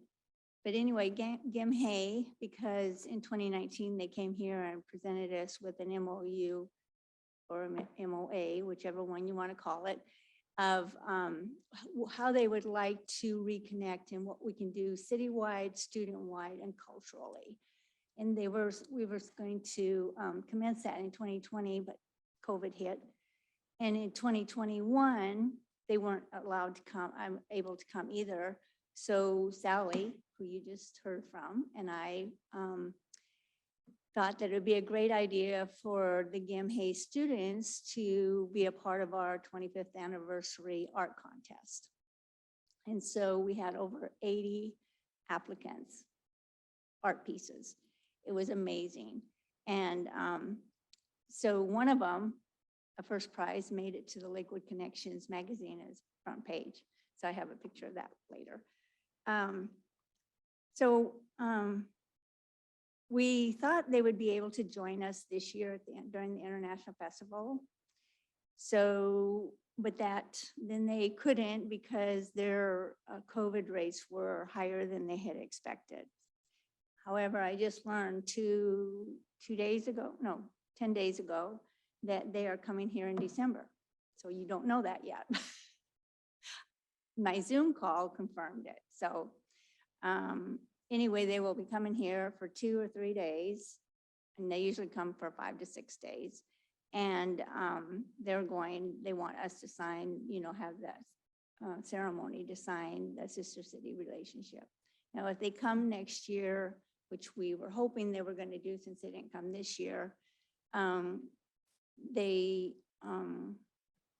we're not sure that they will, since they're going to come and sign the MOU. So that's one reason why I built in a flexibility to host any one of our sister cities in case that one couldn't come. So I appreciate you considering that they might not be here next year like we thought they would be because they weren't coming for the festival. And then, so in Gimhe, Mayor Richardson visited there shortly after we had started our friendship relationship. And then he went on to Danjiao, and I forgot to put that in there, but he also went on to Danjiao. They were not the same time, but he had gone to Danjiao as well. And then Mayor Anderson has been there. He went there for a trade show, an invitation from Danjiao, and then I was able to go with him, and he was able to meet the mayor of Danjiao. We have not had them here, but in 2010, I think all of our sister cities had a representative here. I wasn't as involved then, but it was really nice to have all of them at one time. So next slide. So this is the first prize winner of one of the Gimhe students, and it made the Lakewood Connection. So we were really proud of that. And we sent copies of the magazine to the mayor and to the first prize winners. So we've asked you before, about the flexibility of our delegation event. And you've been gracious enough to carry over since they haven't been coming due to COVID and things like that. So we'd like you to carry that over again, since what we're going to use this year is not going to be very much because they're only going to be here for 2 or 3 days, and it's towards the end of the year. So we're really not using our delegation grant award that you presented to us last year for 2022, but we will be using it for 2023. And we don't know which city we will have. We'll reach out to them the first of the year to see who could travel. And in the past, they've always brought a group, a world-renowned entertainment group with them. But because of all the different changes over the last few years, that has not happened. So anyway, I just want to thank you for your consideration in a positive note. And thank you so much for all of your support over the years. Any questions? Sure, any questions? Well, I just wanted to have a clarification. I don't think that the funds have rolled over year to year. The funds went back into the I bucket. know, Okay, but just I'm making sure. saying you're gracious enough to give me the same amount. Yes. Okay, thank you. You're welcome. DJ, did you have some questions? Well, and just so we're kind of clear on the record, I know you submitted it in the written materials, but if it were to come to pass, it looks like the majority of the funds would be used for lodging for the delegation. So we pay for their lodging, meals, and activities. We, through the sister city, we pay for it because the city is not able to do that. Right, but the sister city over there, they don't pay for their lodging here. They pay for the transportation. We pick up the lodging. Is that how it works? The only thing we don't pay for is their transportation to come here. Mhm. Otherwise, we pay for their transportation, their lodging, meals, and introduction to different community organizations that also have international connections. And then in return, when you go to their country, they do that Yes, for, they do that for us too. So do, the okay. airfare is the only one that the city has to take care of, whichever side it is. Got it. Okay. And just because I don't know, have we coordinated in the past when we have had a delegation with the Department of Commerce and certainly the Lieutenant Governor, who's responsible for a lot of international trade and delegation stuff? We have, when, we haven't in the last few years because, well, of course, the last few years, we haven't really had much. So they came here for the International Festival. We introduced them like to the Korean Women's Association. And then we also, at the end of each delegation's visit, we always host a dinner, you know, for the farewell and stuff. And then we invite the chamber, we invite the school district, the representative, all the different international organizations. And we have invited, at the time, I forgot his name. But anyway, he was part of worked for the state, for the governor, and he Right. came because he was involved with the commerce in China. Great. Okay, good. So there, I'd throw that out there Yeah, because international economic trade is a big deal. opportunities. Yeah, and so there is some seed Correct. planting that goes on that could bear some fruit. for And that's sure. part of the conversation that they have with you, Mayor Whalen, and the council. Right. So, and I will find that, if you don't have it, I'll find that MOU that they brought. Sure. So you That'd be can great. review it. I think Ta was the one that was representing Mayor Anderson at the time. Very good. Well, thank you. And you can roll into your international festival request. Okay.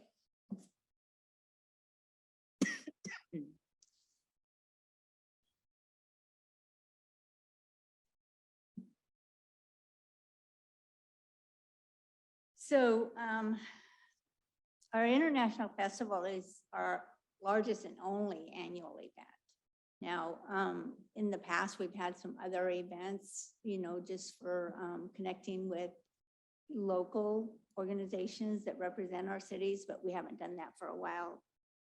And so if you want to go to slide 3, and so that's our logo. And actually, we created that after we joined the city to do our international festival. So, so we've hosted our international festival for 15 years at the Sharon McGavick Center and for Silicon Pierce College. And the proceeds that we made, because we'd have booth, it's kind of like the Summerfest, but it was smaller. So we had our own vendors and we had our own meal, you know, food trucks and stuff like that. And so that money helped us support student exchanges. And we've only had one student exchange to go to one of our sister cities, but we've hosted them 2 or 3 times. You can go back up for a minute. So in 2016 is when we joined the Summerfest. And the first year, the attendees increased by over 5,000 people. And it continually increased over the years until we had COVID. So the middle flyer poster. So these posters were designed by the State Department until about 5 years ago. Recruited students to come here to Pierce College for 10 months to study in their field of choice that they were doing in their home country. And so they've designed these because some of them would come here as graphic artists. They wanted to learn more about graphics.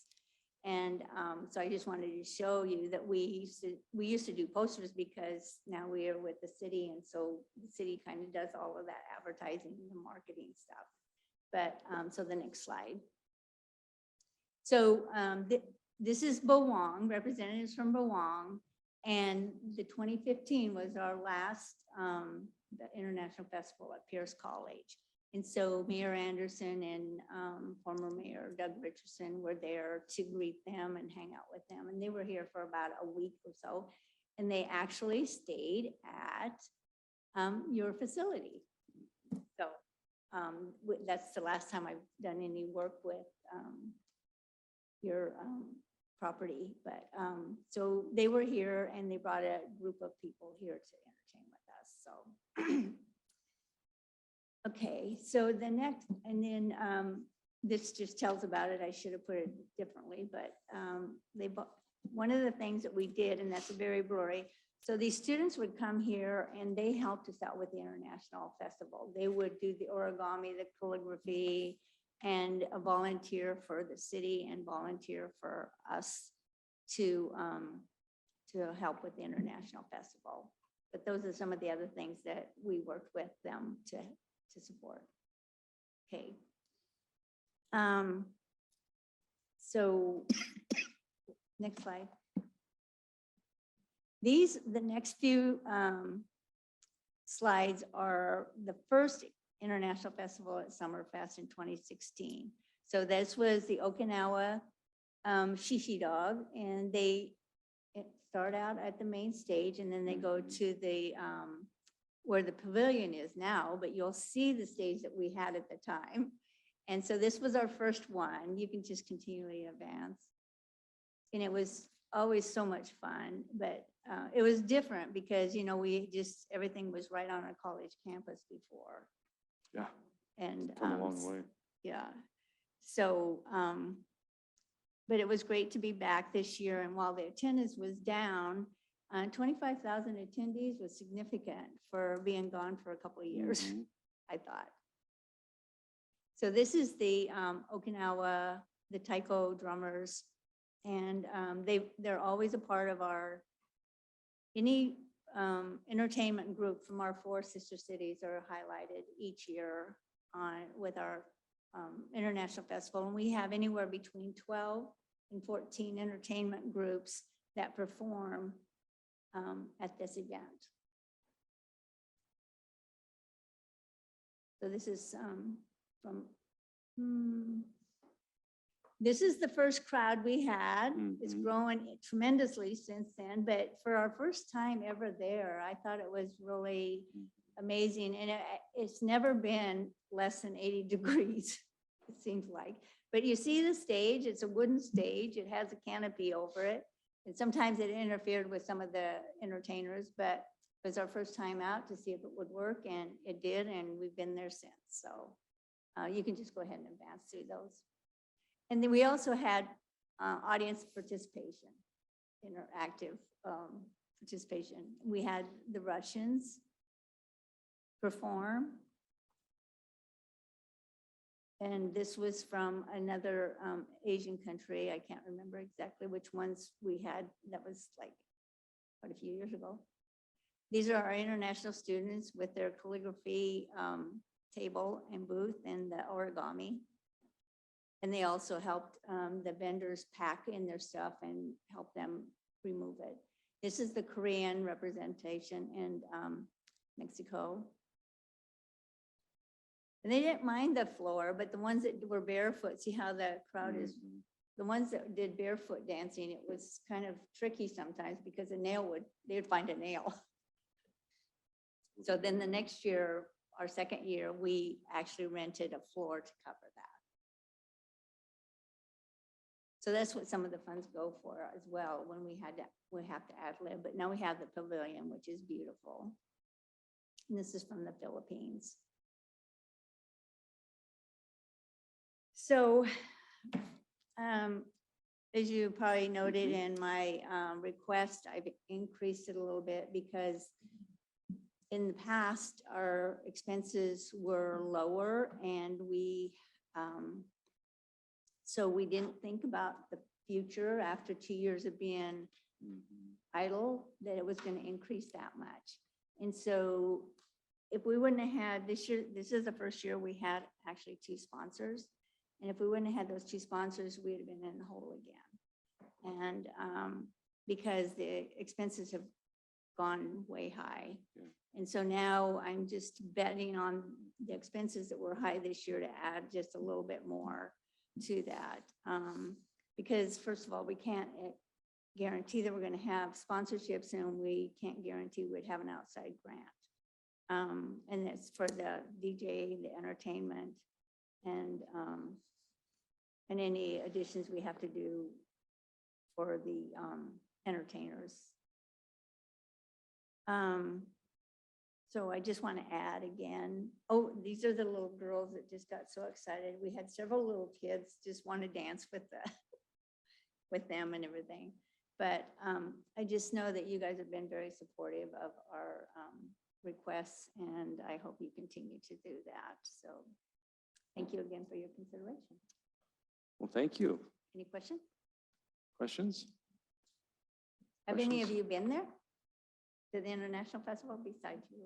Yeah, I've been there a few times. I think what you're doing is very important as far as the pivots we need to make economically to reach out to those different places and different cities to get that attention back towards us. So I applaud your efforts. Thanks. Well, I know we've heard from people that they were glad that we brought in the cultural experience in a place where we're not so confined, like how many people know about Sharon McGavick? I mean, they know it's there, but I mean, not to go there, but they see the park. They see the activity going on, and it has increased, and they have just been so glad. And I've had people come up to me from the organizations. Thank you for making sure that cultural event is happening in Lakewood. So dovetailing it with Summerfest has actually been a positive It thing. has been a very positive partnership. Have there been interest or issues with coordinating with the Asia Pacific Cultural Center? Were they No, part- actually, APCC and I have worked together all these years Mhm. for our international festival. And the only real hiccup we've ever had is a couple of years, because Sally's the one that controls the calendar. We had one that was at the same time, they were at Clover Park, Harry Lang Stadium, and we were at the festival. right. So it was kind of but now we're kind of off a little Mhm, bit. mhm. But they've always been very supportive, and they're the ones that actually, I work with them to get the entertainment groups, because most of the Fantastic. entertainment groups perform and practice at APCC. Great. So Miss Lua and I have worked together for probably 15, 20 years. Yeah, wow. Well, great. Well, we appreciate all your work and your passion for the Sister City organization. It's going to be great to see them this next year, and hopefully we'll get a chance to do a delegation back Mhm. to Gimhe. Well, thank you for your time. Yes. Thank you. And patience. I was running here thinking I was going to be late. Oh, you were because perfect. Don't ever book a doctor appointment that you never know what the timeline's going to be. Exactly, So, exactly. Well, thanks again. anyway, Thank you. I got to relax for a minute. Good. Thank you. Thank Thank you all you. so very much. You bet.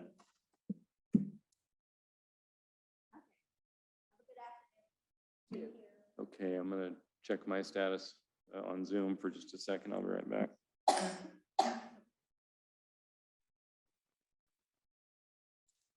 We're back for our last presentation of the day, and with us we have our Communications Director, Bryn Grimley. Hello. So for those of you who have not met before, I'm Bryn Grimley. I'm the communications manager for the city of Lakewood. And some of you may remember me from when I was with the city previously. So I've come before this group before to give a presentation. So this afternoon, actually, I was going to ask, do I need to drive the slides or? Perfect. Okay. Our application this year is to continue with the funding for the Nearcation, which I know the city's communications team has come forward with that prior.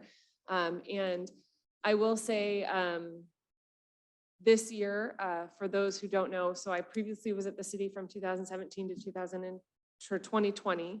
And then we had a different communications manager who was in, and then I came back in really the start of July for a quick second, and then really more so the end of July. So we had a period there this year where we didn't have anybody at the helm of communications.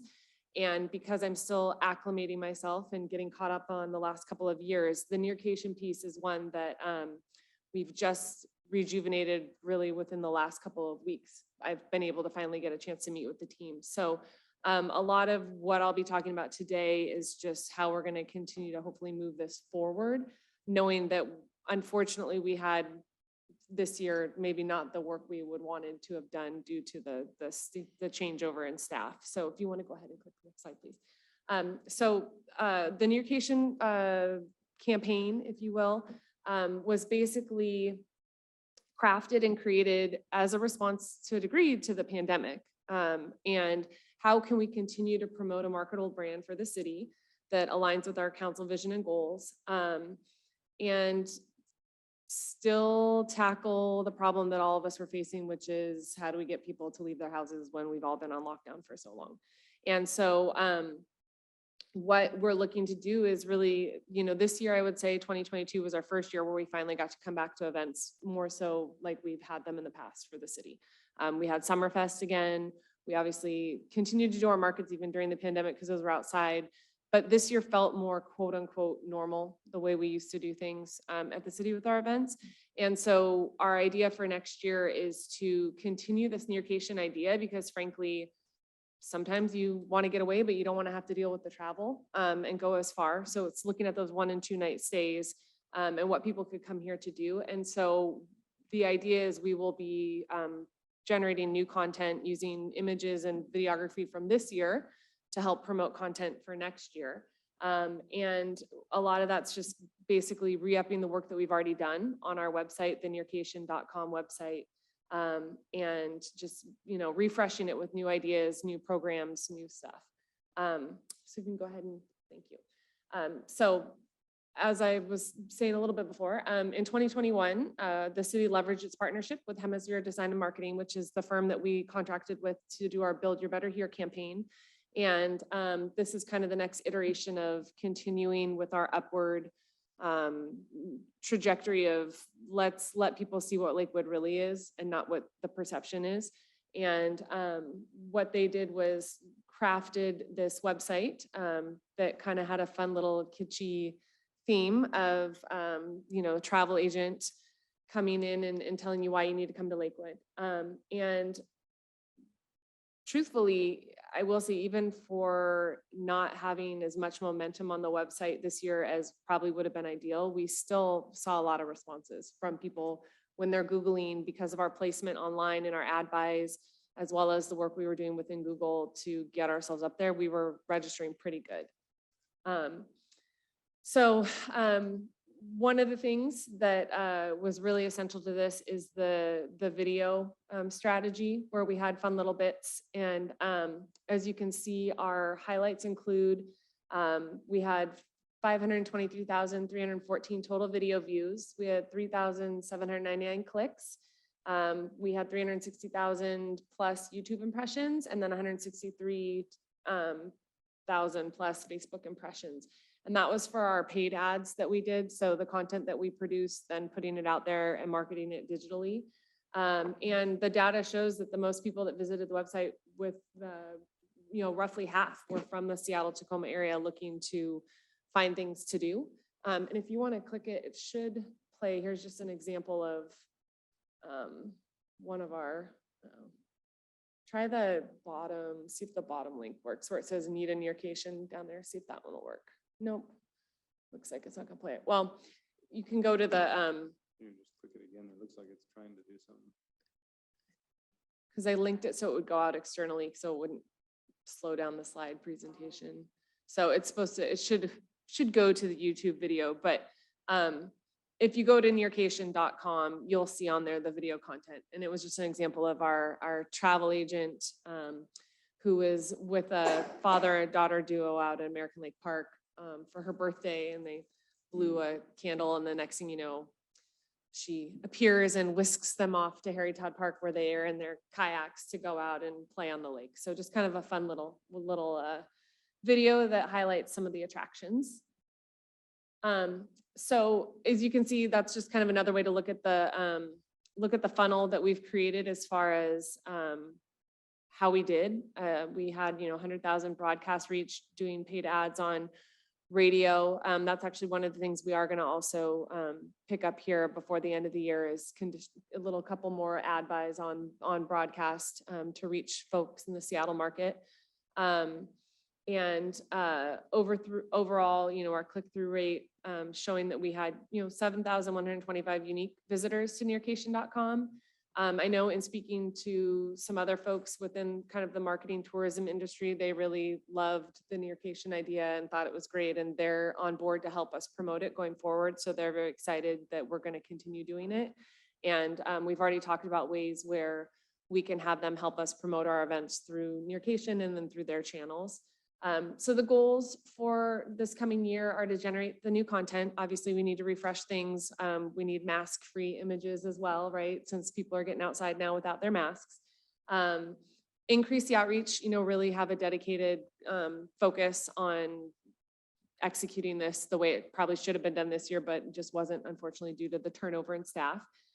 Focus on those overnight stays with the 1 to 2 nights. I gave an example of a recent trip I actually did where my family and I went to Bellevue for a long weekend because I was participating in a half marathon out there, and I didn't want to have to drive from where I live to Bellevue for a 6:30 a.m. start.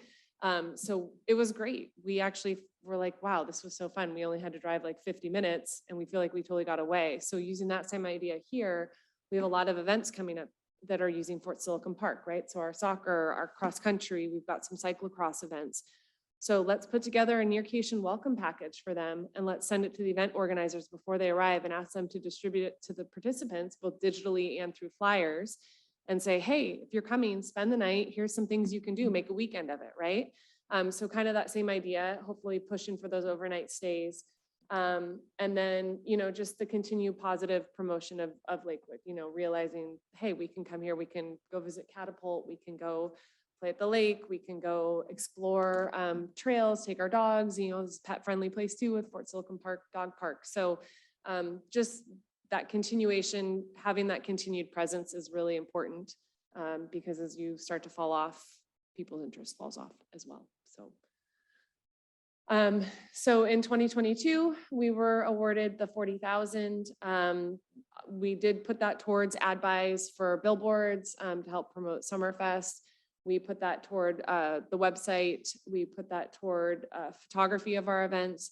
And as I said, for here, the remainder of the year, we're going to be doing some additional ad buys on broadcast to promote our remaining events. And also gather the B-roll and the content we need to get those videos ready for next year. The hope is that we can, basically start the ball moving again and then just continue that momentum into the next year. So we'll continue the key website placement and SEO keywords, which are very important for when people are searching fun things to do around here or what to do in Lakewood. The idea being Nearcation be the first website that pops up and then they go through and explore and stay there. And obviously those who benefit from this are going to be really our residents, our businesses and others, just because we're going to continue to put a positive image of Lakewood out there. Our different events highlight our different businesses, the different things that people can do, the hotels, places where they can stay, and just bring more economic activity down here. We've already talked about to coincide with our holiday parade of lights this year. How can we promote the downtown businesses and Lakewood businesses for shopping, make a weekend of it kind of idea. Great. And there you go. I'm happy to field any questions. I just wanted to make one clarification. You had listed it was 40,000. I think it was 50,000. 50? And now Okay. you're asking for 60, just to confirm. Thank you. And then, yeah, I was trying to look up the old one and I had conflicting reports in front of me. So thank you. I Okay. apologize. And then with your Nearcation, Travel Tacoma is doing the same thing where we have started putting in front of all of the groups that are coming out for sporting events into our community. We're reaching out and giving them, and we've already been doing this for the meeting side, but we're starting to do it on the sporting side as well, where we provide them information in advance. So hopefully we can extend their stay and then they engage in the community more deeply while we're here. So appreciate, the efforts of this doing that because we know how important it is. Yeah, definitely. Great. Any other questions? PJ? You just want Best Western branding on everything? Is that- Okay. Well, and I think I was saying, I think there's a great opportunity to partner with that too. Like if we can provide materials for you guys to have and ways that we can highlight, absolutely.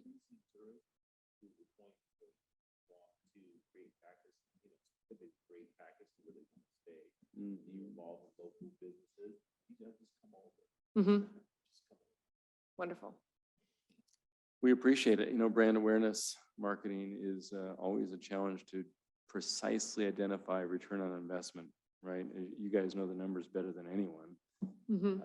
And it's tough, but it's important to do. It is. And I think, you know, it is hard when you're trying to show a direct correlation and a direct measurable. I will say, you know, we still get the reports for Build Your Better Here that's actually still out there. And I was frankly really surprised to see that the numbers are still really good as far as web visits on that one, that I actually recommended to our economic development manager that we need to keep it going. Originally, we thought we would kind of table it and put more attention into this. And I said, no, we need to keep both, because really this is the tourism side, but this is the bigger branding side of the Economic city development and the side, yeah. homes. And sure, we need to adapt it and it needs to evolve with what we're seeing. But I was actually very surprised at the traffic that we're still getting to in those websites are really strong and really good. And so it shows that that momentum is still carrying up, and what can we do to keep building on it? Yeah, there was a couple things you had in your slide. One of the things that you brought up is, how do you know how many room nights are converting from this, right?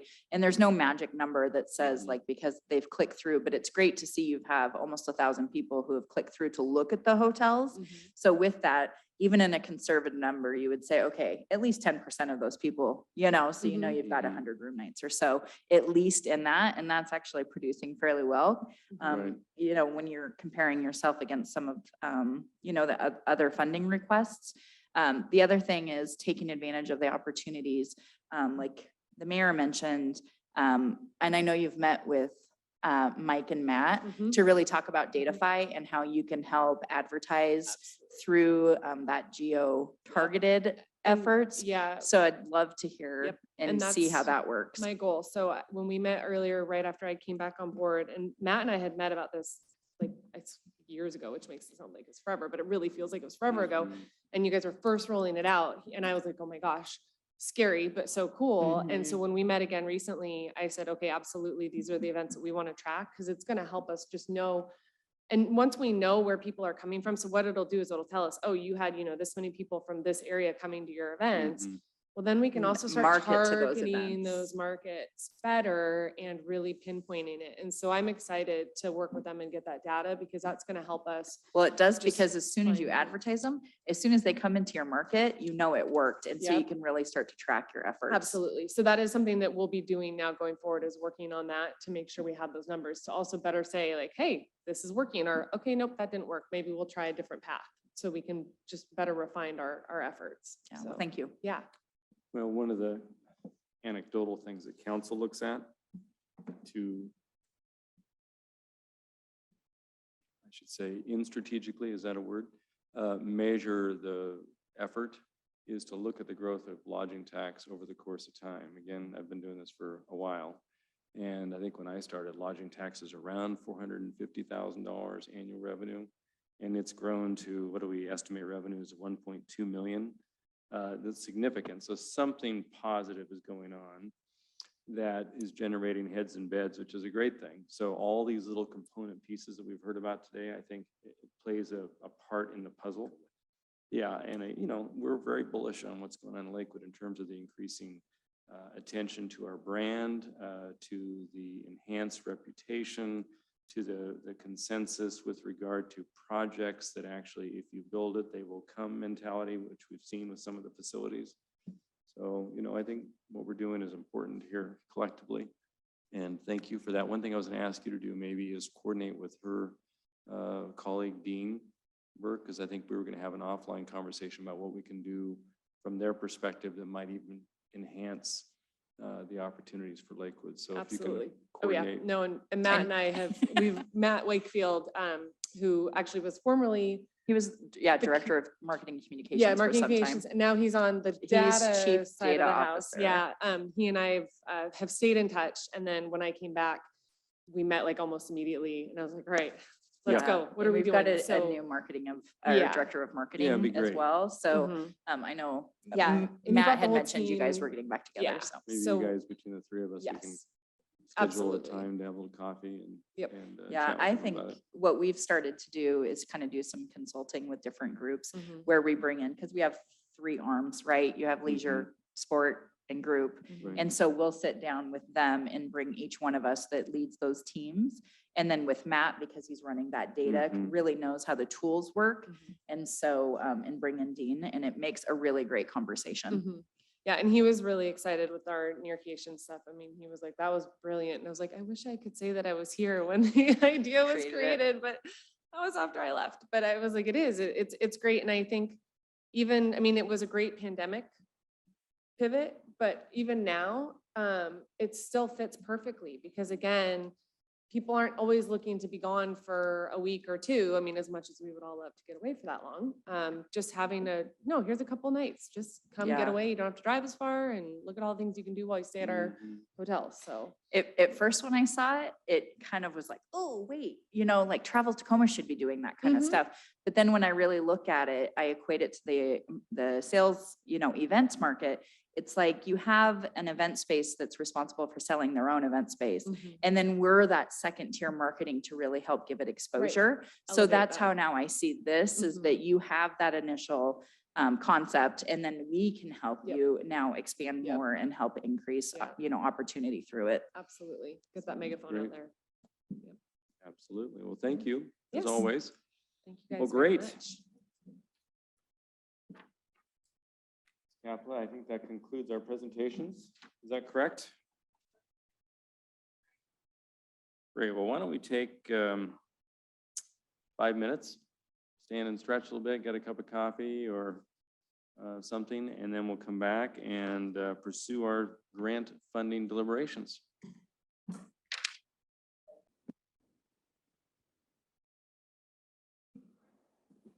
Well, ladies and gentlemen, thank you for returning from our break. We have completed the presentations by all of the entities looking for funding from lodging tax for this next year.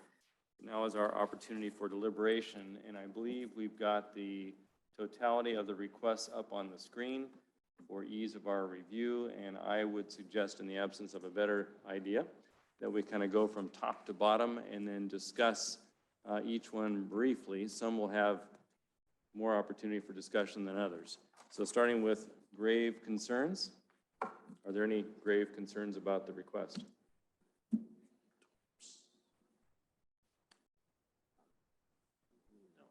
I think that's something that, a kind of a niche no one really gets into, but everyone deems is necessary, because at the proper time, we would have to reach out to one of them, you know what I mean?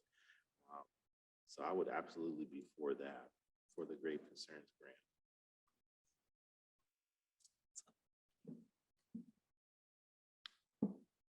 I'll shorten my speech. I just believe that the Grave Concerns grant is validated for many reasons relatable to all of us. I wouldn't have any objections to that. Any other thoughts or comments?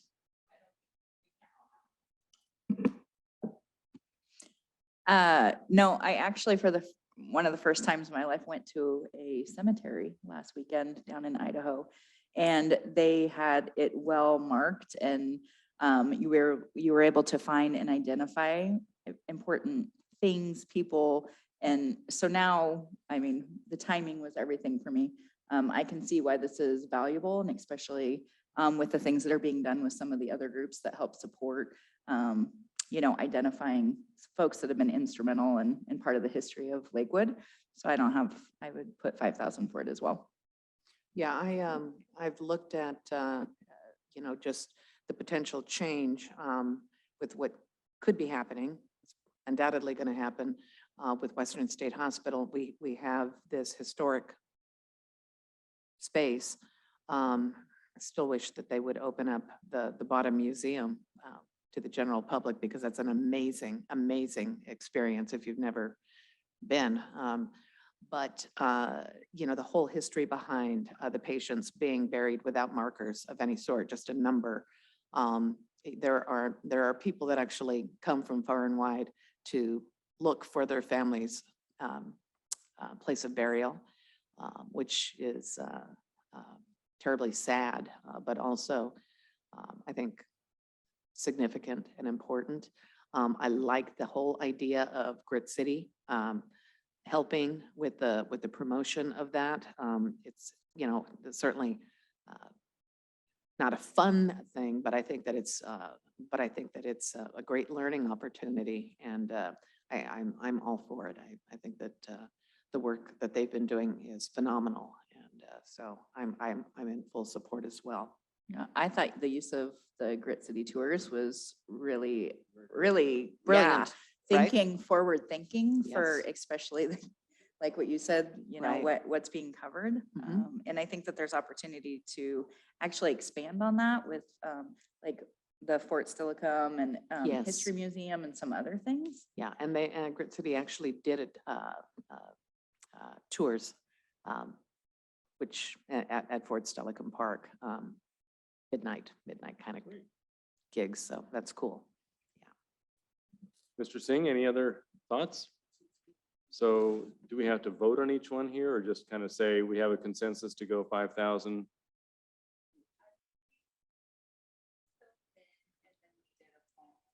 A final vote. Let's do Yeah. that, because we'll have to check with Yeah. Dana to make sure the money's consistent. Okay, so 5,000 in that column, Dana, if you will. Next is Historic Fort Steilacoom Association seeking a $12,000 request. Any particular objections to that request? Maybe we go for it that way. It seems like the easy one. No objections here. I think the biggest strength from them is that 95% of it's all volunteer work, which speaks volumes for me. So I'd be more than happy to support that. I think that they're good stewards of the money. They had, 15,000 requested this year, and now they're going down to 12. So they use their money wisely and are good stewards of it. So I'm in Great. favor. I would just like to add that, once again, they are, because they are volunteer staffed and operated, that they look at the possibility of being open during the fall and winter season, when we really do need things to see and do in Lakewood. If there's a way that they can figure out a way to work that out, with the potential of even hiring someone to oversee and run that, I think that would be extremely beneficial, because I think that it's a fabulous historic site.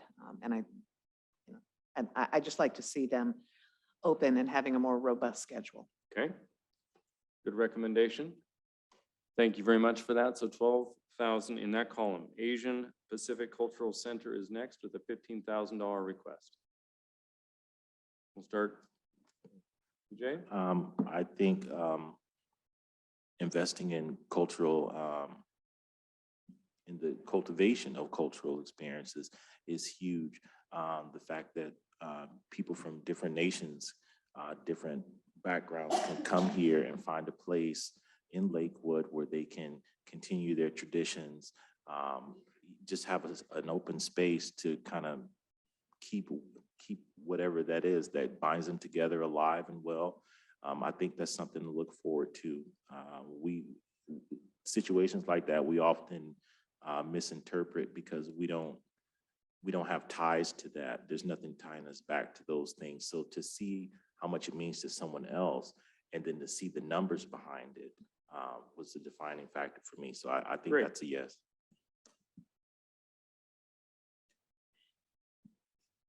Are we good to go on that? Yeah, I think what can sometimes be challenging is I agree. Full funding should be given. The other challenge I have is this isn't something that's generating a lot of overnight room nights. So I see it as a community event, but I understand how important it is to support and to give the opportunities to those that don't get to go back, you know, to maybe some of the countries or see family and those type of things. So I think it's important. Very good. So in the absence of strong objection, 15,000 in that column. Next, Travel Tacoma. I think we can say it looks good to all of us. Looks good. Did you want to object? Well, I am just absolutely thrilled that you have embraced this technology, this geotechnology, which I'm still trying to get my head around half the time. But the fact that you can help so many of your other partnering cities, you know, fine tune and determine, you know, whether our local groups are spending our money wisely and going after the appropriate target markets means an awful lot. And so your resources and serving as the umbrella organization has been tremendous for all of our different groups that are working to promote Lakewood as a place to overnight and stay. So we thank you for that. Thank you. Yeah. Thank you. You've done great work. I love the data. It's really meaningful for all of us. It is. So It really is. keep up the good work. Yeah. Plus the hard work in bringing business that really is good for our properties. You know, that you're meeting the needs of our lodging partners here, and that's so very much appreciated. Not just the sporting events, but you know, we do love those. Keep those coming. Yeah, right. I think the only thought I would have on this, and this is actually going to be brought up with some others, is, you know, taking a look at our budget and seeing what remains in that. And if those dollars are being unspent, is there opportunities where we can offer Travel Tacoma, the chamber, more marketing dollars to continue to do more work? So that would be my only question. I think that's a great question, and I think we can have a discussion at the very end when we tally the numbers. That would be great. Okay, so $115,000 in that column for Travel Tacoma. I'd ask that we skip items 5 and 6 for a moment in case I get called for my court hearing. And we go to number 7, the Lakewood Historical Society Museum. They're asking for. I'm looking at am I looking at the wrong numbers up there on the screen? Yep, there it is. Correct. I don't have any objections to that. I believe we need to invest in the historical value that's been placed in Lakewood. I have a soft spot for people who are trying to keep up with that so that we don't lose track of it. And then you have a whole generation who don't even know anything about where they are, where they're living. So I have a soft spot for that. I would say yes. Okay. Yeah, again, I see this as a great community asset. They're serving thousands of people every year that are coming to learn more about this city, and the more fond and understanding of someplace, the more likely you are to visit it again and spend time with it and promote it. So I suggest full funding. Great. Yeah, I think they've done a remarkable job just in the remodeling of the terrace building itself. I once again would like to reiterate, you know, the fact that they're solely operated by volunteers, and what is it that we could do to support them so that they can be open during shoulder season in particular. Once again, we would really like to see them open fall, winter, springtime. It's one of those things that we really need to build on. And so Absolutely. that means staff in the future, then yeah. Very good. And just, I'll interject a comment. Part of the interesting challenge with lodging tax and the criteria, we know that it comes from heads and beds and it's supposed to go back to promoting heads and beds. Correct. But I think it's the points of light, if you will, that collectively produce opportunities for people to come and do more And stay longer. leisure stay and stay longer in Lakewood. So any one request individually may not, but collectively, I think they do. So, Absolutely. Yep.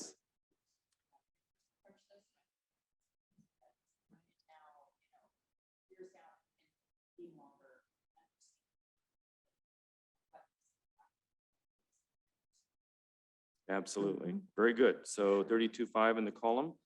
Next, Lakewood Arts Book Festival Association. Oh, fab. You could say same if you wish. With this one, I think the recommendation that tracking the zip codes is important. Just because I'd really love to understand who's attending the events. And I think from that information, it'll also help with their promotion and marketing to attract more people to attend. So I recommend the full funding, but I think we should definitely ask for them to track the attendance. Good. Agreed. Yeah, Agreed. agreed. Very good, sir. Okay, we've got 32.5 in the column for Lakewood History and 23,000 for Lakewood Arts, Film, Arts and Book Fab Festival or Association. Next, Lakewood Chamber of Commerce Night of Lights. I'll take it with DJ. That's a yes for me. The chamber has been a part of Lakewood since the 50s. They've always been involved in the community, trying to promote businesses, small businesses, big businesses alike. So something that invests more into the community of Lakewood, whether it be a small festival or decorations during a certain time of the year to kind of bring everyone together, I'm all for that. So that's a yes for me. It would be a yes for me as well. I think the continuity, the blue lights, as this continues to grow, it's a great investment. And we're seeing each year, it's more people, more businesses participating. And, that's going to continue to make that trend will grow, and it's going to increase more people to come. And I like that it's during the holidays, really influencing more people to come visit the businesses, hopefully be spending money and spending more time here. Very good. All right. Well, it looks like there's a vote of confidence for 25 grand for the Night of Lights request. Next is Lakewood Playhouse. Oh, wait, we skipped her other. Oh, sorry. Okay.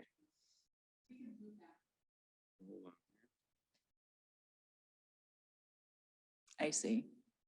The chamber, yeah, your things got separated. Okay, Playhouse. So the Playhouse. Okay, that's me. I gotta run. Okay, so Lakewood Playhouse, any thoughts? I'm going full funding for that because that's the only arts and crafts theater that we have, and for them to push through the COVID transition with very little funding, and the fact that someone actually invested in them with no strings attached. They just wanted to help them because they wanted to see that place thrive. That speaks volumes to me. I would definitely encourage that we support them because you can really tell that they really want to not only keep that place open, but they want to keep that culture, that niche. They look forward to what they do. So I'm all about that.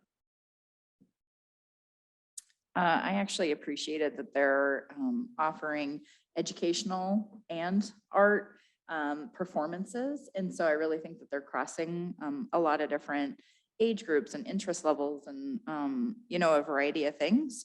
I actually put that I wouldn't mind giving them more money than the 25 that they asked for, because I really think getting, like they said, one of the first people out of business with COVID and then last to come back on in a sense, and still seeing that reservation of people coming to the shows and different things that it sounds like there's opportunity for more advertising and marketing to Absolutely. really help them get up and going and how important they are to the community. So I do approve the 25 with the thought that at the end, I would be interested in maybe giving them more.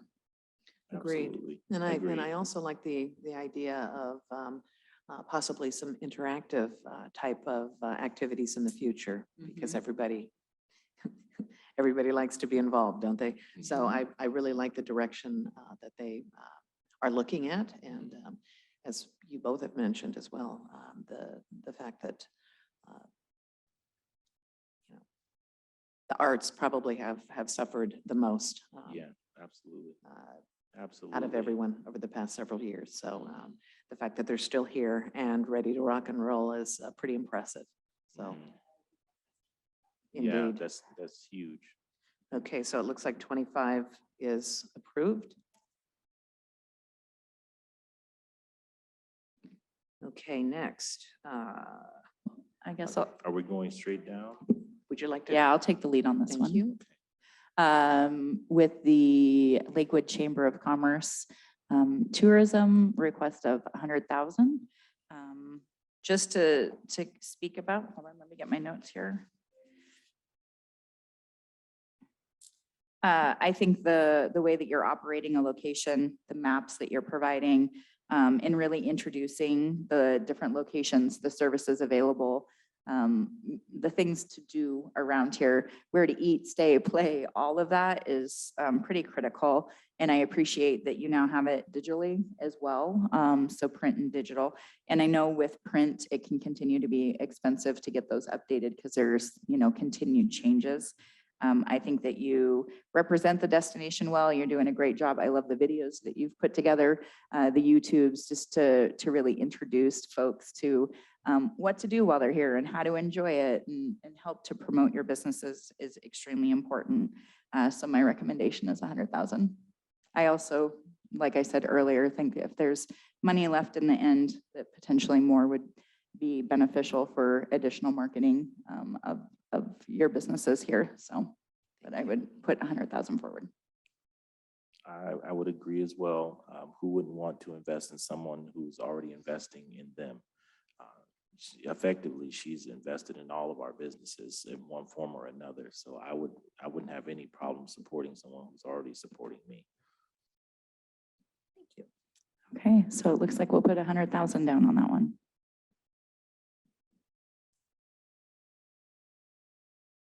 Linda, I'll turn it back to you. Thank you. Okay, next we have Lakewood Sister Cities Association, the Friendship Delegation.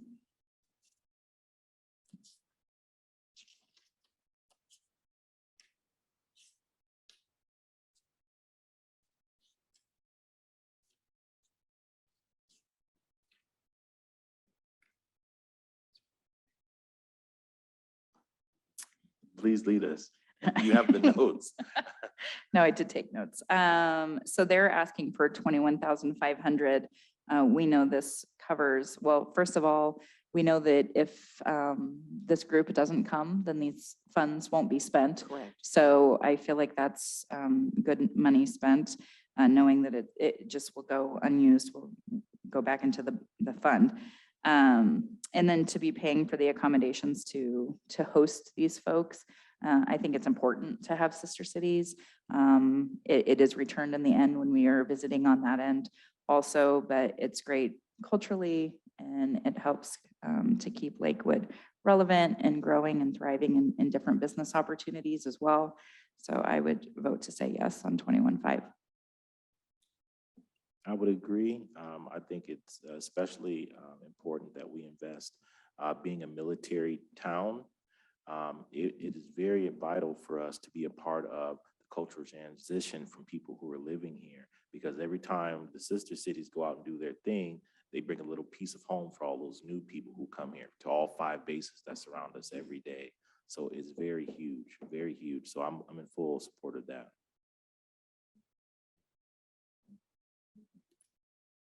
I would just like to add, this was a side conversation that I was having earlier. When we as Americans travel to sister city organization or communities or countries, when you look at how lavishly we are treated as their guests. 21,500 is peanuts. And, because the city can't, host, I think that this is really not very much to be asking, considering that we have 4 sister cities. And I know that they're not all coming in 1 year, but it seems like a pittance, really. We don't want to encourage excessive spending, but to do it well. Yeah. So are we all in agreement then? 21.5? Yes. Are we good? That's good. And next we have our Lakewood Sister Cities International Festival.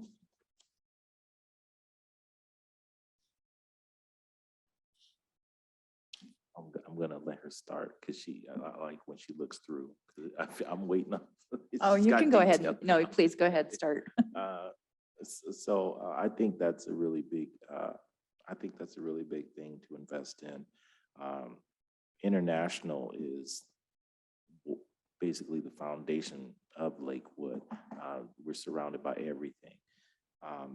And those kind of things bring in tourism. We're talking tourism dollars. If we're talking about, where that comes from, is things like this. People come here because there's something unique about this area, and the fact that you can get everything in one place. Feel a little bit of every country, when you come in with the sister cities, and then Lakewood Chamber of Commerce coming in right behind them, educating people on that.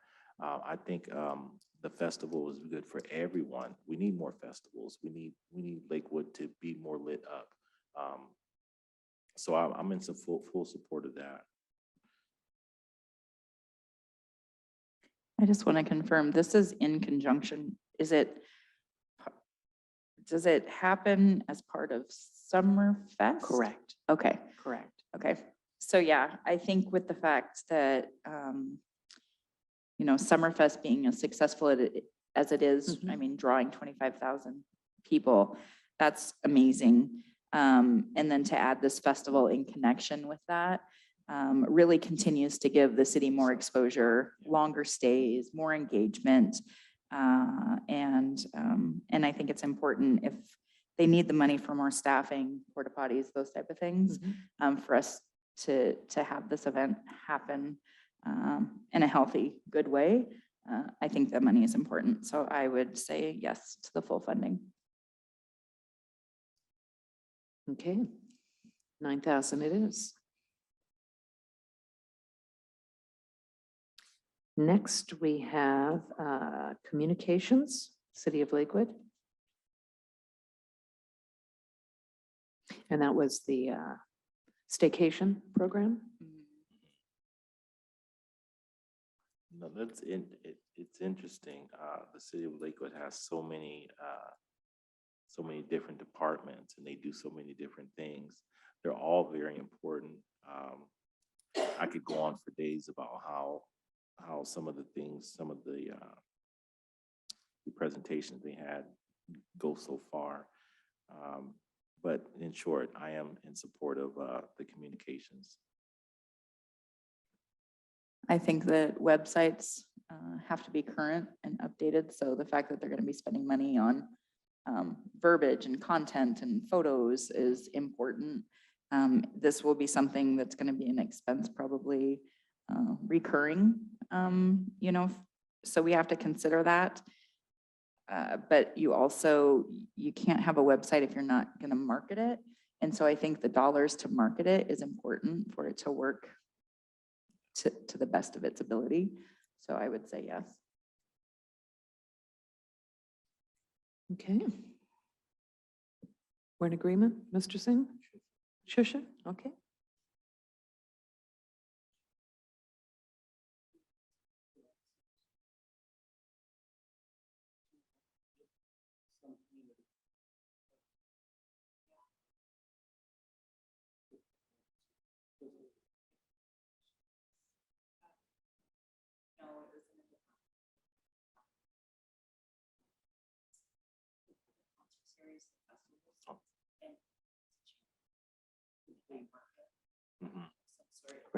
Right.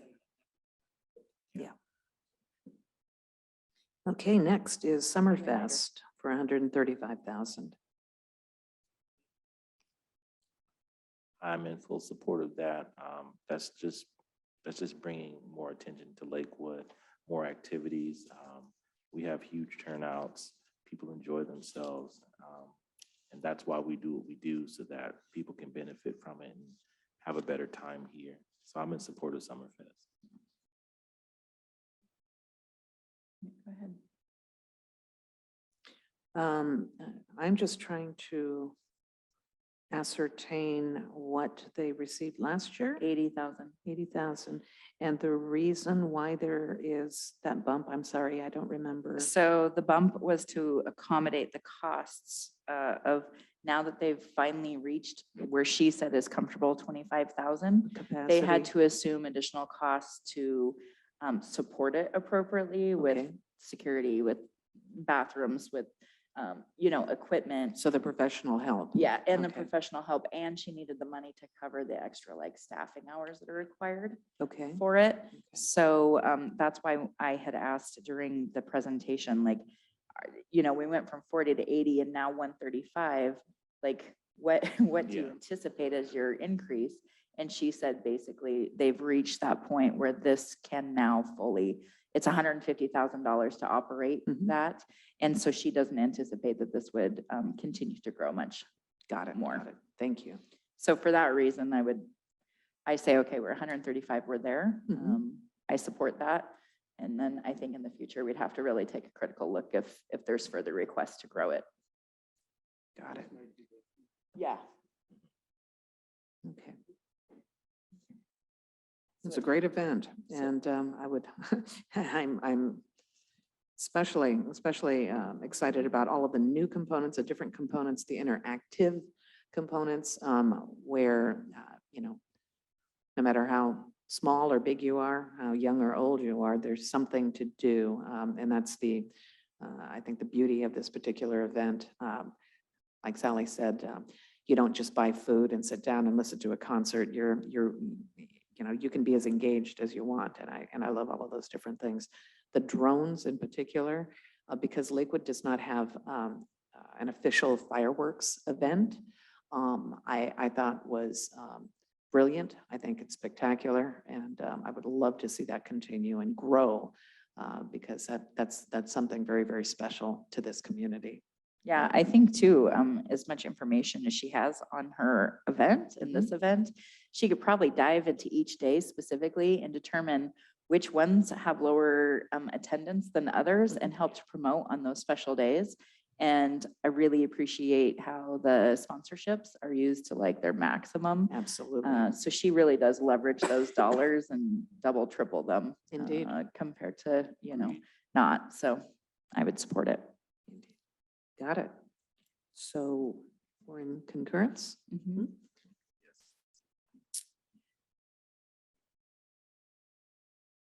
Next, we have Farmers Market at 57. So that one has increased from 35 to 57, and specifically to cover staffing and labor costs. And she did say that there's about 4,000 in attendance for every market. So if you, times that by 4 months that it's running, it's about 16, or yeah, more than that, 24,000-ish. Is that right? No. Let me do the math. 4,000. No, how many? Yeah, so 4 months times 4, 4 times 4 is 16, and then 16 times 4. So 64,000 people. That's pretty, I think it's worth it. that's a massive impact, I think it's worth and it. it's ongoing. It does cover summer, but to increase the number of people that are coming into the city all in one day for, 4,000 people in one specific day is good impact. That's huge. Agreed. And the fact that they've changed the hours now, which is also very, very helpful. And I think that that's really helped with the numbers as well. Yeah. Because there's so many people that live in Lakewood that work outside of the town that, at least they can come the latter part of their workday and still come out and enjoy the market as well as a concert afterwards. So, Yeah, I think also the fact of how much, like, what was mentioned earlier, the tax generation from it, and a piece of that is given back to support Lakewood's community, is important. Besides supporting all the local businesses that are doing this farmers market.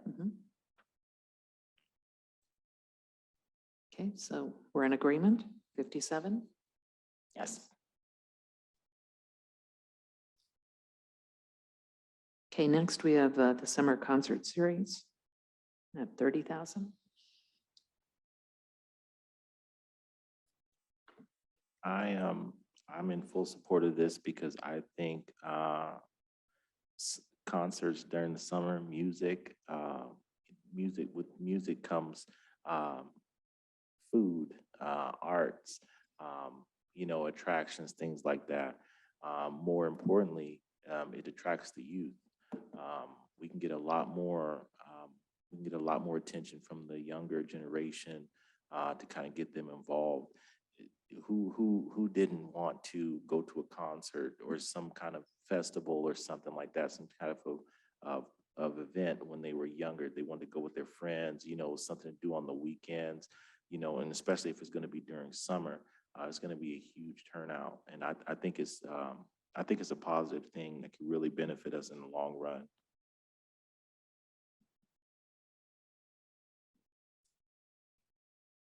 I think that there's opportunity for this one to grow, especially if we've got like maybe 450 people that are attending the events.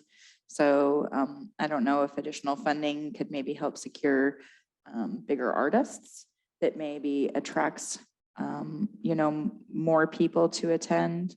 But I mean, I support the 30,000 she's asked for. Had good points that there are lovers of some of the bands that are being brought in. So they have followers, which includes then the overnight stays because they want to come and listen to these concerts. So that would be yes for me. Yeah, Tacoma doesn't need to get all the music attention. We can bring some people here. Well, and perhaps even looking at elongating the number of concerts that are available, since the farmers market does run significantly longer. Why not be able to dovetail into that? I think that would be wonderful. Sally's probably thinking, why are you giving me more work? But I think that it would be fantastic. We could have, an additional month perhaps. So we're in agreement, 30,000? 30's good. Yes, 30,000. And let's see here, the Saturday Street Festivals on Motor Avenue at 30,000. You guys know where I'm at. I'm on the other side of Motor Ave, waiting for it to go through. So I'm in full support of that. It just drives revenue. It ups the tourist attraction. Just everyone getting together just for a good time. I was there during the Familia, what's that? Fiesta da Familia. Live music, food, games, things like that. Everybody just had a good time. I got to watch from my office window, but it was good. It's something positive to see, and it really brings the community together in a positive way. It makes Lakewood more attractive. So anything that can compose those things and bring that light onto Lakewood, I'm always gonna be for that. So I'm in agreement.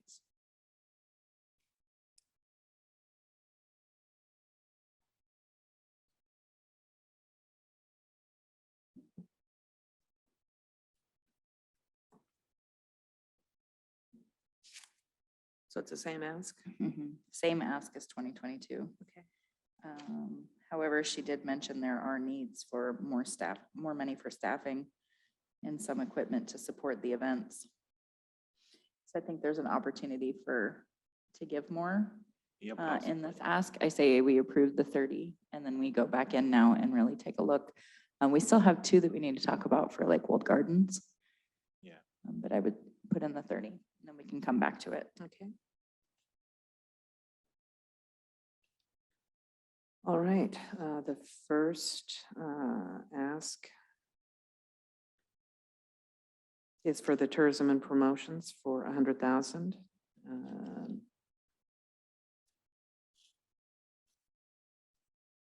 think they've knocked it out of the park. They really did have a great presentation. They had one of the best, honestly. I mean, Lake Walled Gardens kind of speaks for itself as to what they do. You don't really have to question where the money's going to go. You can visually see it. They have a great idea. They've done their research. They made a plan. They have an action plan for this money. I don't see a reason to oppose anything they're doing. I'm actually excited to see it. I'm in agreement for that. Yeah, they've increased from 85 and now they're asking for 100,000. But they've also increased their engagement with the community, being at farmers markets, the Washington State, Fair, Puyallup Fair, and just engaging and bringing in these exhibits. Like there's a lot of new things that they're doing, and I imagine it takes more staffing to get that done. So I think that the ask for 15,000 more seems very reasonable when you really look at, it's such a great asset to this destination in the way that they're helping to promote and maximize the resources we give them and, leverage it with their others. So I would say yes to the 100,000. I really like their shoulder season business too. The idea of their Halloween event and as well as the winter lights. Once again, whatever we can do to add to the shoulder season is, I think a bonus for our lodging partners. Well, yeah, and I think even the exhibitions that they're doing with the artists, that's Yes. something that can continue Indeed. through those shoulder seasons that we're, looking for. So yeah, they continue to open up opportunities to address our interests that we, need. Okay, we're in agreement? Yes. Yes.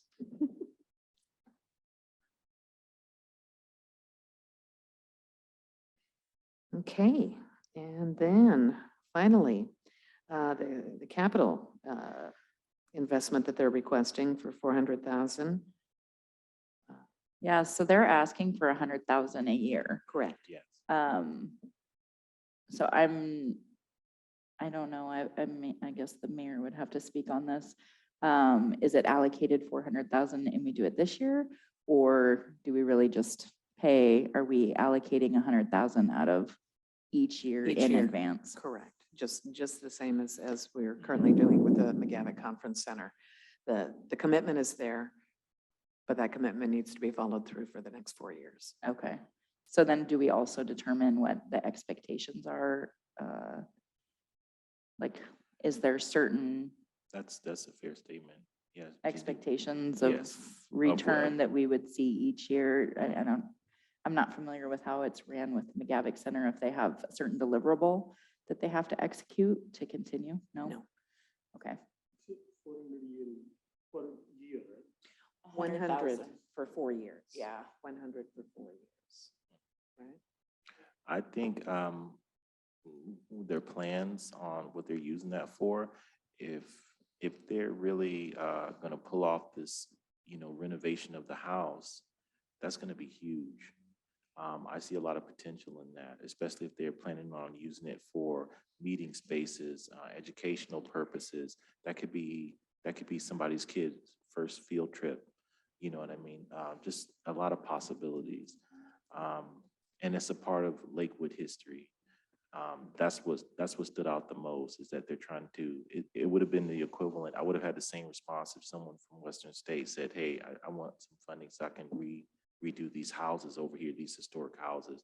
That's the kind of attachment I had to it.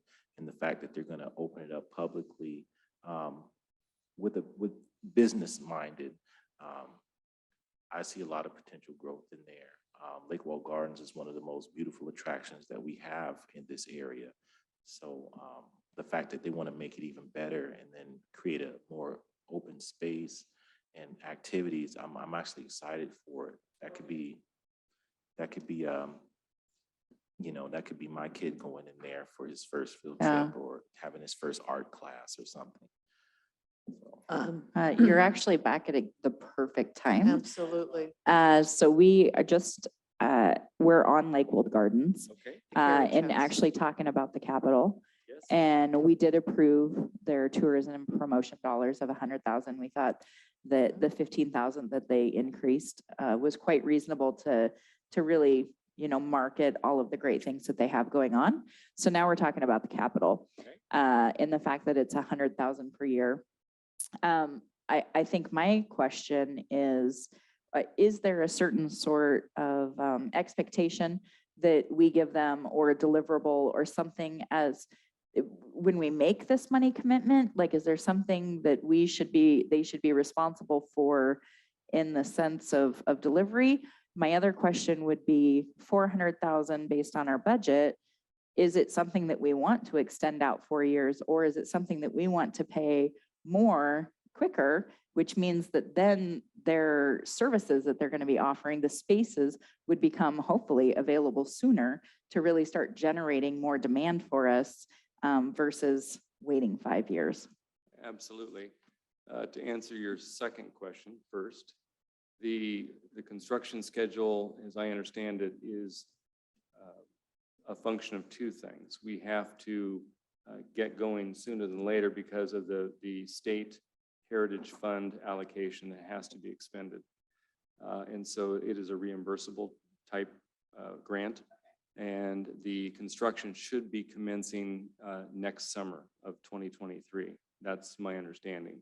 So the hope is that the construction will be completed, I think, before the end of 2024, but I can get back to the committee on the precise schedule. They didn't present it in their packet today. So sooner than later is a good thing. I think it's to the discretion of this committee whether you want to do an attenuated allocation or a lump sum over 1 or 2 years. It really is up to you.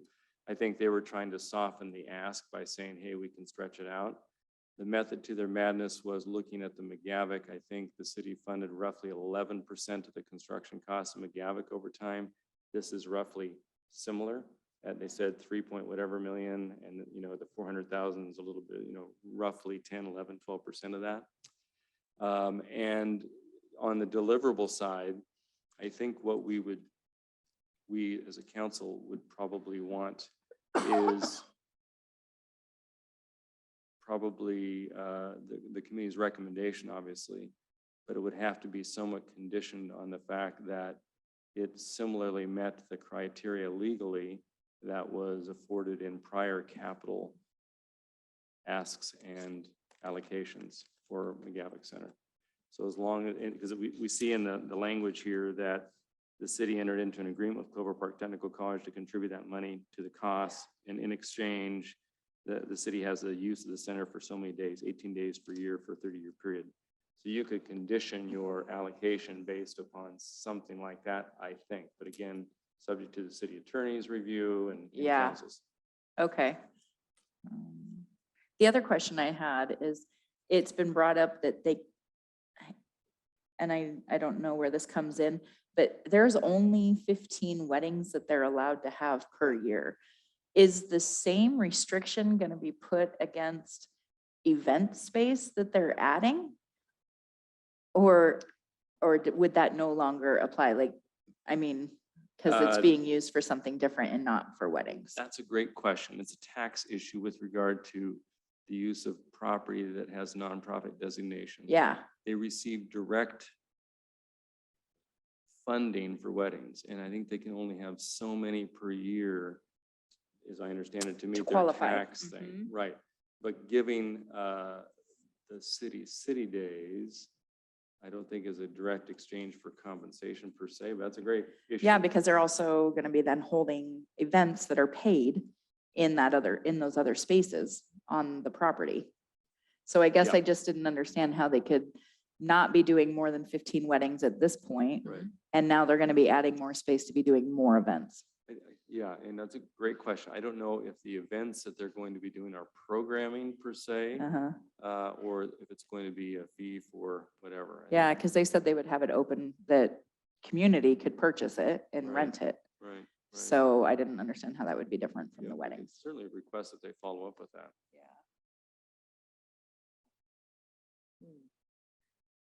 So again, just, my disclosure is I sit on the board Yeah. for Lakewold, and I am somewhat in the know about this, but certainly I don't want to unduly influence your recommendations, but from what I heard from all of you, Yeah. meeting space is a good thing. Yeah, I think that we're all leaning on this would be a yes. I guess the question is to our committee, do we want to propose that we get this paid for within 2 years versus extending it out to 4 years? And the only reason why I'd say that is because, once we can get that off, it's opening up funds for other capital opportunities. Absolutely. And especially we don't have any more that came forward this year besides what we already have existing. So my recommendation would probably give more money now because we agree with the ask instead of trying to extend it out over a long period of time. So that way we can make other funds available in the future.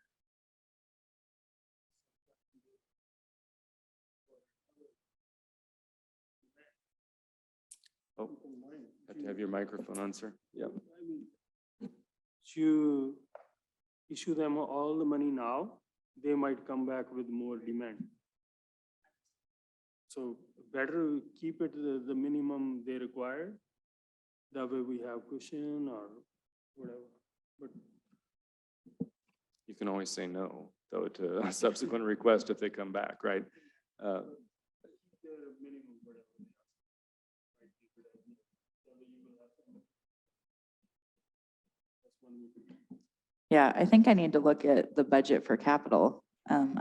So I know exactly how much is in there. So stand by. Dana, maybe you can reaffirm the budget for capital we've got available. It seems to be fairly healthy. I think it's You'll see on column 1.1. H, we have 2.52 million. With the McGavick, we have 1.15. Correct. I think 200,000 a year wouldn't hurt it. Yeah.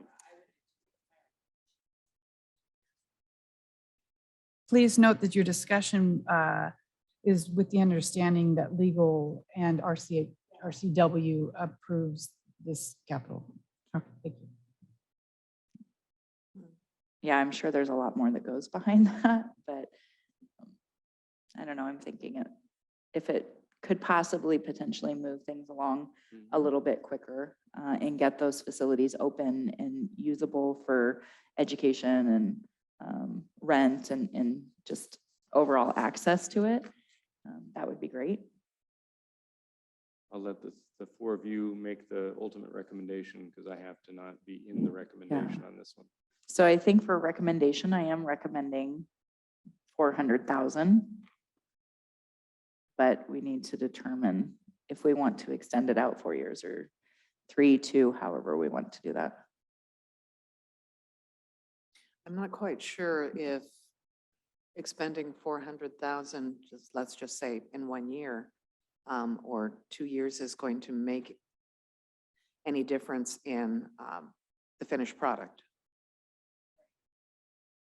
I guess the real question would be. It's still going to take if- time and, I mean. If we want to see this, obviously, we all want to see a project finished.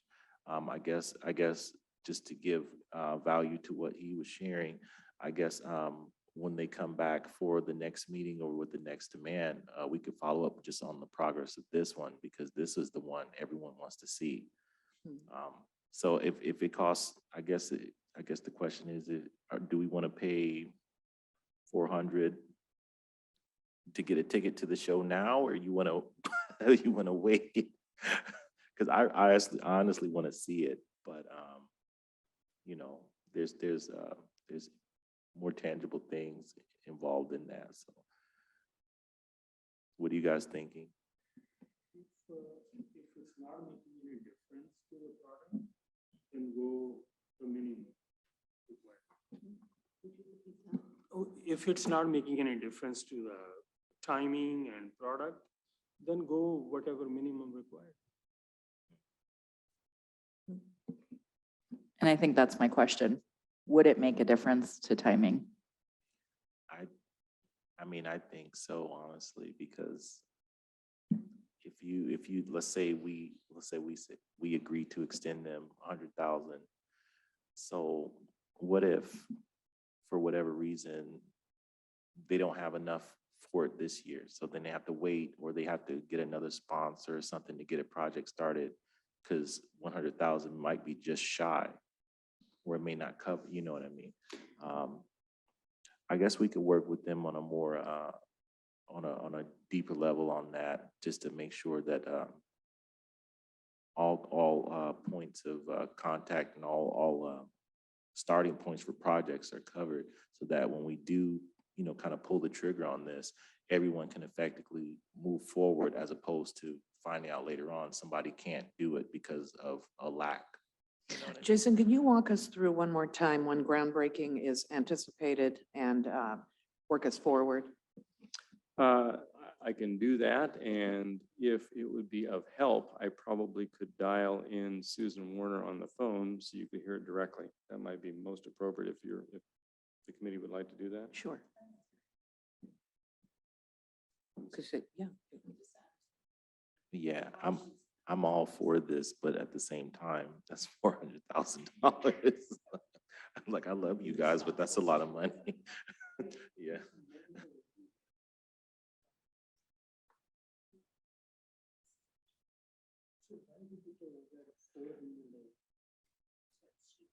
Yeah, that was her request, or the organization's request.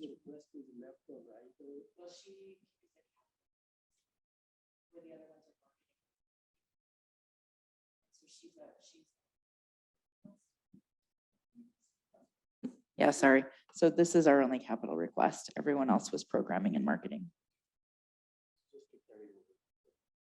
Dana, on the application, do you see a phone number at all, or a contact number off the top of your head?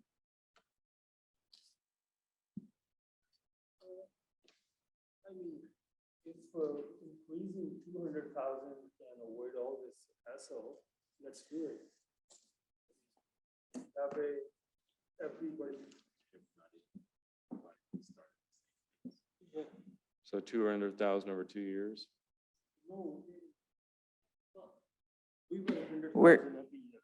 it's 100,000 that she's requested 100,000 for 4 years. And my question would be, is it possible to get the facility running and operating within, let's say, a year earlier? If we were, because if we're all agreeing that 400 is approved, is it possible to get it operating sooner and available for bookings, rentals, those type of things?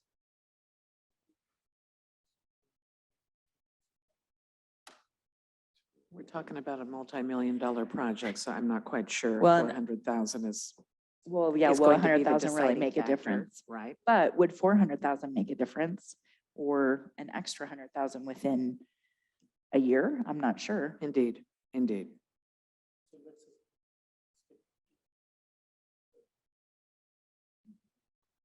That's fair. That's fair. That's fair. That's kind of like a safety net for them and us. So. Sure. I think we've already. resolved Are it, we, Jason. are we doing this right now? Are we going through this phone call? Because we just agreed on 200,000. Okay. We need a call? Okay, okay. She vetoed.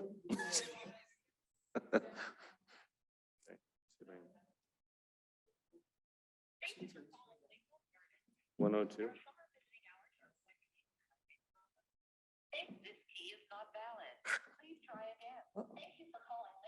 Hold on. Yeah, yeah.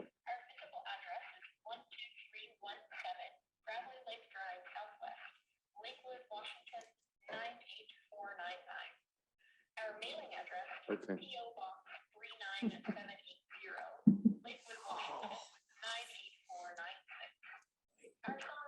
She's painful, isn't it?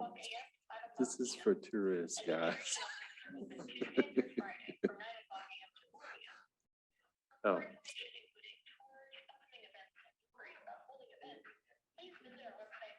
Okay. I think we'll just go with your collective thoughts and I can bring back information to the committee. I'll let you do the recommendation. Okay, I'm gonna just start from scratch for 1 second on this, because I think, Linda, you just brought up a very good point. Would increasing it by 100,000 really make a difference over the fact that this is a multi-million-dollar project?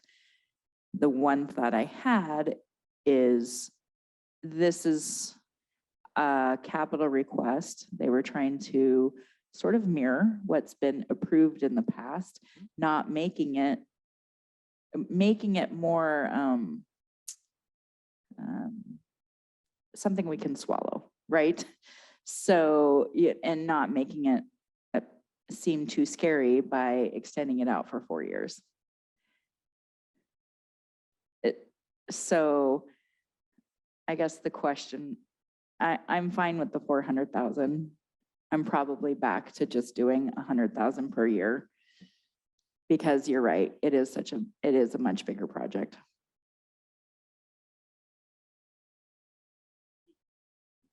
You agree?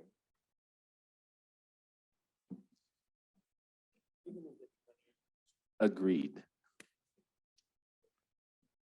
It's okay to be excited about a project. Let's just leave it at that. It's okay to be excited, but that's, we understand the grand scheme of things. So that's why it's okay to just make sure the funding is where it's needed. So we've agreed on 400. Are you And it would be 100,000 per year? 100,000 per for year. 4 years. Agreed. Yes. But we're all still Agreed. very much excited.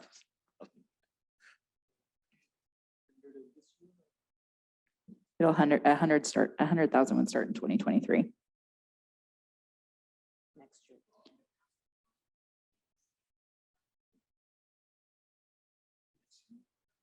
Next year. 4 years. All of this is for.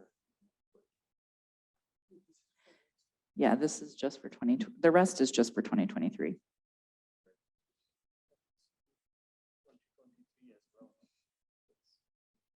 All of the requests. have been- Okay, so let's just get back to the other marketing and, or the non-capital. So how much do we have remaining that's unallocated after we've now put in everybody's non-capital? So here comes now the question that we had the discussion. Were there, I mean, we have 629,000 remaining. And so not looking to spend all of it, but are there any programs that we think could benefit from slightly more as we're coming out of this pandemic, really looking for opportunities to help promote assets to hopefully start getting a higher engagement and with our businesses and with our attractions and everything. So that would be my question. Will you want to go down each one, or is there some specific? I know that specifically we had talked about the Saturday street festivals on Motor Ave and in the winter. And if potentially adding a night market, maybe in the winter is possible. And so I think for that, additional funds would obviously be needed to operate an additional event. Absolutely. Absolutely. With those, the night market, the summer concert series, that's a huge opportunity. So yes, I would absolutely, maybe we could even revisit some of the more performing arts, like or the Chamber of the Night of Lights. You know, that's something that's going to be around. That's investing in long term when you invest in something like that. Maybe. Let's see, for the Saturday street festivals, there were 4 of them. Is that correct? Yes, 4. Yeah, there was 4. And then we talked about really looking at like our shoulder season and where is something where possibly, and obviously these dollars, if that event can't happen or doesn't happen, when they they'd be would go expended. unused, Right. right? So if we're looking at 7,500, an additional 7,500 That's for one one more more event. event. That's what I was um, thinking. For Yes. the holidays. Because if we were to put 7,500 and let's say we could have this night market, I mean, think of the opportunities of the retailers, you know, during that night to be Yeah. able to sell their goods. Mhm. Also the restaurants that would be impacted by, or food trucks or whoever. So that would be my recommendation. I definitely agree. We should invest in the opportunity to have a full night market because I think it would bolster a lot of tourism. The community would be involved because it's something about Lakewood. People who are from here love to go and support the city itself. So ultimately, we'd be reinvesting in ourselves. I mean, theme it correctly, you know, it's cold and snowy or rainy. I mean, people will come, they know that that's what to expect. And So I think you can flip-flops. get people out that, Agreed. for that. Yeah, in flip-flops, they will come. We're in the Northwest. Cargo pants. Yeah. So are we looking at an additional $7,500 recommendation based on And one more night? Based on the fact that it would be in the shoulder season Mhm. and we'd love to see a holiday event. Okay. Absolutely. Yes.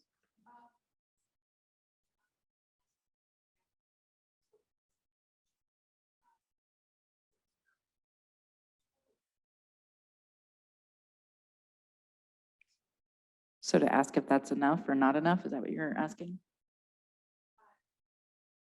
No, what if her total project cost is only 30 and we give her more, I guess somebody would probably need to reach out or put in, because her proposal only states that it's 30,000.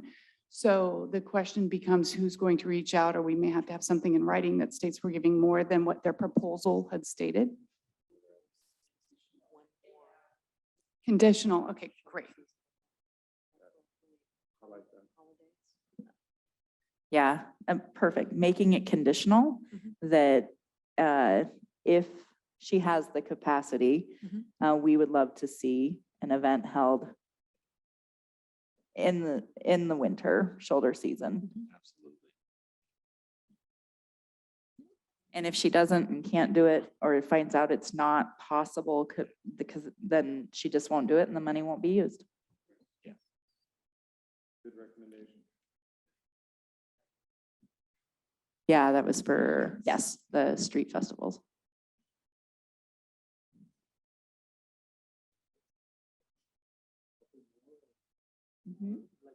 Yes. Yeah, so, DJ, you mentioned there might be some others that you thought might. Let's see. Maybe even the performing arts, the Playhouse. That's Like, right. They hit a soft spot, those two. And so I would love to be able to invest. Not sure how much would come back to us, you know, but I think about the kids and then the opportunity to be involved in that kind of, because there's nowhere else they can go. They would have to go to a different city to experience something like that. And that would be kind of taken away from what we're doing here today. Yeah, I think with that one, it would probably not be conditional as much. We would just say, here is more money to be used for marketing. Do you think? Or not? How do you feel? Linda, you've got some, like, you're not. I'm not quite sure if we're just saying, go ahead and beef up your existing advertising campaign. Yeah, we Yeah. are. Just giving them a little cushion. to do a I little bit think, more. I think that, yeah, as long as it's unconditional use. Yeah, with that one, it's difficult to put an expectation. It's just basically saying, listen, we know that you're coming out of a hard spot Mhm. and it's going to take a lot more to advertising and marketing to get you to really promote that you're back open and running and to really attract the right audience, the actors. So here's a little bit more money to leverage what you need. Were posters in the budget? Posters I were in the believe she did budget, say something print about that, posters, yeah. promote events and press releases. Yeah. They really, So they don't have any sort of an organized ad campaign? They don't have radio or television? advertising, it says No, marketing, the I education remember and her. shows, and it didn't sound like they had a lot of social media advertising. I believe she said word of mouth is the best. Word of mouth, Yeah, yeah. so she's not doing anything like that. I mean, I want to support them. There's no Yeah. question about that. It's just, Will it be used will appropriately? it be used, in a specific targeted way? I'm not sure. Yeah, this is one of those How ones to we're not gonna appropriate. see a real, You're not We gonna see any won't see a real room night you're not- ROI, yeah, It's right? kind of like a It would hope. just It's kinda like hopefully something hope- sustain hopeful, re-engagement with their because, business. Yeah, just kind yeah. of help them get reestablished. But it's an Maybe just, open. providing a cushion, but, Mhm. with lodging tax, Yeah. you have to expend the monies in order to be, Yeah, to be that's true. reimbursed. And so, I don't want to put them in a situation. Yeah. Let me put it that way. I mean, I think we all want to support them because we know what a struggle it's been. There's no question that we love our local theater and we want to see them succeed. Okay. This is the event that required artists, right? She said they call in some artists. This is the event. So yeah, you're asking about the artists. This is the event. They bring in artists to the event, right? Oh, here. This is the event. They bring in artists. Is it? The Lakewood Playhouse is actually, the Lakewood Playhouse would be the theater productions. The artists, I think you may be referring to the Film Art and Book Festival. Yeah, yeah. Mm-hmm.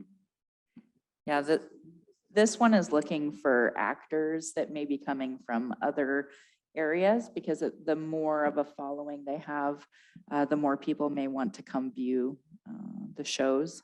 So getting more credible and known actors.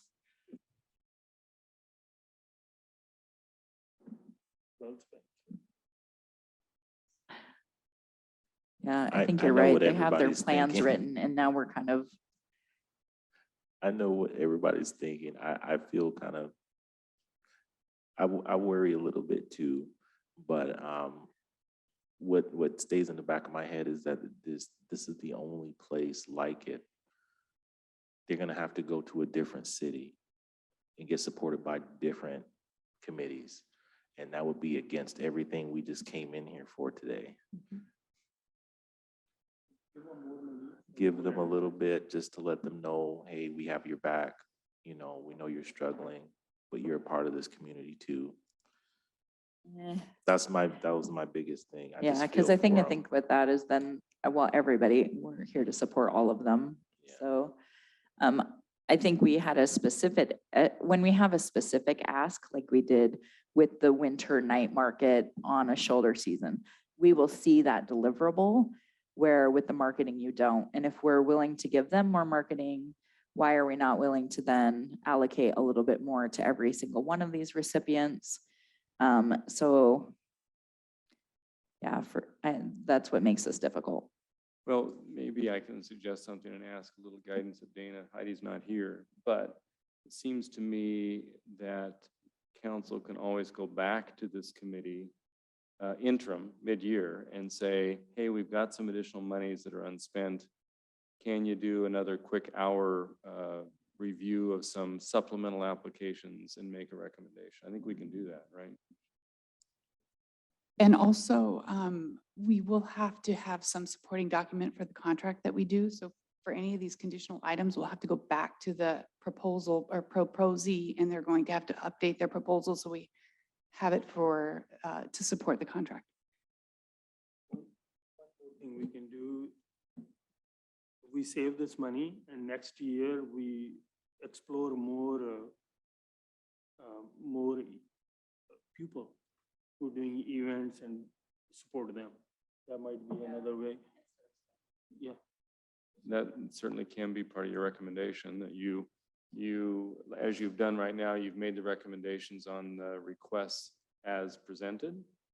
You provided a request to provide a conditional increase of 7,000 to the item for the Saturday street festivals, provided they can accomplish that. That is an easier redo of the request coming from the city than it might be from one of the nonprofits. So I think we can accommodate that before it comes to council with Sally Martinez on the shoulder event. But I think you might just let the rest of them go as requested. And then if there is an interim year need, kind of like what we've done with the ARPA funds, you know, we held back some money, and then we have now done requests for proposals for another tranche of the funds. So council's done a pretty good job of holding funds in reserve to see how the needs have emerged over time. And that may be what you may want to do here too. Right now we have this year. Yeah. How many requests we got? 21. 17. So next year we may invite more people. So it's not the fact of inviting, it's always open and everyone is always invited. They just have to be privy to that it's available, which I'm not sure how we Then they make. have to be a 501c3. And yeah, there's or certain similar stipulations criteria. to qualify. Yeah. But it's always, anybody at any time, if they qualify, they can apply on that annual basis that we've been given. But I would support what you say. I think that the 7,500 has a deliverable we're specifically asking for. If it's something that's not within the capacity or can't happen, that money is not at risk. And then I would support leaving the rest as they are. I second. Agreed. Very good. All those in favor of the recommendation as depicted on the screen that you've walked through in detail today, please signify by saying aye. Aye. Aye. Any opposed to the recommendations as presented and as discussed? Okay, then the recommendation is the recommendation of the subcommittee. So I want to thank you all for your service. It's been great. I think it's really good conversation today. I got excited about listening to the presentations and certainly chatting with all of you about how far we've come and yet what more we can do. And it's very exciting. So Dana, if you would just recap the recommendations as indicated here vis-a-vis the total available monies so that we know kind of what we have in reserve, at least from the estimated revenues. Sure. Go down each one of them? No, just Or just the total? Yeah. Okay. Our total funds available is $2,677,000 minus the McGavick, which is 101,850. We have available, oh, I need my cheat sheet. About Can't do the math. 2.575. I'm sorry. 2,575. Yes, that is correct. So breaking these up into the two different categories, we had 1,424,000 available for non-capital items. You are awarding at this moment 802,500 with one having a conditional item. This is a total of $501,850, which leaves a remaining $621,884. For the capital, we had 1,252,000,000 with all capital. Let me just make sure this is adding correctly. Yeah, with the 400. Now this 400 is spread over 4 years. We will have available 750,805. Does that look right? Great, and thank you very much for that. Just thinking of future capital items for the city that the city would own. And the city just is in discussions with regard to an urban park in the town center, with regard to a collaborative public-public partnership with the Pierce County Library System for perhaps a community center component. So there are ideas out there that have yet to be gelled into fruition to come before this committee, but I can tell you that it's wonderful to have some powder in reserve with regard to capital. So, and hopefully we can look at that and provide some opportunities for you to chew on down the road. All right, well, absolutely. And sorry about my in and out on a couple of things, but my schedule is just crazy. So I think, but we got through everything. And I want to thank staff for all your fine time today and help putting this together and keeping us on task. I do believe that we are on schedule. And so at this point at 4:32, I will call the meeting adjourned.